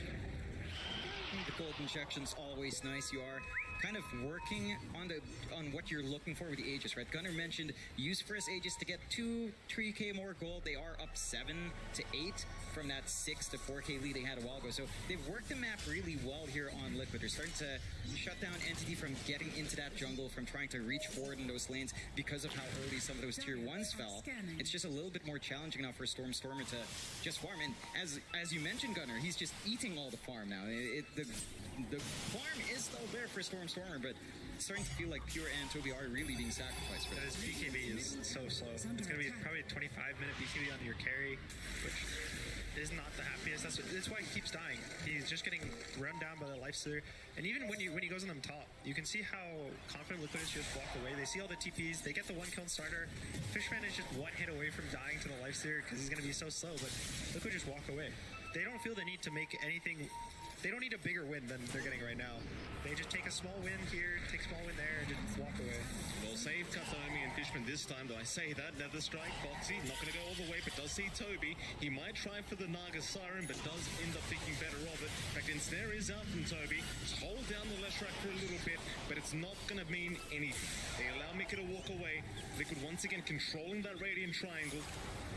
And Entity still sticking as a group. It's starting to feel like you're finding a lot more for Liquid to play with here, though. Blink off on Zai, Aether Lens as well, a little bit easier to reach with that black hole. You do have really good cancels here from the side of Entity, so it's not exactly the easiest to just go in without any protection or spell immunity at all. But the options are available for initiation from Liquid once they feel like they've got that foundation to try and pierce through for more objectives. Yeah, this Enigma, he's early picked, so his black hole's generally early picked. He's not picked for the black hole anymore. He's picked for the lane, the Malefice, and all the ores he's able to buy. I wouldn't be surprised if he goes up a BKB, but I wouldn't be surprised if he just buys the shard and just stuns heroes.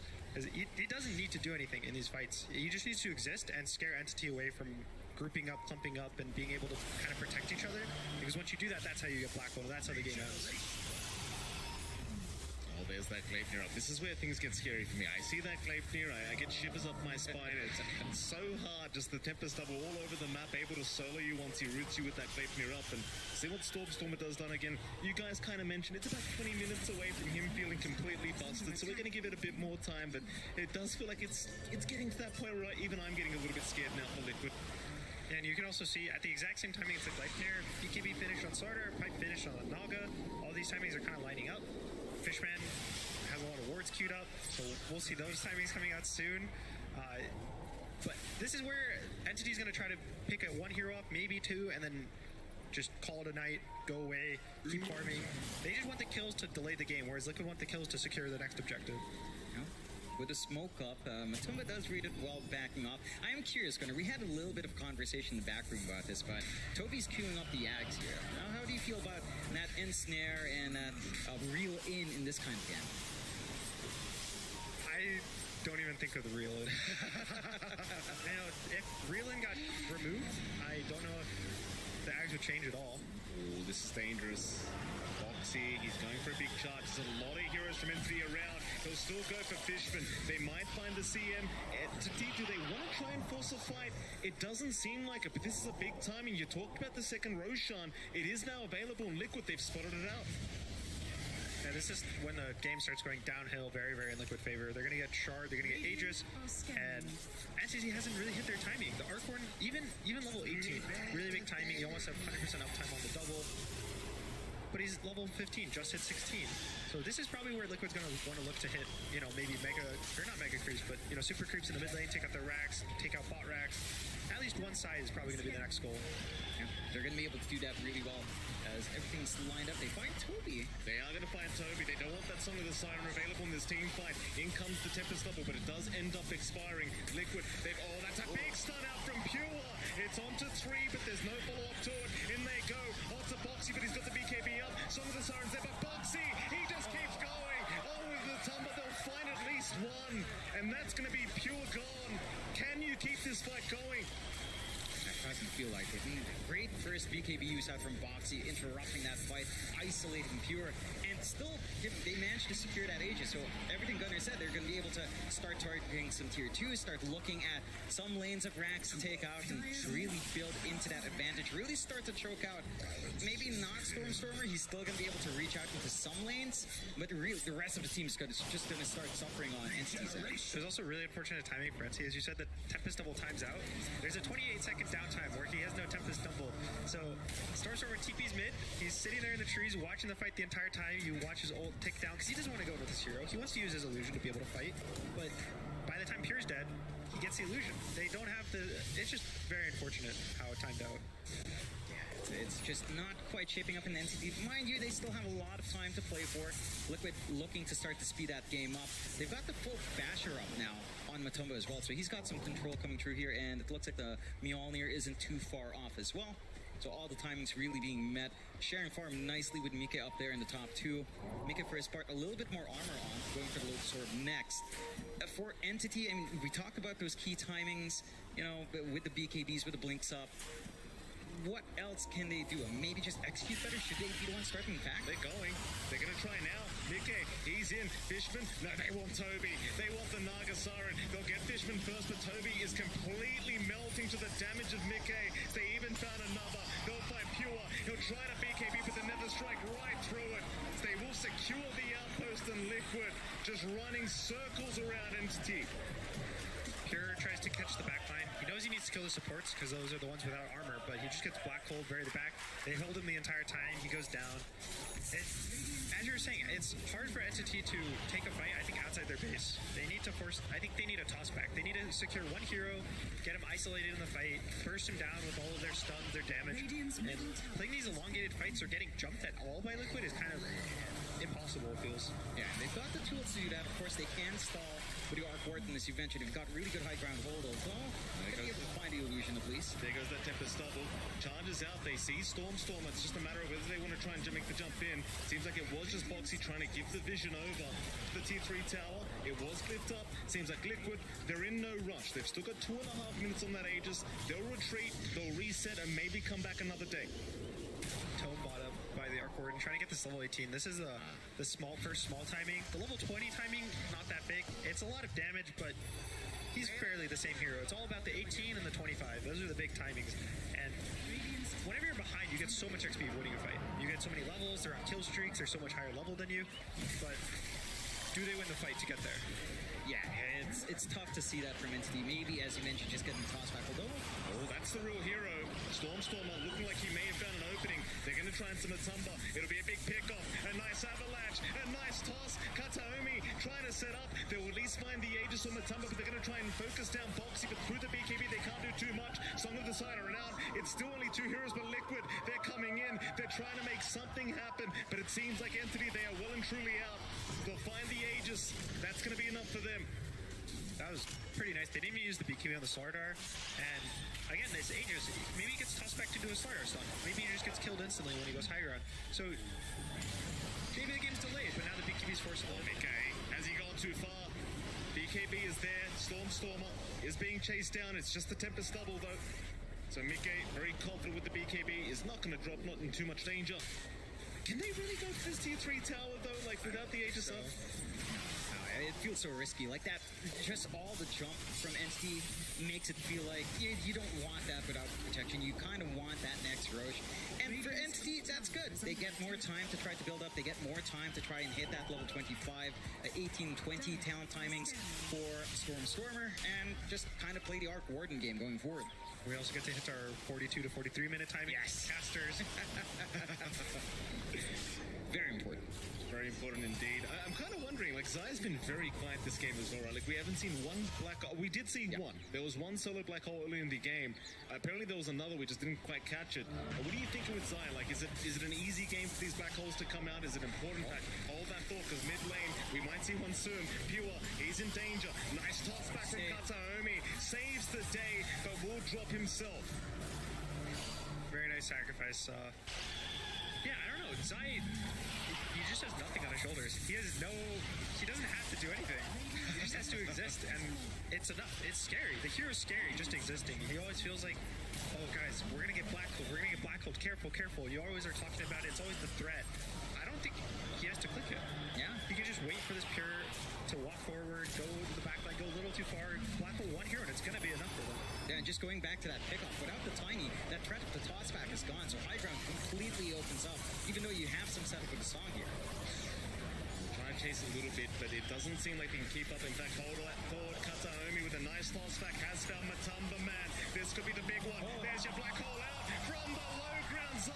It will get cancelled though by the Song of the Siren. They have at least got Fishman down. Liquid, can they keep going? It seems like they're going to try. Toby, he's the target. He'll get forced up the way, but it may not be enough. They'll just close the gap. Oh, to Kataomi. They want more.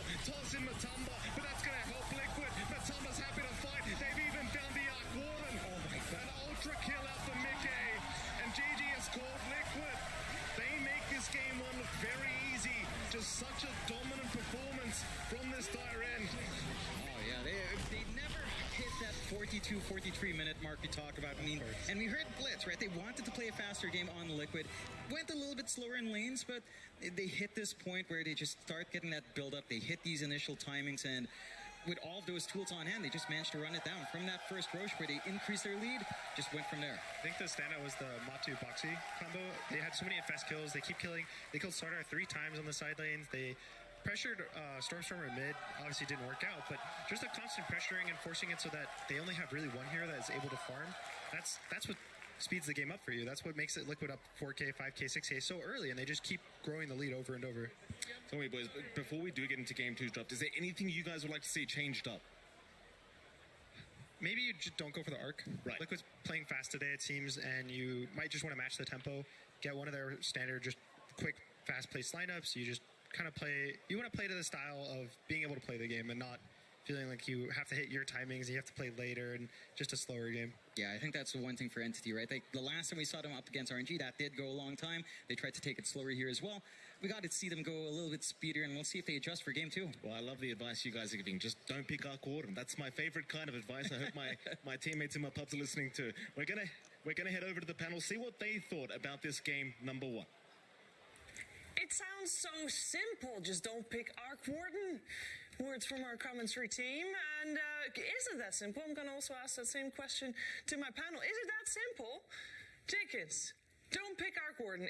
Was that the reason here that we have a 1 game up for Team Liquid?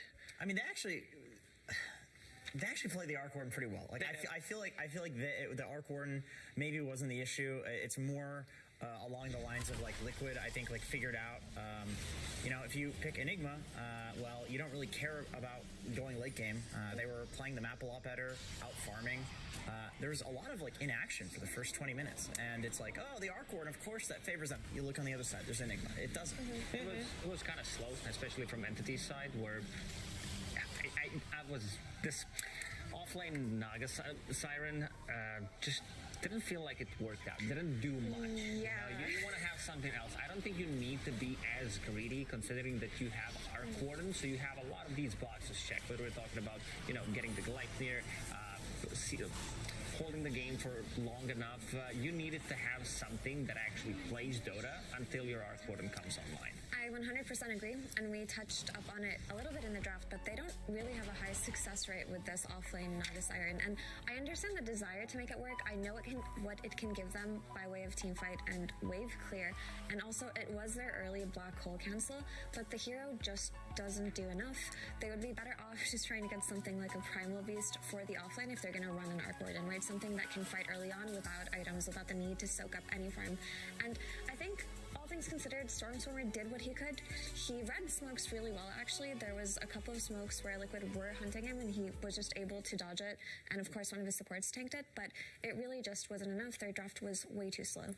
It was a little bit on the slow side. We also heard our commentary team saying that if you pick Enigma that early on in the draft, you're not picking it for the black hole, so maybe the black hole counter wasn't really even needed in the end. Sai not dying even once. There was one point that I just remembered that we talked about yesterday. Yesterday we had an upper bracket match where Team Liquid lost to Aster, and the comparison was made that Liquid is the Aster of Western Europe, and Aster, obviously the Aster of China, but like that they are doing great in their region, but maybe not too good in the international stage. Well, lucky for Team Liquid that this opponent, and should they win the next game, the next opponent, it's a Western Europe, Jenkins. It's there was 6 Western European teams that we had at the start of today. So these teams know each other very well. Yeah.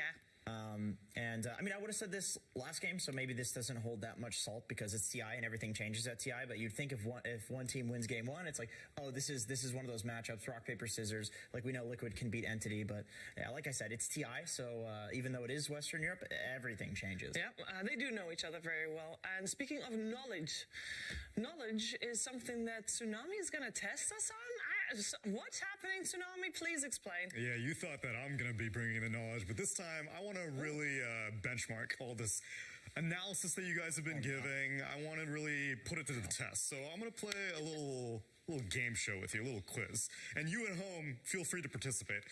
It's quite simple. I am going to present 2 heroes in front of you. And I need you to choose which of them have the higher metric. It'll be kills, GPM, tower damage, stuff like that. For group stage included? Oh, we want to get really into the semantics. Up until now, or up until yesterday, up until, like what? Are we counting last chance We're qualifier? not counting last chance qualifier. We're counting group stage. We are counting last game because one of the heroes was Arc Warden involved in one of these things. Okay. No cheating. All right. No cheating. I'm not watching. Pencils down. Let's start. Higher kill average between B. You got Bloodseeker? Because No, you said B. No, it's too late. You said B. I'm sorry. Zeus and Bloodseeker. Wait. It's One at a time. average. The highest average, I mean, make sure you can't see my card. Higher kill average. Is it Zeus or Bloodseeker, I think Jenkins? Bloodseeker is Jenkins first. Zeus kill steal. I think it's Zeus. I'm going to go Bloodseeker, and I think you're baiting these two with the Zeus because the kill steals. Okay. I will go next. Sure. Because I also want to say Bloodseeker because I think he's been played less and therefore overall has a chance to be the highest. Makes sense. with you there. Slaying the odds. Makes sense. I'm gonna say Zeus because I remember some really sick Zeus game where a player had like 18 kills or something. It was Dark Mago on And he's hard Thunder. carrying the average? Yeah, I think Dark Mago like inflated those stats a lot. So Zeus is not played from position 4 role anymore, so it's always. Well, neither is Bloodseeker. I know, but We got a lot of questions, friends. Okay, go ahead. One at a time. Okay. So what? Final answer? Bloodseeker. They pick Zeus. Bloodseeker, Zeus. carry me, Dark Mago, Bloodseeker. please. I'm sorry, Dark Mago did not get you enough fantasy points. The I will answer give you a is a Bloodseeker. Hey, get your hand out of here with that watch. That's number one. Let's see how you be sure to keep score and be sure you at home. You better be honest about this one. Higher GPM average. We got Oh, God. That's a good one. That's a good one. Witch Doctor or Clockwork? Oh, God. All right. I got my answer. I got my answer. Oh, you got your answers. I mean, you don't have any analysis on this Wait, one. what is the stat again? Have you seen any Jungle Higher Doctors? GPM average. Have we seen Jungle Witch Doctors? Yeah, Is that a real question? Yeah, it's a lot of We GPM. actually. There they are. There they are. They're back. I have my answer as well. Okay, what you got? I got Clockwork for the sole reason that at the group stage, position 4 Clockwork was very popular and got a lot of kills. Kills give gold. Kills do give gold. Yeah, you can also kill steal with Rocket. I'm all about that kill steal. Especially if you're overclocking? Yeah. Okay, what you got? Gonna say Clockwork as well because of the battery assault buffs where they do more damage to creeps. Jungle Clockwork. Yeah. I'm going to go Witch Doctor. This is another bait tsunami. Witch Doctor's not been played enough, so his GPM's higher. Okay, the heroes have vanished, but I do believe that it was Clockwork. So I'm winning. This is a farce. This is a farce. It's a simple answer, Jenkins. Joke. These guys are cool also, though. They are. This one was higher. No, wait, never mind. We need to go to the Gyro's next one. higher because he's flying. Can we go to the last one by any chance? The higher stun average. Computer. Oh, that'd be Gyro for Higher this one. stun average? Computer. Arc You Warden can with just a call them bash. fourth. Which heroes are you want to call fourth? No, I don't know. It's supposed to be between Mars and Kunkka. I don't know if we have time for that, though. Well, higher stun copter, easy. Yeah, I'll agree with Effie and I'll say tell you this what. is a bait. It is Arc Warden. You've had a very successful episode 1. We'll bring this back for episode 2 other time. Is there a prize? Thanks for playing! I hope there's a prize. I won. We tied, actually. No, because you were wrong and Yeah, you but wished we're on a answer. team. We're on a team. That's not how that When we formed an Do alliance. you know a team? we might not be a team. Do you want to team up as well? Sure. Okay, our team is better than their team is. I know 2 people who are a team. It's Slacks and Casey. Team is better than their team is. I know 2 people who are a team. It's Slacks and Casey. Woohoo! We're a team. We are a team, buddy. Yeah. Oh, I was gonna go for a hug, but sure. No, don't do. What are you doing? No problem. Hi, everybody. Welcome back to the crowd, my friend. We are here live in Singapore with a fantastic crowd. This guy's eating the sandwich. Woo! My God, how is that sandwich? It's amazing. Okay, fantastic. Is it as good as the Dota games? Sorry? Is it as good as the game, the series that you just watched? It might actually be better. Oh, my God. I don't know if that was the correct answer. Good luck getting out of here, my friend. Yeah, this guy's great. We're going to move along. No problem. Well done, sir. Well done. Casey, you see anybody interesting over there? Do I see anybody? I see a whole floor filled with interesting people. Oh. Yeah. Wow, guys, that was I was really trying to sell you there. That was your Awesome. chance. Let's try that again. I see a whole floor filled with interesting people.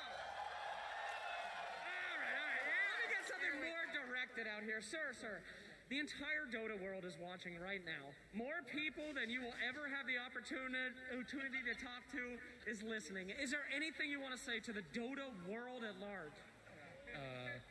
I want to say that Dota2 is an amazing game, and Is there anything good that you'd like to say? Oh, come on. and I want to say to my fiance, should have come with me here. You're out of time. All right, you should have come to the event. We're going to throw it back to the panel. Thank you so much. You should have been here. Thank you very much, Slacks and Casey. As we welcome the teams back into the arena, I think that could have gone very differently, by the way, as well. So Slacks got a little lucky there. But I think we're getting lucky here as well, because we get treated to another game between these two Western European squads. We got Entity and Team Liquid taking the stage once again. Of course, Team Liquid one game up now. And it is, I believe, as far as coming back from a game, I feel like this was a fairly easy one for Entity to just shrug off. It's like, okay, guys, we had a plan. This plan didn't work. But I feel they definitely have other plans as well. We know that. We do know that, but I am pretty much feeling that Liquid's going to carry this momentum, just because I don't want to write off Entity. They are definitely an excellent team, but I do feel as the group stages have progressed and everything's kind of slowed down, people have had more time to figure out the Z strats, the Wraith Pact strats, which basically are what catapulted Entity into such success, right? They were the first team to do it in such a convincing fashion, and at this point, it feels like a lot of these heroes and a lot of these playstyles have already been dismantled 3 days into TI. So while I do think that Entity have a lot up their sleeve, I feel like Liquid are ready to win this one. Yeah, Liquid, having 3-4 coaches, they are able to pretty good. Set up everything for success, and also being able to find out how Entity has been playing this team with the lowest hero pool at the TI. So in terms of hero pickings, you know what's gonna come. Like, it's relatively easy to predict, especially if you have these big brainers behind you. But in terms of how Entity plays, like, their style is pretty, I would say, unique compared to some other teams. And seems like, at least in game one, Team Liquid did find a good solution to it. You know what I want to see? Actually, I want to see the pure sniper. I feel like he is so good on that hero. And that hero has been underutilized surprisingly. Yeah, even though we've seen it win, I agree, it's still underutilized. I do think that they just give him something like that and try to channel that energy of when they first formed their team, and they look on top of everything. I agree, even though we are talking about how the fact that this Wraith Pact group up 5-man zoo meta has maybe even figured out. Kills Wraith Pact from a distance. He's the one. But I do think, like, what do you do in a best of 3? Like, you have to go back to the basics, right? When you've been stomped in game 1. You do go back to the basics. That is what traditionally happens on the main stage of the International. Now, of course, we have a chance of still having 2 games to this series, but that all depends on if we are going to be able to get a third game out of it, and if Entity can win. Can they do it? That's a question that will be answered largely in the draft with MLP, John X Fire, and Gunner. Entity versus Team Liquid. Game 2.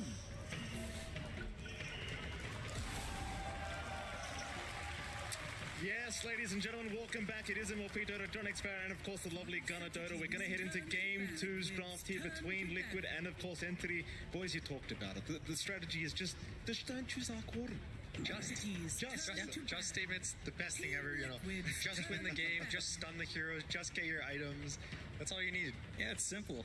Just don't have it on, and then we'll see if they trust that way. Of course, they did try to make that Arc Warden work out, and it didn't quite work the way they wanted to. They tried to stall as best as possible, but we saw that aggression out from Liquid. Gunnar, what kind of adjustments should we see from Entity? Like, anything else to replace that Arc Warden for that pace? In fact, they go for the Lesh themselves. The Lesh it's been having really good success, I think, more so even on the main stage than groups.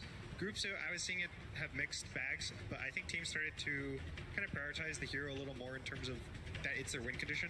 Even in the last game, Matu, top of the network, he's owning the game, he's destroying, but he's constantly looking for ganks, he's constantly infesting, and they're playing around that the Lesh is going to be the one to win you the game. They're playing, he's going to get Bloodstone, he's going to win the game, so... Here we go again. I mean, you talked about that. It's almost like the fear of God, right? With the Enigma in the game, you don't need to press R, you don't need a black hole. You just need to be hiding somewhere in the fog. Entity, they will respond with an Undying, but that Enigma, it scares me. It's been banned out so often throughout TI11. Liquid, they keep getting away with it. I think we saw Zai is 5-0 at the event right now with Enigma. So 100% win rate right now. Can we call the draft? It's over. I mean, if it works, it works, right? You don't change what isn't broken, and it does still feel like the threat of Zai just being there, the utility the Enigma brings, the lane domination it provides you to slow down the enemy core is still a big aspect of what Liquid managed to get out last time. Like, we saw a lot slower of a lane for Pure to come out when he wasn't quite free farmed. He was forced to try to respond earlier, and he did still get a good Blink Massive Madness BKB timing coming out, but it just felt like Liquid got a lot more because of that Enigma lane. And I think a big thing now is they snatched up Undying for Entity. So they already have two heroes that are very stable in the lanes. Leshrac will go 50-50 with most mid matchups, or can even go the safe lane and destroy. And Undying, you pick this hero and you tell your carry that you're gonna have a good lane. Don't worry too much. And even it has the flex. It can go in the off lane. It kind of has the same thing where you put him in the off lane, he buys 6 mangoes, he presses his decay over and over and over, and he'll be fine. Yeah, it can be really aggressive, and I like that switch up from Entity. You know, we talked about it, play a little bit faster, try to match Liquid's pace. They've got the foundations for that. How do you build up though? Like for Liquid, Enigma Tusk doesn't reveal too much. There's still some flex in the Enigma if they don't want to give it to Zai this time around. Which way do you want to see their draft go? For the side of Entity? For the side of Liquid.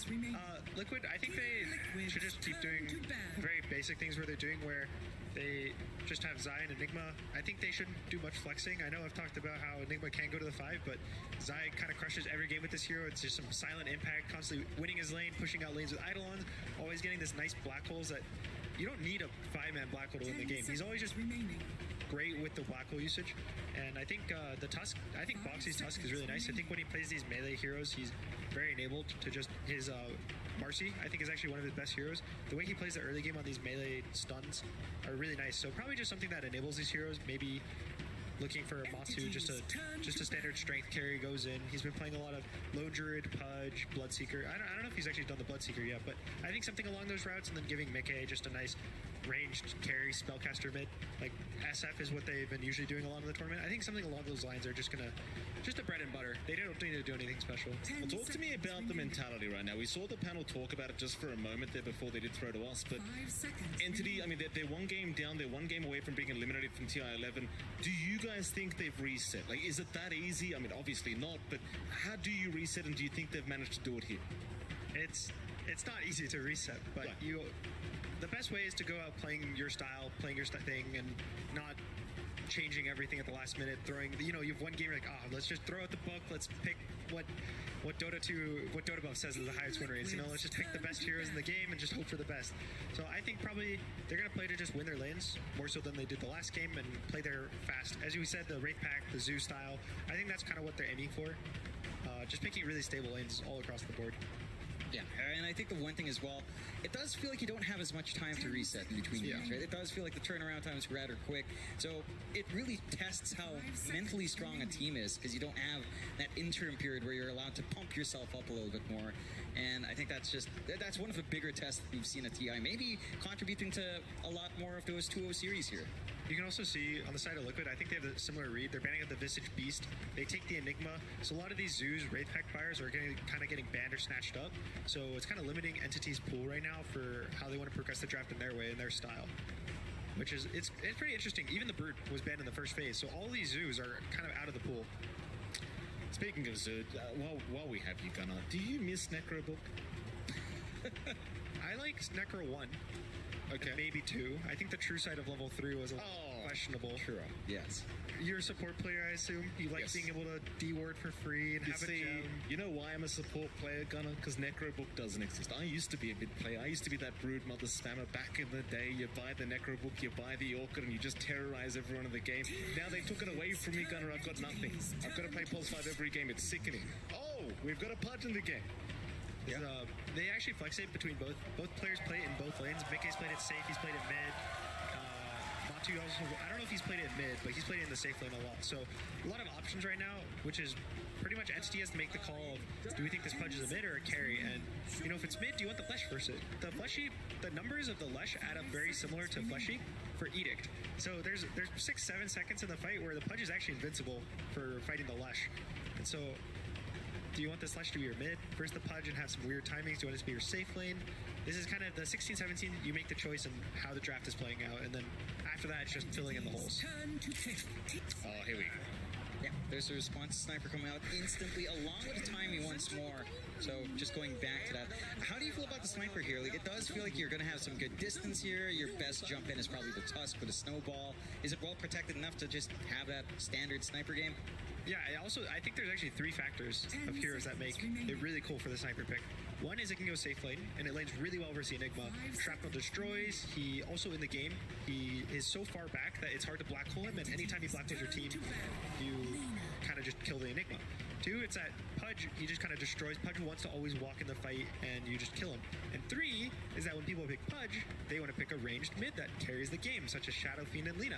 And Sniper kind of outranges them and beats them. And Liquid still ends up winning the Lina. They know that that's what they want for the draft. But she's also happy with how this is playing out for them. Yeah, I like that. I like seeing that Lina come out. Do you think with Lina now, are we kind of secured and just saying this is the Pudge for Matumbaman in the safe lane now? Okay. I think so. I think the only flex that they could do right now is seeing the Sniper and the Pudges being a stable laner. They can put the Enigma in the safe lane with the Pudge and pick a new off lane, but that's where it gets a little scary, because when you do a lot of fluxes, you're kind of giving them the opportunity that they pick strong heroes, and now your strongest heroes that you're picking really early are going to weaker positions and not being able to get everything that they want out of the game. PSA to any new players, new viewers thinking about playing the game as well. If you do end up playing Dota, pick Sniper and just go the 6 Perseverance build. That's what everyone does when you first start. If you want the authentic Dota experience, that's what you've got to do. That was years ago, man. That was years ago. It's still... Guys, don't show my age, right? We're on the main stage. That was back when it gave you 10 damage. Yeah. That's some time ago good old now. days. And that's when, we were all just spam building on those 6 slots anyway. Like, what, 4 Wraith Bands? 6 Wraith Bands? 4 Wraith Bands is even better now. 25 minutes? Yeah, it could be nice. There you go. You should have said Wraith Bands, Mike. No. Persevering. No, I shouldn't have said Wraith Bands. Yeah, but Bands. it's still old school. What do you mean? We just spammed Sanj and Yasha on every hero. That was the old days. Yeah, I'm saying first game, Perseverance. It's so much value. You get the HP, you get the... You know what? Don't worry. Just go back into the drop. We see another zoo. I was considering the Lycan as well for Entity, but I think that's what 4 zoo heroes banned, 1 pick for them. That's 5 out of the pool. Is there even any left? I can't think of any. Only on like the support positions, right? Like Chen and Ench. But yeah, and that's doesn't feel great when you already have Undying Tiny. Brew's probably the closest. They just everything that has a summon, everything that buys a Wraith Pack has been banned out. Maybe Entity finds one. Doesn't look like one. I think this might be in a dying offlane based off of this Clockwork pick. Yeah, I think that works out pretty well if you're expecting the Pudge safe lane as well. You can kind of just soften him up, take away a lot of his damage, and punish him when he does come in for the rod. Like, he's not going to have that HP to really play around with, although Flesh Heap's still going to be annoying, but Undying doesn't care too much and can still do, you just have waste strength. Entity with a Clockwork does give them reach into the backline as well, so not only do you have to worry about the snipers you mentioned for the Enigma here, even the hook shot's going to be an issue with a BKB on Enigma, not going to matter as much. Lina going to be easier to catch out as well. It does feel like Entity, they've really worked in a really fast draft here. Yeah, even the Sniper is a very fast hero. They have so much tower push between the Lesh, the Sniper, team fight from Undying. They have a bunch of strength heroes, which anytime you want to be fast, you need 1 to 2 or more because they have health. They don't need the items to buff them up. They just walk at the enemy and are strong. Snapfire is the final pickup here. Both drafts completed. Boys, I love asking this question. It's the hard question for both of you. We'll start off with you, Jonathan, because you're used to answering the hard question. Who do you think came out with the better draft between these two teams? I honestly really like Entity's draft. I feel like they've fixed issues from game 1. They've got a very solid way of playing really quick. And if they just play with that aggression this time with just having Stormer contribute a lot more, it does feel like their push potential and their just their early team fights and how active that is going to be maybe overwhelming for Liquid if they're not careful. On the side of Liquid, I think statistically they should win. 100% winner. Stats never lie, but my only concern with Entity, I like their draft a lot, is the Lesh Sniper. The interaction where both of them kind of want to be slower and farm. He wants to get the Bloodstone on Lesh before really big moves, but Sniper's just a slow hero movement-wise, so he has to walk and waddle away around the map, and everyone knows where he's doing and what's up. And we saw Aster. They had a great run, but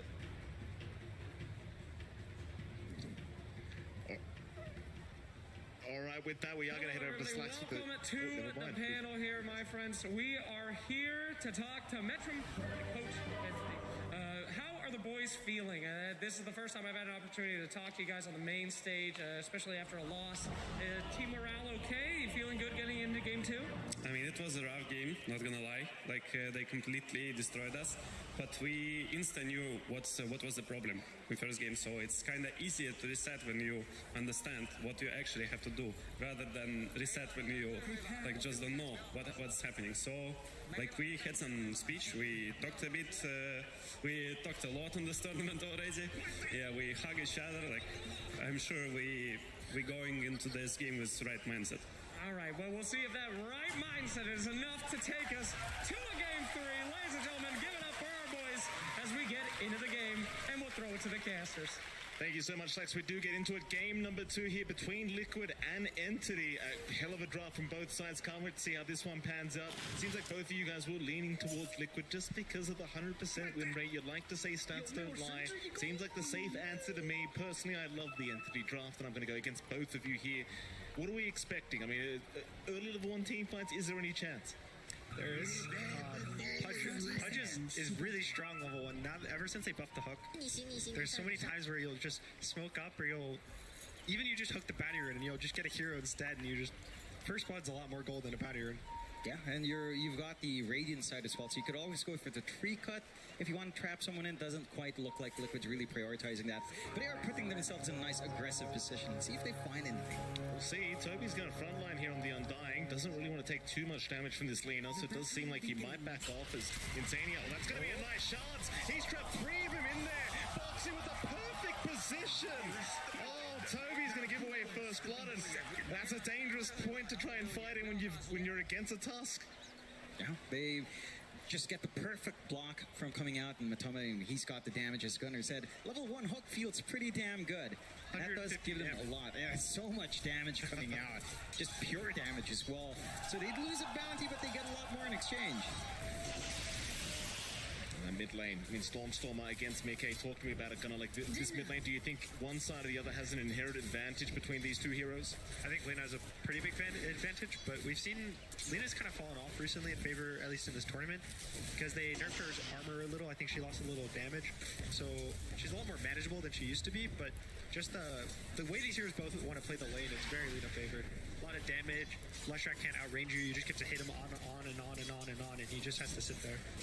Yeah, it feels a lot easier for Mika to just work that lane. I mean, Stormer can kind of shove out the lane as well, but it's just going to drain his mana a lot more, and once that mana is gone, you can't harass like Lina does. What about this top lane, boys? I mean, you've got Zai on that 100% win rate, Enigma with Boxy on that pos 4 slaughter, and they get a very nice shot off to block them in by the tier 1 tower, but can they punish Pure? He's taking a fair bit of damage here underneath that tier 1. Fishman, he's going to try and have a run here. Pure still dropping very low as Zai. He'll chase them down, shrapnels down to try and slow them up. Who are they going for? Pure, he's the one in danger. Boxy, has he got the shards? Oh, he's got it in 1 second. He should have the angle, and he does. Pure, he's trapped up. Have you seen that before? The shards block on the tier 1 tower. I've never seen that. That was so cool. They know a lot of safe lanes now. They push in these first 2 waves. They get a double wave and they die the tower. They force you to walk away from the wave, give gold to XP. Foxy knows that. He pulls the wave before he gets the tower, but Pure is already under the tower. He's prepping for this dive, and now he has no protection. He has nowhere to run. He just takes all the tower shots and goes down. Oh, incredible! Go on, John. Yeah, it's just a great start for Liquid. We talked about this top for Zai, right? Like, it's supposed to be a bit tough. It's not looking that way. They're going again. Again, Pure. It's important this time for him to survive. He has not got that mid-arc warden this time, so they are trying to at least save Pure. Boxy, he's just so aggressive. Moving back in for some more hits, but Pure this time is going to survive, and kind of goes back to that point. It's so important for Pure to be the big man this game. Yeah, even going on constantly. He has no shrapnel charges. Oh, no. Another nice chance with the snowball setup. Boxy trying to go for the body blocks into the Malphas. Pure is going to be able to walk away for now. They'll turn around for some Eidolons, but the way this top lane's going, it just seems like as long as they've got mana Liquid, they just don't need to slow down. Yeah, they just force themselves forward. They are making this a bit of a slower lane for Pure. He is still finding his CS, but every single time you see Boxy come in, it's always a kill threat. And this is the toss without even the tag team up. Once you've got that, much easier to run them down. Yeah, they're going again. Again and again and again. Let's do it. Pure, shot it up, has nowhere to go. We'll try to man fight through this one, but the Malefice is there and Pure is gone. Fishman, he will try to punish, but with the tag team, he's slowed up. He might feed another kill away to the side of Liquid. Look at this. This is disgusting. Boxy, this is filthy from Boxy. I mean, from first blood to this bloodbath in top lane, Boxy's just had so much impact. And this is the lane we expected the sniper to kind of do well in. You know, you just melt the Eidolons, you stand back, they've got the gap close with the Tusk, and it just doesn't feel like you're able to do much as Fishman here in the Clockwork. Like, yeah, he's blocking off, he's draining some mana, he's getting some good cancellations with a battery assault on the chase. It's just not enough to save them. Yeah, Boxy's just been doing something magical in the melee for this whole tournament. He's just outstanding every game. Let's talk about the bot lane, I suppose. We haven't really looked at that whatsoever. You're going to have that pulse one punch there against Toby and, of course, Kataomi. So the position 3 Undying. Matumba, he's been farming okay, but Toby, he's been farming a little bit better with that CS sitting at 19 and 6. And with the strength too, it seems kind of hard for Matumba to stick around. In fact, they're going to try and pincer him in this tree line. Toby, he doesn't know where he's gone. And Matumba, very nice juke out with the fog. They cannot catch him. Problem is, though, he's not finding any farm on this pot. It's going to be a good lane for Undying. Again, this hero, his strongest suit right now is the lane. He just has a strong lane. He builds into the game. And on the side of Liquid, Matu is going to be a little sad, but he's not really the game winner. It's similar to Stormstormer last game. It's all on Mickey. He's not going to go for this magic building, I believe. He's just going to go probably for Boots of Travel or an Arcane Boots to do a BKB, maybe a Silver Edge. He's going to be the tower. He's going to do everything for you. So Matu just needs to survive and find his way in the game. Boxy, this time around in a bit of danger. Fishman going to try and punish this task as the battery assault doing so much damage. It is going to wear off. Boxy, he does have the brown boots up, so he will be able to outrun the Clockwork back towards the Roshan. He'll salve up. He's going to be just fine. Yeah, just bails out, wastes a little bit of time from Fishman. Or is he? Snowball is there. He's going to try and buy a little bit of time for himself as Pure was going for a creep. In fact, now he's going to try and fight this one out. Zai trying to come in and help out. Boxy still going. Tag team is there. Pure. He's the one in danger. They just turn it right back around to the side of Entity. And Pure, he is just getting blocked to oblivion. Kataomi, he's going to show up, but he hasn't got the damage. They're still trying. Fishman, he'll finally get lucky with the battery assault, but he might drop now. Zai is still chasing. Do they have a Malefice up? They do. Fishman still running, but it's not going to be enough. Boxy, Boxy, Boxy. I mean, he's so close to living as well. Like, the snowball was just off cooldown. He might have been able to just get out and just find Fishman without dying. Boxy again. Forcing so much. Boxy, stop it. I thought he had another one. It's all over the map. And for Entity, we're not seeing that kind of play out from the supports. We're just not seeing as much impact out from our Clockwork, out from our Tiny, and it's not their fault, although they're trying now. Well, they've got a decent target. Cogs will be there with the battery assault. Matumba now in danger, and it seems like they will let him die. It's still a decent pickup, but like you mentioned, he's not the carry this game. Yeah, I think Matu's been having a similar game to Pure, but it's just not as... It doesn't look as bad because he's not dying. Right. Oh, Stormstormer. Mid lane ends up getting Lacuna down by Mickey. Looks like Boxy was around to help out. That's a fantastic kill for the side of Liquid. 100% kill participation on Boxy. All 7 kills. Not even 7 minutes in the game. And just running around constantly. Yeah, he's just making work happen on map. Entity trying to set their eyes down bot here. He is caught. They have found him. Toss is there onto the creep with the cookie away. In comes the Clockwork for Zai. He's joined the fray. He does have Black Hole, but Fishman, he's going to find the Enigma. There's no chance for him to be able to get this one off, so Zai will drop. A nice pickup so far for Entity. They might lose Fishman, but it's going to be a decent trade. In fact, he's still getting out of there. Scatterblast will slow him down, but in the end, he will go.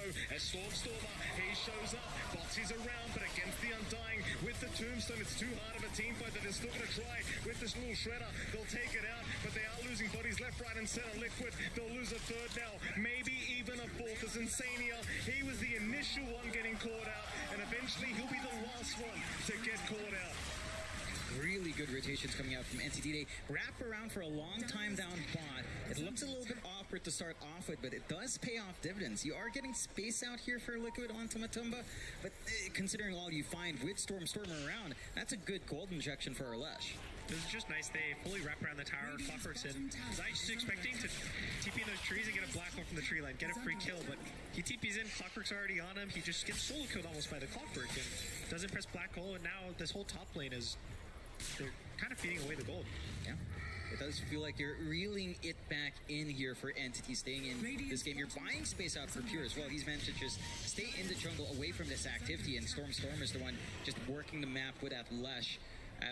For Liquid, you don't have the lead. You're still 9-6. Are you recovering enough? Is this the point where you just kind of look at Matoma to start to get tankier? In fact, looking for more. Fishman will get caught out. We'll go for the cogs. Boxy is there with the tag team and a very strong avalanche from Kataomi. Was it going to matter? Like the turnaround is there. Cookie is going to allow him out for Fishman. He is barely going to be able to survive with his life intact.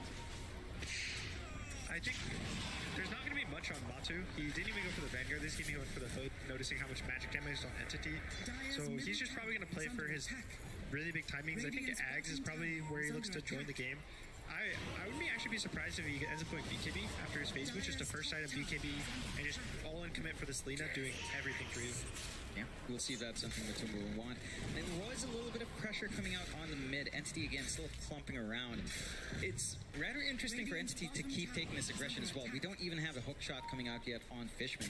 Once you have those initiation angles, it does feel like the game gets a lot easier. They do spot Insania out for a moment there with the tiny on Kataomi, but not going to be able to really run in just yet. And just goes back to this equilibrium state of farm. Zai shoving up top, though. TPM. They are going to try and defend this one. TPs are coming. Storm and Hawk comes from the backside, looking at Matumba. Dismember, going to help him out a bit. Back the snowball in. They're going to try and force the fight. Stormer, he might be the one to get caught out. And may drop it. No, he will not. They'll take Matumba. They'll find Boxy. It'll be a double kill for Toby. And it just seems like every fight with the Undying in it is a fight that Liquid just can't take. Yeah, the tower's so low, at some point you start to expect, they're giving up the tower for free. We don't have to worry about it, but TP in just the last second, get the catch. Lesher, I thought Stormstormer was dead, but a nice toss back gives him that little reset in the fight. He doesn't die to the rot. Yeah, and I saw the confidence in Matoma. You know, he pops open that Hood of Defiance. Level 1 Flesh Heap, not the biggest damage block, but he figures we could go for this kill. Doesn't quite shape up. And Entity starting to, again, find that punishment. They take these fights so far away from the sniper. They get that build-up they want on Stormer with his activity. And for the moment, it doesn't feel like Liquid's able to really match up just yet. Smoke out from Mike and from Boxy, though. They've got that Aether Lance up on Mike. A little bit more reach out from the Lina, but might just be Boxy scouting out here alone. It looks like Mickey's going to go for the magic build. I thought he was going to go for the physical to be a carry, but I think their logic right now is you can one-shot the sniper at some point in the game if you go magic build, or even the Lesh. And probably if you kill the sniper, everyone else will die at some point to the Enigma of the Pudge. And so he doesn't really need to be this right-clicker. He can just play to kill one hero, good enough. That's just make it a 45 off the bat, just survive, maybe stun once or twice, and play off the fight. And I think that's a big one for Nick, is switching out for that magic, seeing if it does pay dividends. You still have to worry about the magic damage coming out from Entity as well. I see Zai just kind of farming around in that jungle, being scouted out by Fishman. They're still managing to hold Liquid off from really getting too much more done in the invasions here, and they are still buying that space out. At what point do you feel like for Liquid that they've kind of allowed Pure to farm too much and it starts to become a threat in that sniper? Maybe once he gets his item after Dragonlance. So I think he just finishes his motion now. Once he gets the Dragonlance, he does damage, but it's after that. Fishman getting caught out. Mid lane, Laguna, not going to be enough yet. Eventually he does drop a box. He had to stick around so long, but they will trade quite effectively here for Entity. Again, Toby shows up at that right moment with the Tombstone. It just doesn't allow them to fight back. Liquid, I'm not sure, are these fights in their favor? It's hard to say. Entity has the range in the fights. They have the sniper and the Lesh, and they have the burst, but they're going to constantly make these aggressive moves, like on Matu and bot. Yeah, this one's definitely in their favor. Or is it Dismember? Is going to be them at Tumba. He'll try to fight back. A very nice cookie up from Insania. Now the turnaround with the Mortimer's Kisses. Storm, he could try to run, but there's no escaping. Just rains fire on the Lesh rack. And it seems like Entity, they had no other response to it. That's just sick from Insania. Coming in at the right time, cookies at the right time, and the kisses on point. very close for Matu. Gets at least a second off the dismember, so gets a little bit of healing, just enough to get out there. Just to see how strong the Flesh Heap is now versus Lush.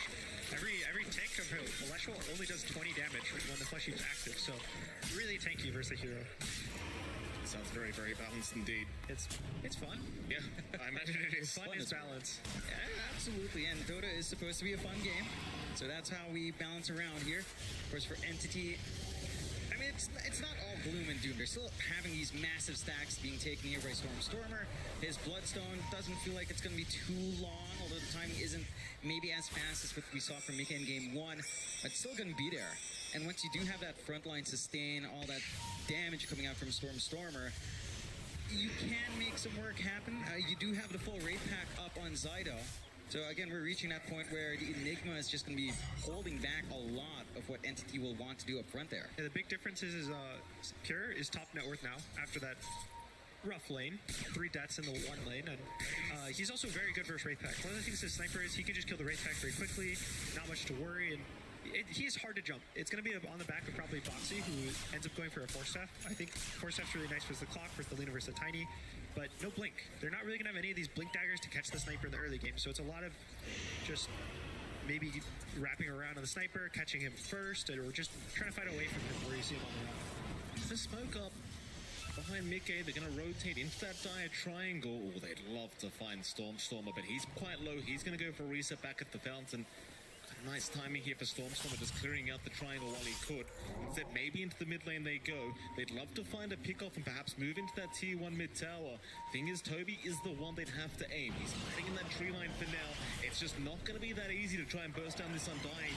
Unless Matumba, he could try. A shot will give the vision. Mortimer's kisses are out. Snowball is there as well from Boxy, trying to buy a bit of time as they do go back into Fishman. The Clockwork still surviving. Meanwhile, in comes the cavalry. Stormer, he finds Insania. Everyone's getting tossed left, right, and center. In goes Toby. He wants a little bit more, just taking so much strength away. And it seems like this time for Liquid, they just can't force the fight, but they do find Fishman. Toby, he'll keep going, but they don't have the lockdown for any more.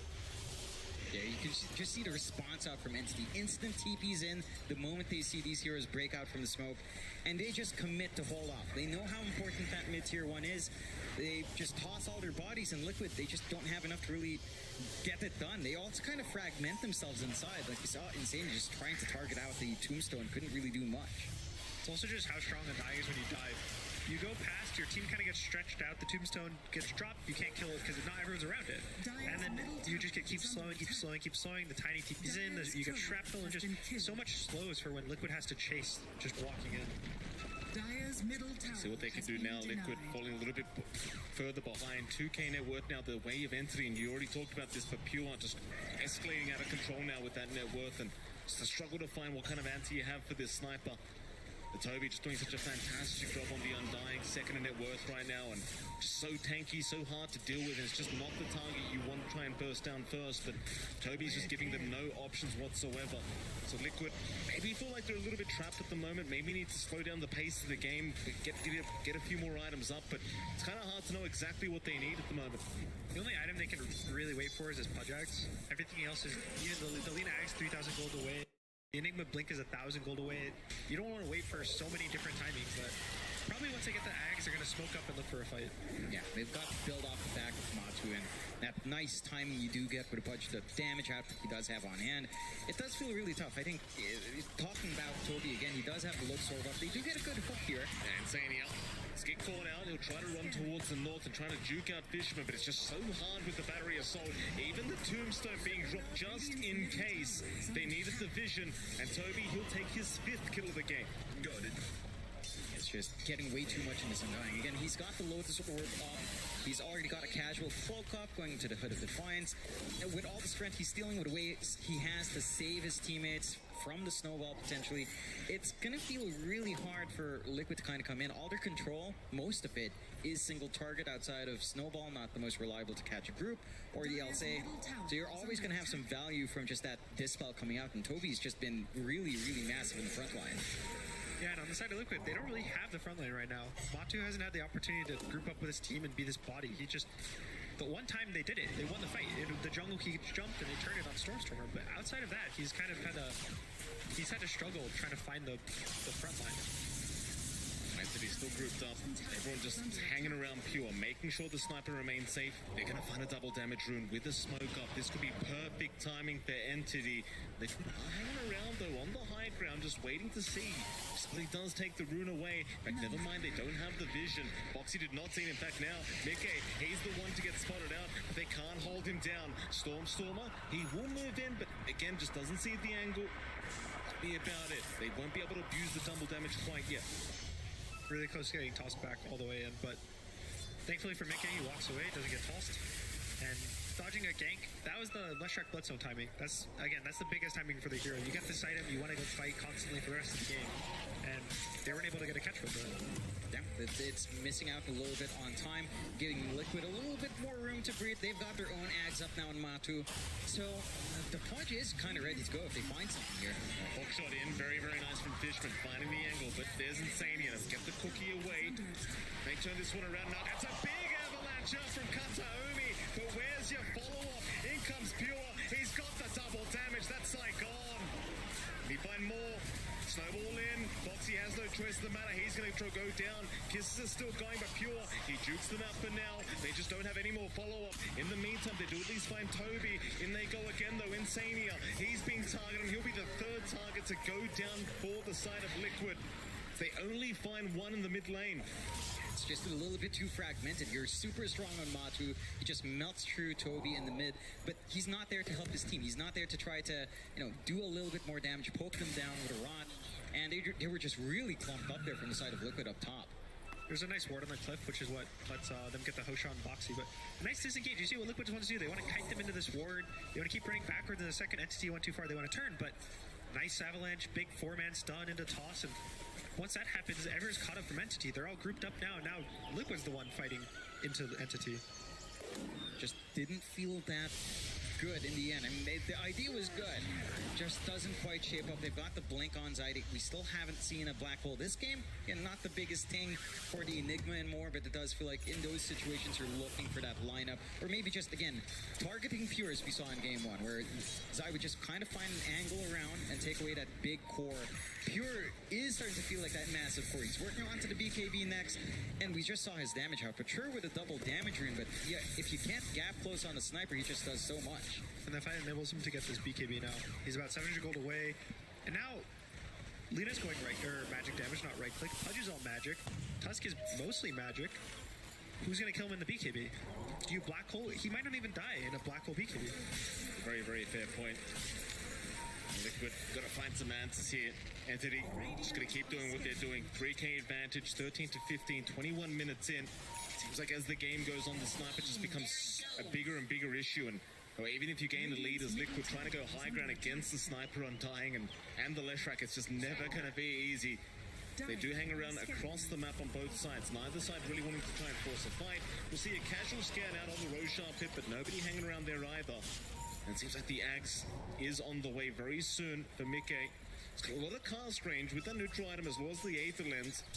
Just cast from a mile away, and it's going to be a very nice feeling for Mickey to just not have to be too close. Let's see what they can get done with this Axe. Yeah, 2 big items picked up, which is why they go smoke. They get the blink on the Pudge. Now they have a hero to go in, stun, create chaos, and then the Lina Axe, which is a crazy amount of damage. It's 35% spell amp. You also take 35 magic resistance and 30% spell amp. So now this is how the sniper gets one shot. He gets stunned for half a second, Laguna, all the nukes. It does, I think it'll do around 1800 damage and just kill the sniper in one hit. It's going to be massive, but that BKB Pure is flying out. So it's all about timing. It's all about pinning him down in that window and just bursting him down right afterwards. Immediate smoke out now from Entity with her own item picked up.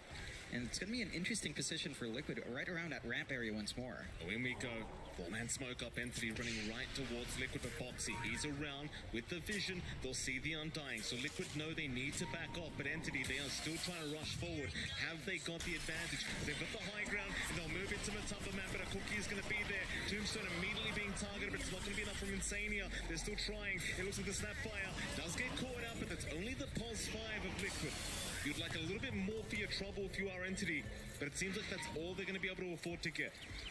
So hard to fight when he drops the tombstone on the high ground. You don't really have anyone who wants to hit it. The Snapfire can hit it. You miss once or twice, tombstone's not going to die to you purely. So how do you fight around these tombstones on the high ground? Yeah, it just feels impossible. Like, we've seen that twice over now in almost the same area where they're just kind of forced to back off on Liquid Zen. Toby just being a massive beast on that Undying. Perfect positioning in all of these fights. Entity's still not done though. Double smoke out here, Stormstormer and Katomi. Want to find more, but no one hanging around down bot. Liquid just kind of playing it safe, getting their farm up elsewhere. What other items can we see? Like, you are going for the BKB on Matu, as you called out there, so just going to look to try to be active. It is after the Ags, though. Yeah, at some point, they just need a hero that, once they know that Entity's running at them, the hero doesn't turn and run and wait for anything. They need Pudge, they need Matu to see 4 heroes running at them, press S, stand there and stare at them, and walk at them. And so far it hasn't happened. That's why they're constantly walking backwards. Even when they have full vision, they have to keep walking backwards.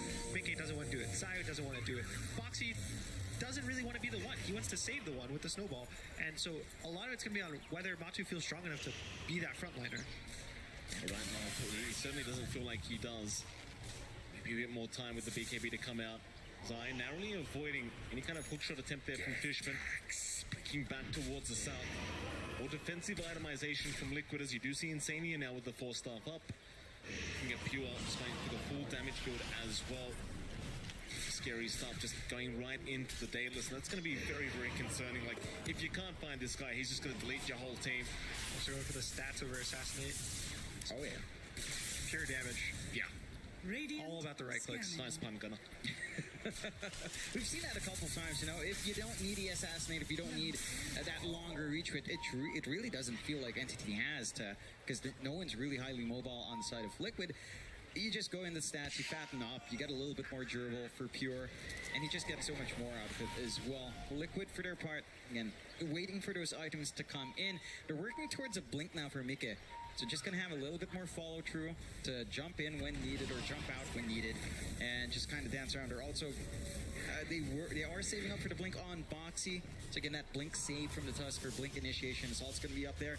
With this stall out in time though, does it feel better for Entity? It does feel like they're getting a lot more from this time. I think it feels better because Matu isn't really getting health with the BKB. He's getting the ability to not get comboed by all the stuns and spells.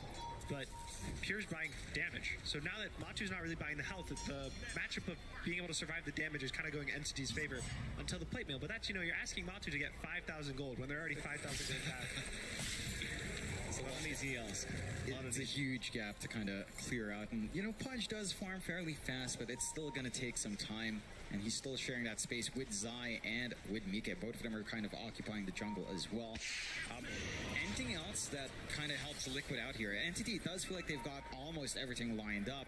But what, maybe, is there like a fast, quick fix item timing that we're looking for on Liquid's end?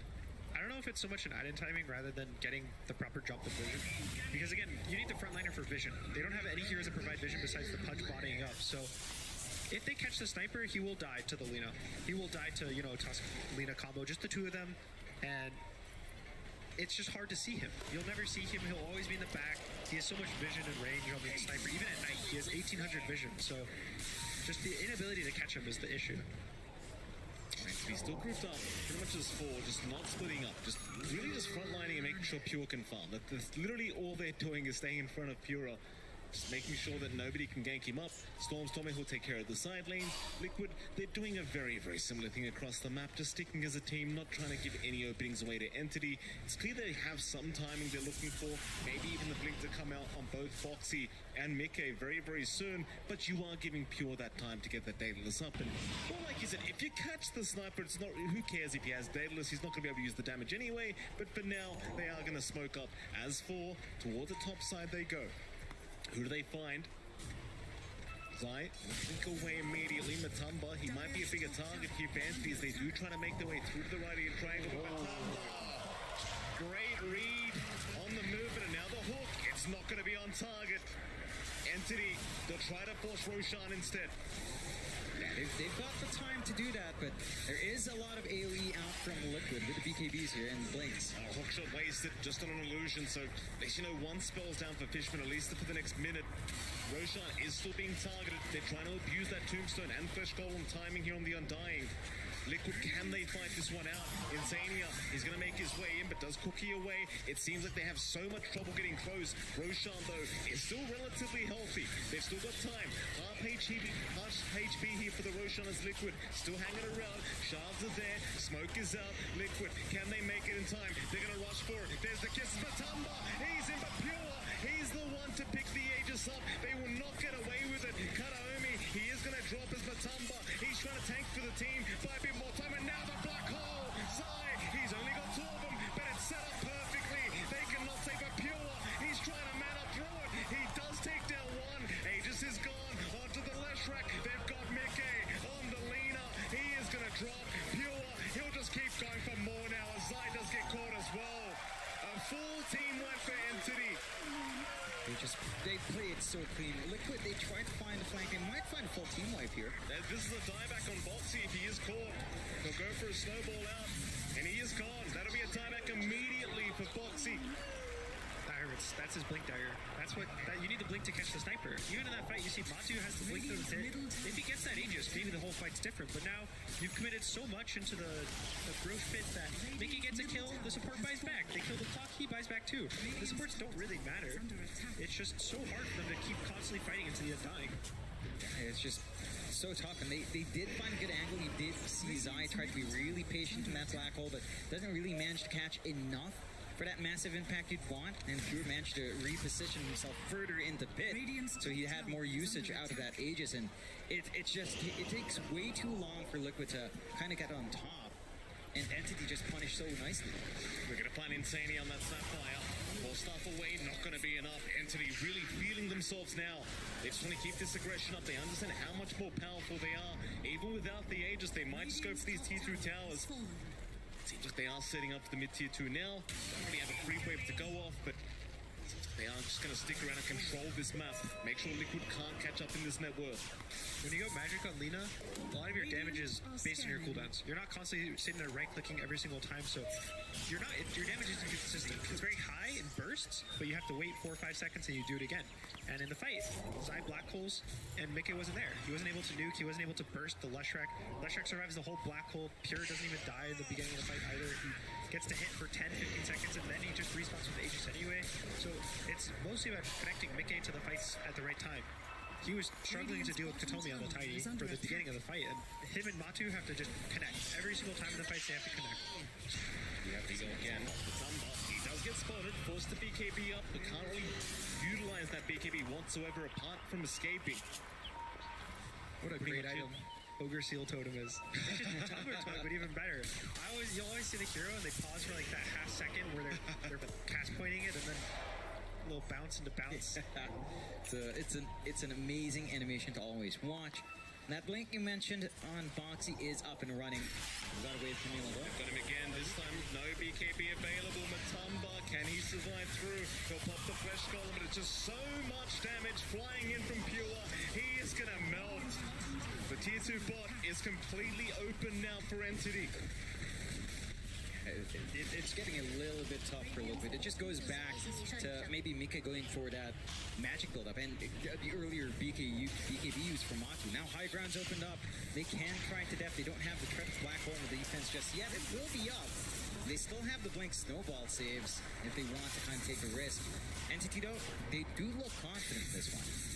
Yeah, this game there's no Tiny on the side of Liquid to kind of delay these high ground pushes. Every time the Entity wants to walk up and just hits the tower, if Lina's not there, there's not much to force you away besides the Pudge, and Pudge is dead. So free damage, free tower, they force the glyph out. Really big glyph now because there's not going to be a glyph for a long time. Unless they take this tier 3 tower in any lane, no glyph for the next 5 minutes. And that just allows them on Entity to really take control of the map. Start to shut down that bot jungle, prevent Liquid from dipping outside and trying to get any additional build-up. 16 to 24, 12k lead out for Entity. They've bounced back really well. Looks like they have managed to reset, change their game plan, and just put up a much bigger fight up against Liquid. If you're Liquid right now, you go back to that Magic Lina, you go back to this Pudge core.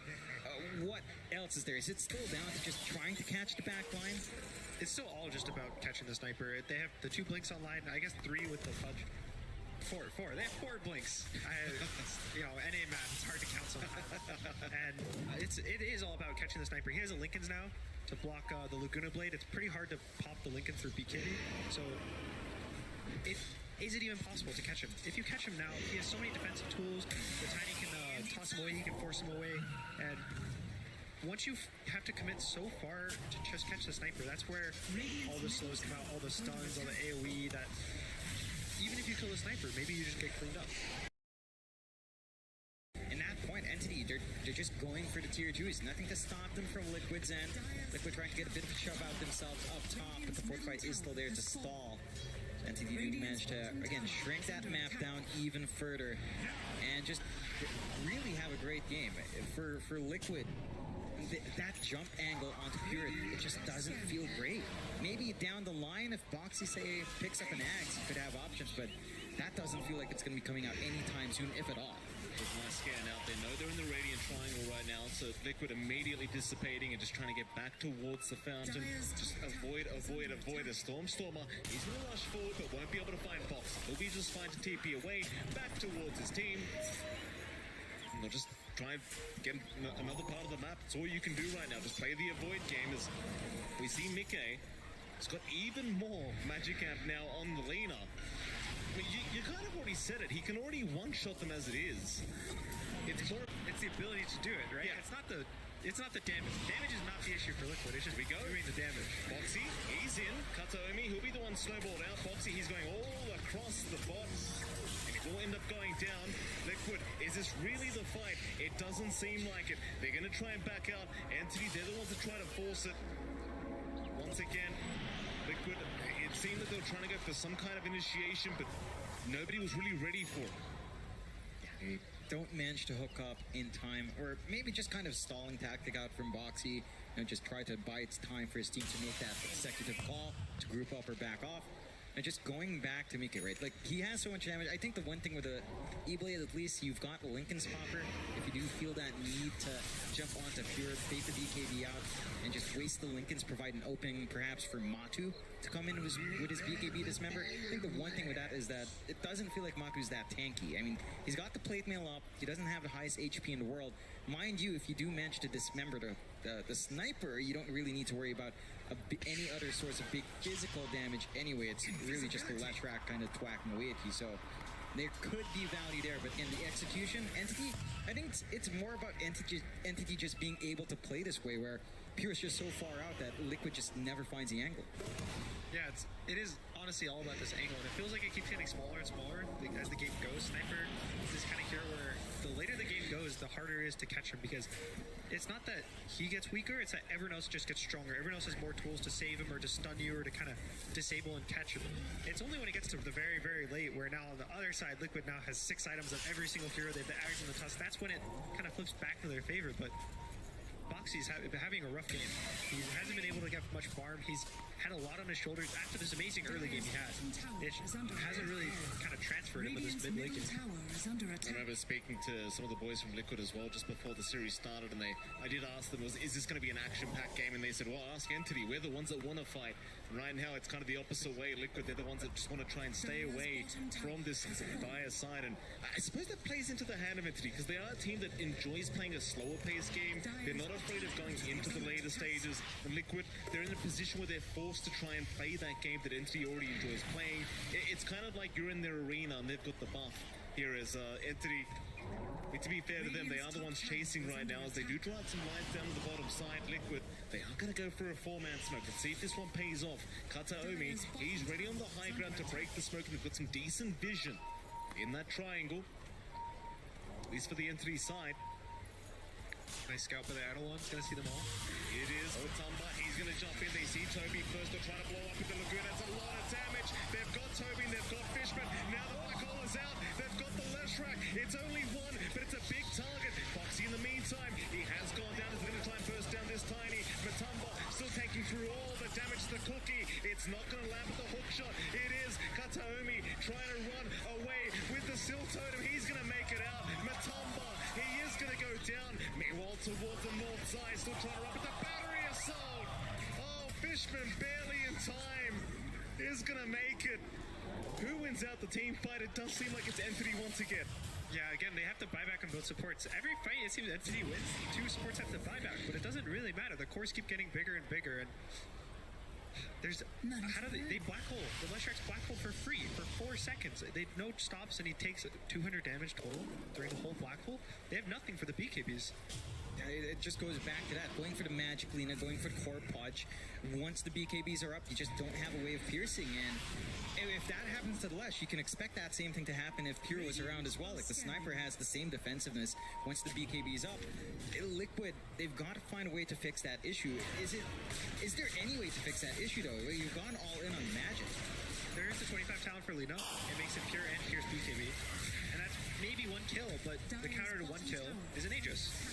So for the side of Entity, they're going to pick up this Aegis. They're going to get the Shard. Toby's going to take it. This is the second Roche, guys. That's the big one. That's where games are ended. And goes Entity now.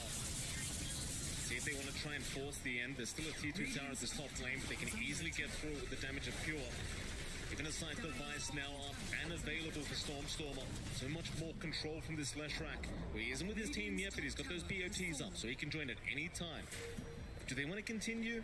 There's just so much time on the Aegis, they may as well just kind of get themselves together, maybe go for a bit of a fight before they try for the high ground. You look back at Mickey, he's still trying to maximize the magic field, looking to go into the Octarine core now. Like you said, I mean, somehow you've got to clean out the BKBs throughout the fight. That's the only way for Liquid to take them. Entity, they just don't seem concerned whatsoever. They've had full control over this game for pretty much the last 20-25 minutes, and Liquid still looking for an answer here. I suppose this is a bit of a silly question. There's no way Mickey can kind of transition now to a right-click build anyway. It's way too late for that. It's a little too late. At this point, it's just playing for the 25. I could even see him, instead of going for the Octarine, going for a Refresher, and just hoping for the ability to just press Laguna twice, do like 2,000 something magic damage, pure damage, and just kill a hero. But it's a hard ask. They're asking for a lot. Yeah, it's really risky as well if you don't manage to get that burst down, because you have to keep that refresh in your inventory. Not the worst thing for the Lina, it's also not quite the ideal, as they're going to be very squishy when you do get jumped. Entity, again, they're playing a very patient game here. Pure is working onto his own Swift blink up, gets another double damage rune on that Sniper. So that could enable the high ground for them. Just kind of need to keep the lanes further shoved out, as Liquid at least has some room up top to kind of farm at least 1 lane out. Yeah, generally with Aegis, you don't want to use the very first minute of the Aegis is the farming part, because you have 4 minutes. You have 5 minutes total. So you want to use the first minute, maybe 2, group up, push all the lanes in, get the map in a nice, pretty position where everything's pushing in. And then when there's 2 minutes left, that's where it feels awkward. Killing the Aegis doesn't feel that good because they only had a minute or 2 left. But if you don't kill him, now you're just taking your whole base. Yes, they are. They're going right off that T3. Laguna is already up. Hook is there as well. They've got the Undying, but Toby, he's going to survive. Full Staff is out. Maybe until they get Kataomi, but the Full Staff's away with the Seal Totem. He's still running. Pure with the double damage. Just rips by a new one. Look at this, Mickey. He's trying to run. The Hook's going to save the day, but the assassinate. Oh, it's in the fountain. Look at Pure go. He's not done yet. He wants more. What are we aiming, Pure? In fact, they're going to go in. Hook is there. Boxy, has he set up? Pure, no, the 4 Staffs. He's going to be able to get out once again. They just can't catch him. Triple kill now for Pure as he's onto the tier 4 towers. It's not looking good for Entity, or rather Liquid. They're going to 3-man smoke up. Try one more time to save this game too. But Entity, they'll just keep going for the tier 4 towers. Only 1 left. How do you try and defend this? There's a side device out on Mickey. Pure right to it. They just can't catch up. They can't even get close to him. BKB black hole in 5 seconds. That's kind of the last hope for Liquid right now. And we go, Matumba, he's going to try and bait for this one. Mickey, he'll join in as well. Toby, still taking through it, is going to go down. That's 1 dab on Matumba. In trouble, Zai. He's also been spotted. Pure's just not letting him get anywhere near the Sniper. Don't forget, you've still got that secondary life. They still hold on to that final tier 4. They do jump in again, Matumba. He wants the first life with the 4 Staffs. So they're the Hawk. He's going to land. He's got the first one. Zai, he's still in range. He's got the black hole. It's going to connect on 2 of them. Pure is distracted right now. Have they done it? Can Liquid keep defending? Kataomi is going to drop. They've got the Mickey leader. It's all over. There's only 1 left. It's only Zai. And without the black hole, there's no way they defend this. And 3 two supports against the sniper. Pure, he's got the hand up, high fives all around. They'll kick away the left rack. Stormstorper, he might drop, but it's not gonna matter. GG's called. We are going to a game number 3. Oh yeah, I mean, it was a valiant effort coming out there for Liquid towards the end, but it just doesn't line up. Pure is just way too big. They had no catch for backline. Gunnar, where do you think it kind of went down? Because it felt like they had such an amazing start for Boxy, but it just didn't pan out. I think the bot tower defense, this tier 1 bot actually mattered a lot for how their momentum was going in the early game. They did great in their lanes. Boxy was in 7 kills early. Again, crushing the early game, but they make a choice. They defend this bot tower and it doesn't really work out. They lose 4 heroes, I think, and that's where they started. Pure didn't even show up. He gets all his farm, he gets all these items, and just the game snowballs from there. What do you think Liquid can do different in game 3? Like, if you're going to change anything, at least in this draft, what do you think they need to change up at least to win out this game 3? I don't know if they have to change up much in general. I think the game plan they're doing is solid, as well as Entity. I think they're both having really solid game plans, and I think it more comes down to the execution. I think the drafts are fine. The way that they're like mentally, it looks like they're mentally playing really well games. It's just execution, making those small little choices. Those are what really matters in the game. Well, with that, we'll be back with our game 3 draft very soon. But let's see what our panel had to think about this game number 2. Thank you very much indeed. What a game for the second time this international. We are going the distance to the third game. Can't wait to see it, but we got away a little bit. Got to give the teams a little bit of a breather and talk about how this happened, because if you only watched the first 5-10 minutes of that game, you would not have believed that sniper turned into the beast it turned out in the end, Jenkins. Yeah, it's funny because they were kind of feeding that lane with the clockwork and the sniper after that insane dive on the tier 1 tower at level 1. You just see sniper getting pelted by tier 1 tower shots, but the other 2 cores kind of carried the early game with. They actually had a 1k gold lead, despite the kills looking very bad for them, and then it gave Pure the ability to just farm up and be the absolute monster that he was in this game. Yeah, I mean, there are a couple of things I want to mention, but I'm just really glad that Entity went for the sniper, because we did mention it before the draft started that going back to comfort is so important, and that we wanted to see the sniper come out, and it did in such a convincing fashion. Initially, we were watching in the green room, and I was just confused because I had this level 1 sniper and his clockwork diving towers. It was awesome, versus an Enigma and a Thester. What was your plan there? What's going on there? I mean, it was a really sick ice shards from Boxy that kind of put them in a bad situation in the first place, but they did it twice. Not once, but twice. And not just that. Mika completely destroyed mid on the Lina, and somehow Entity found their way back into the game. They put Pure in the jungle, he farmed up, they rallied around that Undying, who, even though was played as a core, kind of played that more of a supportive role, right? He went for the Wraith Pact, he rushed a Lotus Orb so that he could protect his cores, and eventually the sniper had way too many items. He was always in a good position, and it got to the point where sniper was grenading himself high ground and hitting 4 heroes. I mean, at that point, what do you do? It's supposed to be a disengage, not an engage. that was good stuff. I mean, speaking of comfort heroes, Fishman, you mentioned his name. 2 heroes come to your mind probably. Fishman Bane, Fishman Clock, and also Kataomi on his Tiny. This is his signature hero. I don't think you can give Tiny to South American teams, and you cannot give Tiny to Kataomi because he always finds stuff. And I like the build that he's going for. Going for that phase boots and the windlace, and actually making plays before getting a blink dagger. I'm just really impressed that Entity were able to do this when they were on the brink of elimination, because I really thought that after that game 1, Liquid had the momentum and they would just run them over in this game too. And the first 6 minutes of the game, it looked like it was going to be so one-sided, winning 2 lanes, but Entity somehow found 2 really good kills on the Pudge early on. They negated the Not Worth lead, and then the sniper is a hero who is actually so effective against Enigma, right? Because he just stands far back and just punches him, and then he dies. And even if you have BKB, you can't do anything.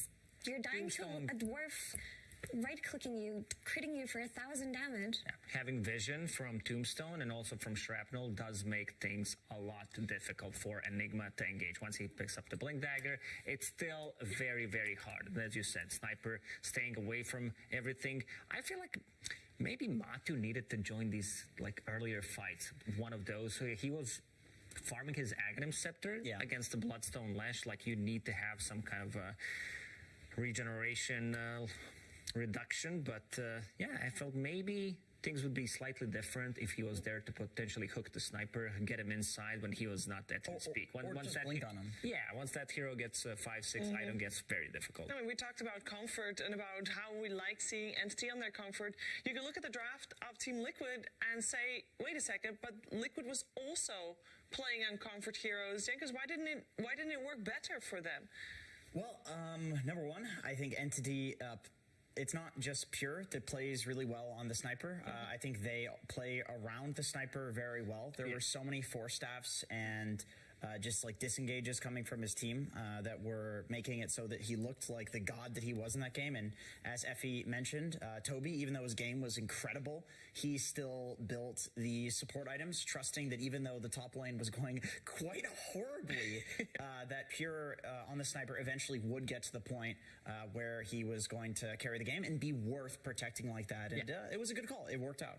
And also, like, the tombstone placements were really on point.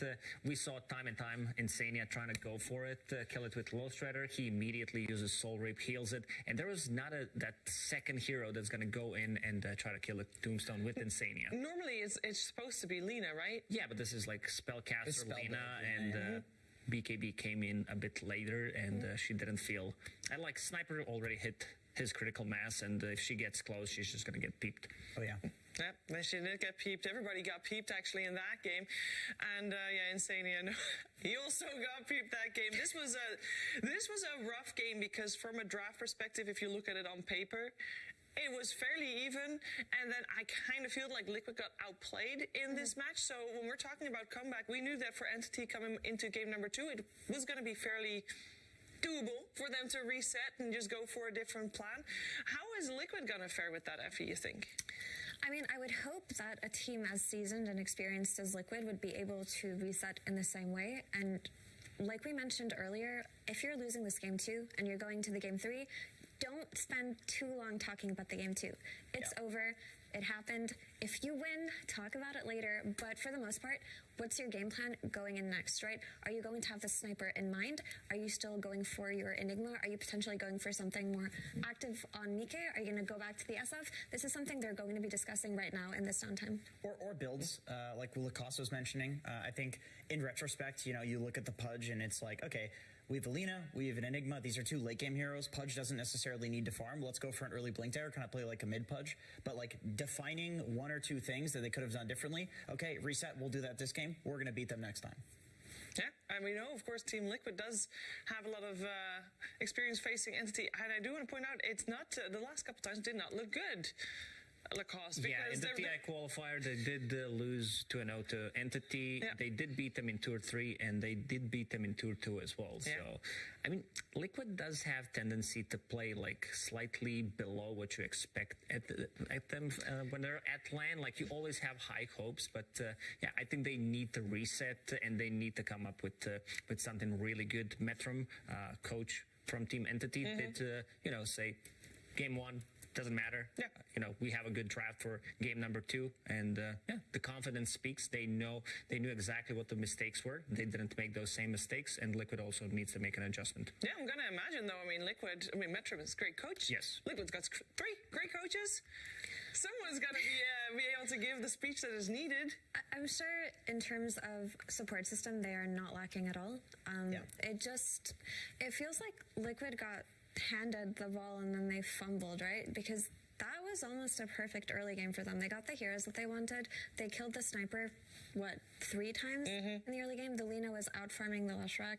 You had this Matu Pudge that you're super comfortable on, and it felt like maybe they got a little bit too comfortable because at some point they were diving and overextending for kills that didn't matter too much, right? You often saw this Snap and this Husk playing together, looking for these early game pickoffs, but they would chase all the way to the tower, and then Entity would TP in 2 or 3 heroes, get the return kill, and they did it maybe 2 or 3 times before they stopped. So I feel that that's a bit uncharacteristic of them. Maybe just, I don't know, talk about it a little bit more amongst yourselves, because you can never get too comfortable on the TI main stage. I agree. Like, you're totally right that it felt like there wasn't a sense of urgency involving the sniper. which in a draft like that, when you have Enigma and you don't have these great heroes of getting on top of the sniper, it's like, at some point, we need to kill this guy or we're going to eventually lose. But I think you're totally right that they felt comfortable because it's like, oh, we killed him 4 times. You killed him 4 times. He's useless. So whatever. Like, Matumba can just keep farming. He can go for this kind of greedier build rather than going for like an early game, run at you build because he's like, all I got to do is carry this game, not feed. The sniper's useless. And it's like, oh shit, he's top net worth. That's not good. Yeah, so what do we want to see from game number 3? Because the teams have had almost about 10 minutes to talk about this. We've obviously focused mostly on what went wrong in the previous game, but what often happens, and what we also saw in True Sight, is that teams spent this time mostly on deciding what to do next, how they're going to adapt, how they're going to change things. And I would love to hear that too, because we've seen 2 very different games coming out from these 2 teams so far on this main stage, and we know that Entity can adapt. We just saw proof of that. Can Liquid adapt? I would imagine so. As you heard Effie say, these are very experienced players. They're going to be able to adapt, but how the cost? What would you like to see changed? I wouldn't say anything was wrong with their draft in game 2. That's a solid, strong draft. It's just they made a lot of these like small mistakes that can get into your head potentially, especially playing on TI stage. You know what you're playing for, and maybe shrug it off, let it go. Let it go. Sounds very like simple. Maiden. Sounds like Crystal Maiden perhaps coming out. I don't know. Here they come again. They are going back on the stage to play for one of these teams their final game, guaranteed at the International 11. And for Entity, on one side, this team is filled with first timers. Every single one of their players, including their coach as well, they've never been on this stage, and they are looking hungry and they're looking comfortable. I think that is the trial by fire we talked about earlier. The 128-minute win over RNG just a couple of days ago definitely played a part in that. And any result that they get from here on out, people would be saying, you know what, Entity started the year in Division 2? That's great. Good result, regardless of where they end. On the other side, you got Team Liquid. They've got a lot more pressure on them. They have so much pressure on them right now, and they have to be feeling it. I mean, Team Liquid, when you look at this lineup, you think this is a TI winning lineup. And to lose to a team that was recently formed, that have only had the addition of their carry player for the last few months, that is something that they themselves are thinking cannot happen. They have so much pressure from their org, from their fans, from themselves, right? They have to do it. If you ask me, like, which player deserved to win TI, but he never did, I would instantly say Zai. Because that guy is so good at Dota, but never managed to get that ages for himself. Yeah, he got, of course, together with Matu, 3rd place last year. Yes. And I think for both of them, they were hoping backing on this year was going to be even better and enough to reach that final stage, to reach that grand finals and to take the trophy. But they've got a long road ahead of them. And if they don't do it in this lower bracket, this is losing also. If they were to lose against Western Europe, that is painful because you practice against these guys the entire year, Jenkins. The good news with all of this, yes, please, is that what the story of this entire event has been is people going to hell and back, and then becoming a lot stronger. Back to hell and hell again. Exactly, which we've not seen that hero too much, very fortunately for us. But either team, whichever team wins this, not only have they gotten a lot stronger from the trials and tribulations they've gone through, this will make them stronger. And yes. I feel like, potentially facing up against these upper bracket teams, these lower bracket teams, they always look spicy, man. They always look strong. Honestly, Entity have already far and away exceeded my expectations. To not lose in that game 2 and to come back after that kind of laning phase versus a team like Liquid who completely crushed you in game 1, I never saw that coming. So hats off to them, honestly. This team is going to have so many new fans. Yeah, we know that at the start of the day, there were out of hundreds of thousands of people that made their bracket predictions. 4 people were still correct at the start of the day. I wonder how many will be correct after this lower bracket portion of the day is done, because it has definitely been a very close series. Most of the ones that we've had so far between all the Western European teams. We have one more thing that we'll have to do before we go into the game, though, because we need to see the draft for these 2 teams, and the draft will be coming your way right now. Entity versus Team Liquid. Game 3. There's always a part of me that remembers some of the words from players. When we talk about things, we are analyzing. It's like, oh, they did this because back in 2015, we overanalyze things. That's our job. That's okay. But I know that for a lot of these players and the players right now on stage, everything or a lot of it is just intuition. They're like, we're just drafting what feels good, and we'll find the reason behind that.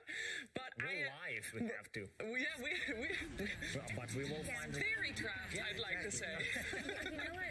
I want to see out of Liquid. I want to see one of their cores decisively asking for their signature hero. Ooh, give me a lone druid. Yeah. Entity was facing elimination with the arrow, with the pointing from Blitz. It was perfectly timed there for Jenkins. Sorry, if we continue. But the way that Entity were facing elimination, and then Pure just goes, "Give me sniper.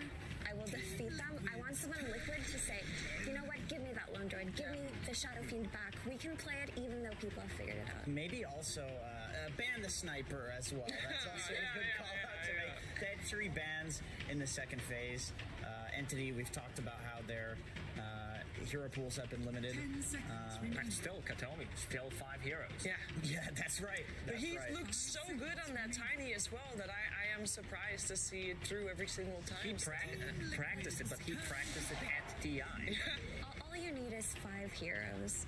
That's what he's showing us.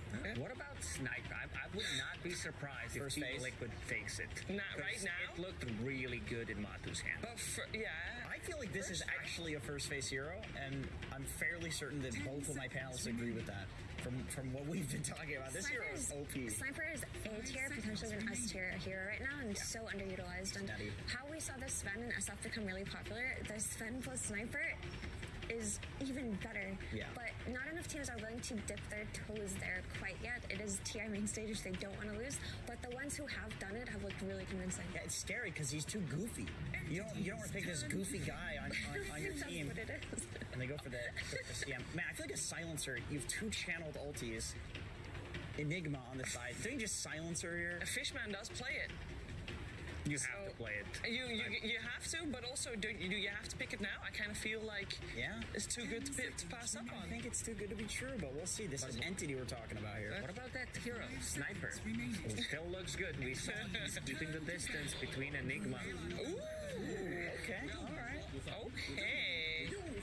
So they decided to go for more of something that Toby did in the previous game. He went for these Wraith Pact, Lotus Orb, and Bloodmother is a hero that builds again Wraith Pact, potentially pipe, because there is a lot of magical damage coming out from these 2 heroes. And there's a really interesting statistic that I believe Knoxville posted about Broodmother and her Wraith Pact timing. And if Brood got it 15 minutes or below, her win rate was something like 80% or something absurd like that. And then if she got it after that, her win rate was 7 to 9 when he posted the statistic. So it really matters that you secure this timing, but when you do, it just offers you too much in this. Now, that being said, during the group stage, Entity was able to pick Broodmother 4 times total. They have a 50-50 on it during those groups. And as far as Brood goes in this game, I do feel that between the Crystal Maiden and the Enigma, they do have a means to kind of deal with it. Enigma isn't the best at playing versus Brood in terms of outpush, but you do have a way to just get on top of this hero and catch it later. She doesn't really do much to stop the black hole. All she gives you is the map control in the team fight, right? But Crystal Maiden, everyone's favorite blonde girl, here she is, right? Her Nova is super good on lane. She can catch her with her frostbite early on, and she gives her team utility. You usually pick spammy heroes like Pangolier or something like that need mana in order to kill her spiderlings, and Crystal Maiden just enables that so well. Yeah, it's true, and I feel like this current version of Brood as well is not like the old Brood where you're playing around the spiders a lot and keeping your distance and spamming the spiderlings. It's more like you do actually get in there with Wraith Pact to defend it in a pipe, and you're kind of like a tank. So I feel like Enigma can catch you with Hole, and you can get frostbitten, and you can get CM ulted. However, both of these heroes will feed to a Broodmother, and I do think, like Effie was saying, you need something more. You need something. And they banned the Sniper, by the way. That's a good call. It's a good call. Yeah, because in the previous game, they did have a lot of bodies to throw in front of the sniper. Pretty much everyone was in their faces, while sniper can just casually sit in the back and kill people. And even with these two heroes, you do have like Broodmother that tanks up.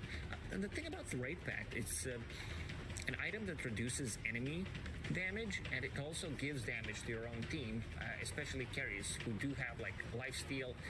So just you get something and the enemy team loses something, so it's quite a lot of a difference, especially it's good value. Yeah, I mean in this game it's Enigma against Broodmother, so both teams are gonna have Raid Pact. Ursa ban coming out as well. Is there anything in particular we can read from Entity's bans with the Naga, Pango, and Ursa here in the second phase? I mean, Pango against the Broodmother, you just one-shot those spiderlings, makes Brood game very difficult, especially when paired up with Crystal Meta. You do have a lot of mana. Pango does consume a lot of it, and they don't have heroes that can't stop the Rolling Thunder, at least for now, so it looked like a good Pango game. Yeah, and they just don't have the best heroes to deal with the Naga right now. She also just gives them a way to reset or set things up for Enigma, right? Song into Black Hole. And Ursa is a matchy specialty hero, but also a way to punish the Broodmother early on, right? Crystal Maiden plus Ursa together online can kill the Brood over and over. So they're just making sure to give this Brood a comfy start here. Considering that they banned Ursa, it could also mean that this Tiny is going to be a core, something that Stormstormer does play quite a lot. I mean, it's Kataomi also just spams this hero. There's the Spirit Breaker again. Are they going back for the Lifestealer after the Spirit Breaker? It looked really good in that game one. Is it good against Tiny/Brood? Yeah. I think, like Effie was saying, this new Brood, or I guess it's not that new, but with the Spiderlings coming at the ulti level rather than being just a basic ability, she does play like a pretty typical melee hero during the laning stage. So these Ursas, Lifestealers, that would normally destroy just like a normal melee offlaner, they do actually deal with Brood quite well, especially when paired with the CM, who has the stuns and slows. The thing is, if you do pick this Lifestealer to combo with the Spirit Breaker and punish Brood on lane, you have to pick some kind of wave clear mid laner that can deal with the Spiderlings, because there's nothing right now. Yeah, so that would be the only downside to this Lifestealer right now. But also, the thing about Broodmother is Unsatiable Hunger forces carries into early BKBs, and Lifestealer has one for free. That's a pure signature right there with the punch, and they also pick up the Jakiro that we've seen be very impactful earlier very today. snowballed lineup coming from Entity with this Pudge and Jakiro gives them a lot of tower damage on top of Broodmother, and in the end they will go with the Lifestealer, because against Pudge, it's great. It's good. It's really against good, Tiny, which still can be core, so looks really nice. It's not that great in the laning stage against the Broodmother because he doesn't provide you much. And also, once Broodmother hits level 6, things do get, like, he might be pushed out of the lane, but it's good for the game. It is very telegraphed, though. This is something that Entity has also seen coming from quite a ways away. But, you know, I was thinking that it would be really cool if Entity picked up the Pudge for themselves after Liquid just lost with it, because it is one of the pure specialty carries that he has played a lot and feels comfortable in, but it's kind of just a mental blow to adding insult to injury, so to speak. So, and it is a good Pudge game, right? Because you can hook out of Black Hole. Once you get a BKB, you can punish this Crystal Maiden. It's hard for the Spirit Breaker to fight you once you're 6 slotted or even 3 slotted. I don't actually think Lifestealer versus Pudge is as bad as people think it is either. Now, as a carry Pudge, you may be less likely to do this, but like for example, the way you can counter it is you get a Ghost Scepter and you bite Nakes, and then you Ghost Scepter, and that's 7 seconds, which is rage. That's the entire rage duration. Then you turn around and he hits you, but you have the lifesteal reduction with your Ags run. So I think once you have like Ags +1 timing, Pudge is actually pretty good against Nakes. It's just the problem is until the +1 item after Ags, that's when Nakes is very strong against the Pudge. Oh, what about some Lesh for Team Liquid? It's banned? Yeah. Okay, never mind. It would have been really nice, though, for sure. Unban. You should have one unban of your own bans. All right. So, and an unpick. Well, yeah. By the way, I want to change this hero. Using my repick card. Yeah. So what kind of Nikkei hero can they go for here that has the wave clear to deal with the... I wouldn't mind seeing Invoker. Does give them a little bit more global presence with the Spirit Breaker. A lot of AoE control. I think right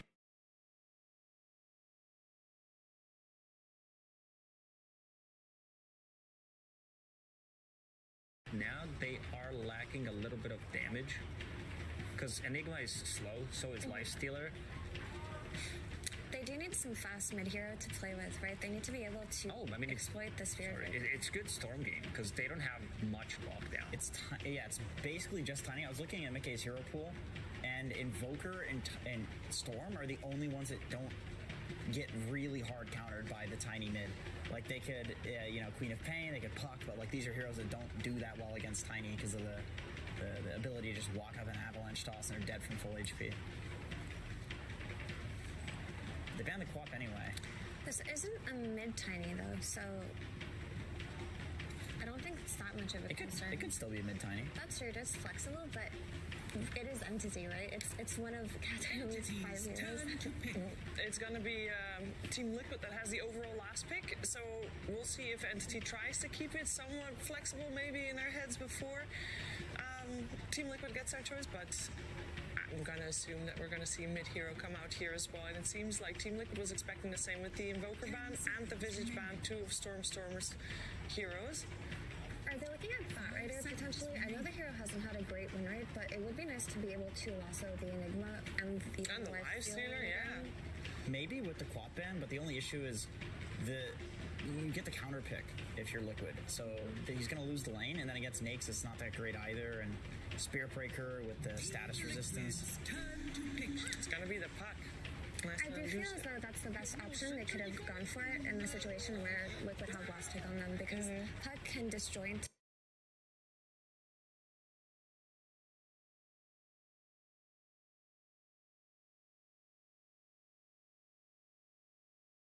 the Spirit Breaker charge. He can control the Enigma before it gets the BKB, and when Lifestealer gets strong enough to go on him, he has so many ways to disengage from him. So I like it. It makes a lot of sense. I think Entity's draft overall is looking really solid, especially for a team that didn't have last pick. I think they're in a better situation than Liquid right now. So the old school counter to Puck was it TA? What else is good and against? Tiny. And So, Tiny? yeah, but they have it. So, But they have Tiny already. So old school counters is TA, Dragon Knight, but I'm not sure if they want to bank that one. Yeah, slow. Ember isn't bad. Ember sounds pretty good actually. Yeah, Ember sounds solid. Just sit there and like chip away at the puck in lane. They don't. Kunkka's fine, I think. Kunkka's good too. Yeah. Being able to catch people doesn't give them like they do have tower damage coming out from like Lifestealer later on with the Deso and Enigma, and they do have a lot of buffs if it's going to be Kunkka. Ember in the end.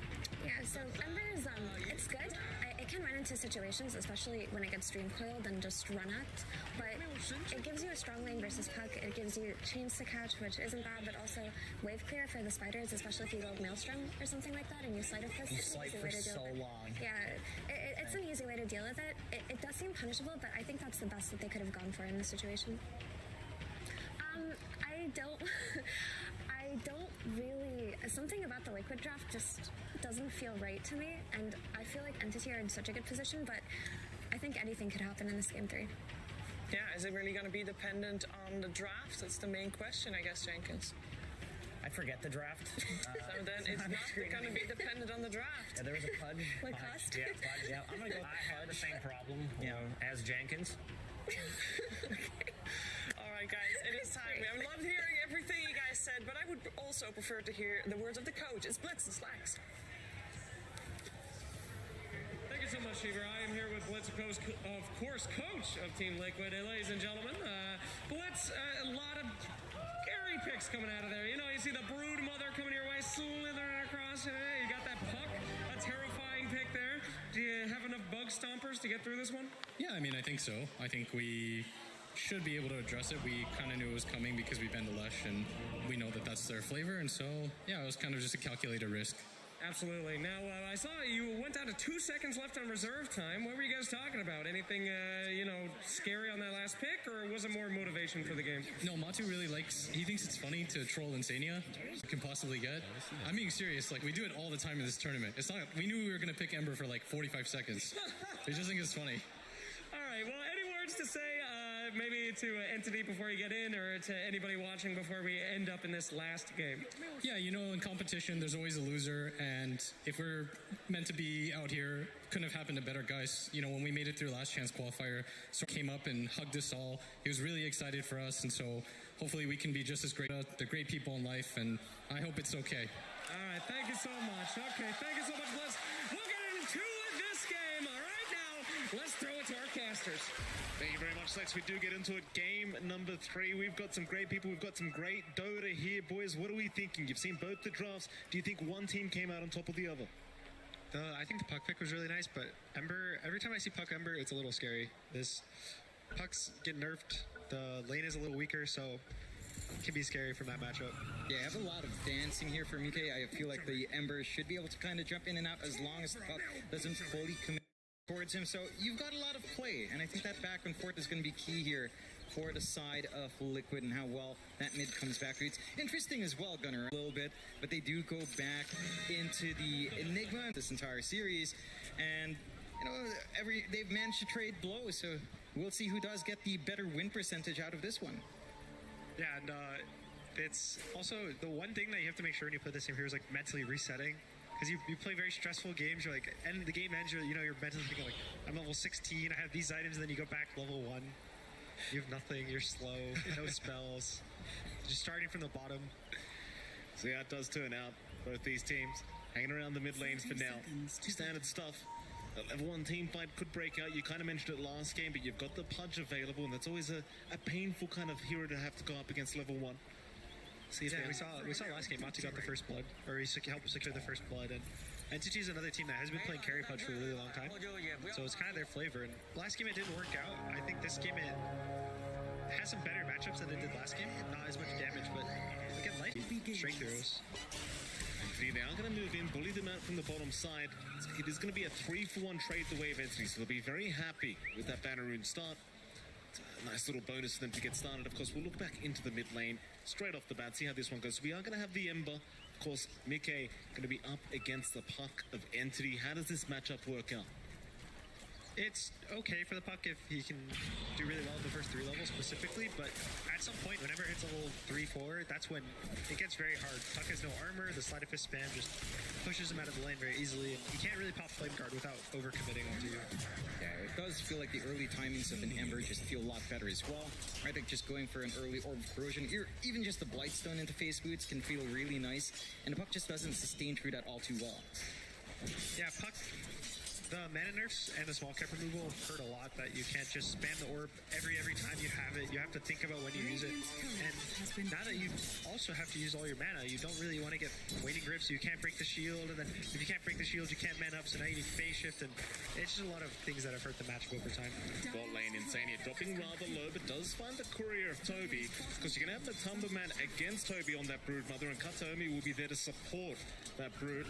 What do we think about this lane? Like, for now, Matumba's been doing a decent job of bullying Toby up. Is there a stage where Toby starts to kind of throw it back the other way? Probably not until level 6, and even then, it's not the greatest. I think right now, Matsu's going to completely free farm, and Toby is going to get maybe similar, but not the same. It's a lot of just slightly in the favor of Liquid. They're going to be completely fine, and Entity's the one who are going to try to make moves to make, get the creeps themselves. Fishman being chased down, Boxy, hoping for a bash, not going to get it. There's no lucky bashes coming out from Boxy here. Sometimes it happens, sometimes it doesn't. On mid lane, Mickey going to go for a bit of it's timing here. There's 2-minute water rune timing, and it's like they should be able to find 1 each anyway. Not too big of a deal. Already 13-1, 10-1 for Stormstormer. Not too far behind, but once some initial items come in, at least the Blightstone, I think you're going to have a good time with a slight fist spam Stormstormer. He does have good support to come in mid if they see that opportunity, but if they do want to go for that, they have to go before Mika hits 6. Once the Ember has the remnants, I think getting a gank onto him, it's going to require their Dream Coil, and you're going to have to coordinate onto that one really fast. Yeah, again, as you said, one of the big things with puck that makes you feel good about your puck game or bad is whether you can kill them when you coil them. And again, that's why one reason that Ember's very good versus puck, Guard kind of prevents all of this magic damage early, and it makes it so he survives the coil, and then you have nothing versus him. So the fact that they have Tiny who can break the coil with toss, they have a Jakiro with a lot of nukes, that if they can group these hero up and kill the Ember during the coil, then the matchup will be fine. Still 0-0, not first blood being drawn yet. And it's in, a lot of damage being dealt to Omi, but it's not going to be quite enough. Matamba just happy to keep dominating the lane. Not too interested in securing first blood as top lane. Maybe that's where we see it. Zai is chased down, but the bash is there from Foxy. Another one, all right. Can we get a third? Charges out, let's keep going. Foxy getting very, very lucky there. I think if there's any lane with pressure, it's going to be in this one. Either side. Probably Entity, maybe once Pudge gets point and hook, maybe at 3 or 4, whenever he just decides to choose that. Because the other two lanes are probably just going to be slow wins over time. It's not going to be really kills. It's going to be, you chip them down, you get the extra last hits. That's what's happening mid, that's what's happening bot. But top is where both lanes have the ability to kill. Yeah, they've got a lot of damage, a lot of slows on hand coming out from Entity. Good amount of stuns from Liquid if they got lucky. We saw Boxy kind of hunting for that stun for a very long time. Very disruptive right now on that Spirit Breaker. Won't find it this time. Boxy trying to be very, very cheeky on this Spirit Breaker, but not so lucky. Pure join in there with Fishman trying to get this pull off. Denied at least from Zai. Malphus will be there. They've got the idol on. It's going to be a fair bit of damage. Boxy going to move in. There's a charge out. Pure.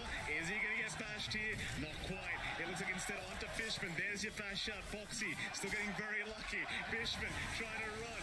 Fishman surely has no way out there. He's just trapped between a rock and a hard place as Boxy. He'll keep going with Zai. One more would do it. There's your Malphus. Fishman, he will hand over first blood. Zai able to pick it up as now Pure. Oh, Pure. He's been caught out by Boxy. Can we get lucky? Maybe one more. He doesn't get it yet. Pure, he's going to try to run Boxy, not getting lucky. 17% is what he needs right now as Pure still running, not getting lucky, but the Malphus will do the job. 2 kills out for Zai as in comes Fishman once again. Boxy, this time he'll back off. No crowd favorite bashes to secure the kill. Getting them nonetheless. They're just going to shout bash louder. That's all they need. Yeah, just need louder yells. And Boxy, he's being impactful again. We saw this in game 2 where he gets really aggressive. It's not the same sort of aggression as we were seeing out from his Tusk. Much more focused up top. But they have made this lane pretty hard for Pure to just sit back and farm. He's going to take a little bit more time to get going as they go on to mid a bit. Boxy does play it safe. No man on the puck. He has to go base. This is where it starts to feel bad. Mickey's level 6. He's going to start pressuring the tower, and having to walk back to base is mid. This late means you're probably going to miss the 6-minute rune. You're not going to have TPs to, counter gank in the side lanes if there's any rotation. So he's going to kind of lock his game up for the next couple minutes or so. Yeah, it's going to be a little bit tough for Stormer to kind of contribute to the sides if he does decide to head mid, and he will. Right, almost breaks out there. Fishman not able to land the nicest ice path. Stormer unable to find the regen room as Mickey was able to take it on the Ember. Stay ward out as well from Liquid as they are very grouped up in the mid lane. Kind of wonder what they can do against the puck. They'll force out a phase shift, but it seems like they're going to have to leave Stormer be. So maybe Boxy can rotate down bot. No, in fact, he's going back up top. See what he can get done here is Matamba. He's the one in danger right now. Toby will go for a chase, but a nice rage up. Matamba going to juke out the avalanches. Now Insania does come in, but top lane, Charge was there, Pure. He goes for the hook instead. Boxy needs to run and will be able to do so as Zai will have his back. Yeah, this bot lane, again, it's very kind of calm lane. They're both hitting each other a little, getting low, chip, but we haven't really talked about the Brood that much. And the Brood feels a similar fashion to what they were trying to do with the Naga in the first game, where he's just going to buy a lot of aura items. He's probably going to go for a Wraith Pack, into a Pipe. They don't really play this, the old school Orchid, Diffusal, BKB. They play as this really tanky hero who just absorbs the map and just pushes you away. So it's going to be more of a, he's playing to just make the map very dark for Liquid. There's no more vision, no more creeps, and it's going to give space for Entity to kind of use this Pudge to farm his Ags, the Puck to kind of catch the picks on the side lanes, and mostly just a kind of a tool rather than like third. Charge out to win the game. Pure. He targeted. Zai is around. They've got the Midnight Pulse going with the Malphus. There's one bash out. Pure needs to run with the Black Hole. It's going to be cancelled. There was an avalanche there from Katami. Still Mickey. He's still going to go for the chase. Dream call out now as well. Stormer, the toss out. They break the coil. Can they hold down the Ember? Boxy's back in. He's manning up. Pure's gone. Mickey, can he truly survive this? Fishman's the one dropping low. Mickey's still alive somehow. Katami now. He's the one in danger. A double kill after Zion. A third kill for the side of Liquid as they're going for more. Liquid are not done yet. They want Stormer, and Boxy's gonna find him. They'll find a 4. The output right now coming out from Mike. Blades of attack, not even a full phase boots with the Orb Corrosion. It's enough to dig in, and they get some pretty good bashes. They shared the damage really well as well, coming out there from Liquid, just diving nicely and just ensuring they've got enough in the tank to power through. Visions of what happened last game. One team goes to the enemy safe lane, they kind of wrap around the tire, they force a play, and you feel strong, you feel like you want to defend, but you just get wiped there. Now, the map is so much in the favor of Liquid that where's their map going to be? Yeah, and it feels like that the timing of that Brute is just contingent on shutting down the map early on in the bot lane, you know, and just preventing the life healer from trying to get that build up, equalize, provide some space for the Pudge. Isn't quite shaping up yet here from Toby. He has been left alone to push in a bit, but it does feel like, as you mentioned, Gunnar, Liquid has found enough to kind of compensate for that possibility. We do see the support duo of Entity kind of walk towards bot. It looks like they're going to try to force the tower now that Matu's off the lane. Bot lane, Avalanche will be there. They'll try and secure at least the Spirit Breaker kill. They'll go for a bit of a run, but it's not going to be enough. Entity able to pick up something. It's Nambatumba going to be spotted here by Storm in the Invis rune. Will show himself eventually, just trying to steal away the creep as the Hurricane is going to push back Matumba, but he's going to be okay. What a creep. It's so scary. Every time you get pushed, I think it only does it when an enemy hero is near you. You can always tell. Mid lane, he's a big target. Charge is going to be there. They've got the Dismember onto the Ember Pure. He's in such big danger. They'll toss up, try to get him out. Maybe he does make it. The Ice Path locking down a couple. Insani will drop as well. Here comes Boxy though. Onto Pure. Bashes out as well. He'll get lucky. Can he do it again? Pure. It won't be enough. Zai will get him. But Zai's going to drop as well. 3 for 2 traders. Kataomi. The toss is up. Boxy, he's got some vision on that high ground. But can he get a charge? It's on cooldown for now. He's going to go for it. He barely gets it off. Kataomi is going to get dived underneath the tier 2 tower. They'll find another. Somehow Zai finds that from the grave as well. Stealing away Boxy's little pick off. Very patient there, dancing around. It does feel like you find what you want there on Entity though. You save Pure out, you manage to punish. Just a great... The Dream Coil and the toss back doesn't quite break this time, but it groups them up for that big move in from Jakiro. Starts to look really scary. Pure lives with less than 100 health. You would think he goes down here, but the Flesh Heap, also with the heal from the Dismember, the coil makes it so Ember can't slide a fist to do this little extra bit of damage. I thought Matu was also dead there. It looks really scary for Liquid that everything would just go downhill. Certainly did, like Pure barely going down into Boxy. Boxy just kept the chase going, and eventually with the Iron Ones they had just enough. Such a long, drawn-out team fight. Looked like Entity were going to win out that team fight for a moment, but Boxy, he just diving the tier 2 tower as well. Just no fear in the world. You can see the smiles inside of Liquid. I mean, they're still happy with the way the state of this game is going. And would you agree that Entity, like you talked about it earlier, the Broodmother's not having the impact you'd hoped for so far? I think the laning stage is honestly okay because of how early picked the Brood was. And you can see that he just walked over. There's a nice line of webs leading from bottom to mid. He goes mid, he kills Zai. So now this bottom half of the map is kind of his. He's doing his job right now. He has the cloak, he has arcane boots. He's probably going to go, I would assume, for a Wraith Pact relatively early. Or maybe even just a Pipe Rush. And he's doing everything he needs to. And there's no one to contest him besides Mickey. And Mickey, he's the strongest hero. He doesn't want to go down there and deal with him. He wants to run at heroes like right now. They're on the Boxy, the Spirit Breaker, toss up, they should have it, but here comes Mickey. That's a lot of damage with the slide at this, but nowhere near enough to keep the fight going. He was all alone. The Entity will pick up a very nice pick-off for themselves and continue defending that mid-tier 1 tower. So Mickey will stick around, but he doesn't really have so much backup at the moment. Pure is going to run into Matumba. Carry matchup. They are all alone as well. Nobody had to help out as Mickey, mid-lane, going to get tossed back, but the coil's not going to break, but the Ice Path going to lock him down, but now the Black Hole! Zai, he found 2 of them and should have enough damage. That Pure, he's going to try to man up, but eventually will drop to Matumba. That combination came out. They managed to punish Mickey really well. They had to use the smoke behind their tier 1 on the right side for it. But then the punishment from Liquid, like that black hole in the freezing field, barely enough to kill off Pure, but that does kind of make it feel a little bit more even. I mean, even at the same time, the tier 2 bot goes down. The tier 2 is really big. Now he gets outpost. Now he gets the entire side of the map. Now he's pressuring your base. You feel it kind of creeping in. needs to right now for Entity. The map is just going to get smaller and smaller. While Liquid don't really need a large map, they need something to get their items. Mickey chose to go BKB first items. He's still really far away, and for that. Stormer.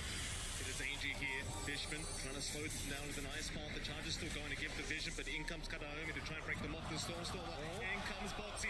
Phase shift's going to save the day for now. Not going to be able to get that charge off. Instead, now they turn back around onto the Spirit Breaker. Boxy, he will drop. Stormer will punish. They keep chipping away at Fishman with this Slider Fist, but it won't matter in the end. It seems like Mika is going to have to give up. But in the meantime, Pure, he'll go for a Dismember. Matumba, he wants to keep going. There's going to be a TP away. Nothing to cancel. Go Ice Path. It looks like the Pudge is going to be just fine as now the Ember is in trouble. Fishman setting up perfectly with Stormer. They'll find Mickey.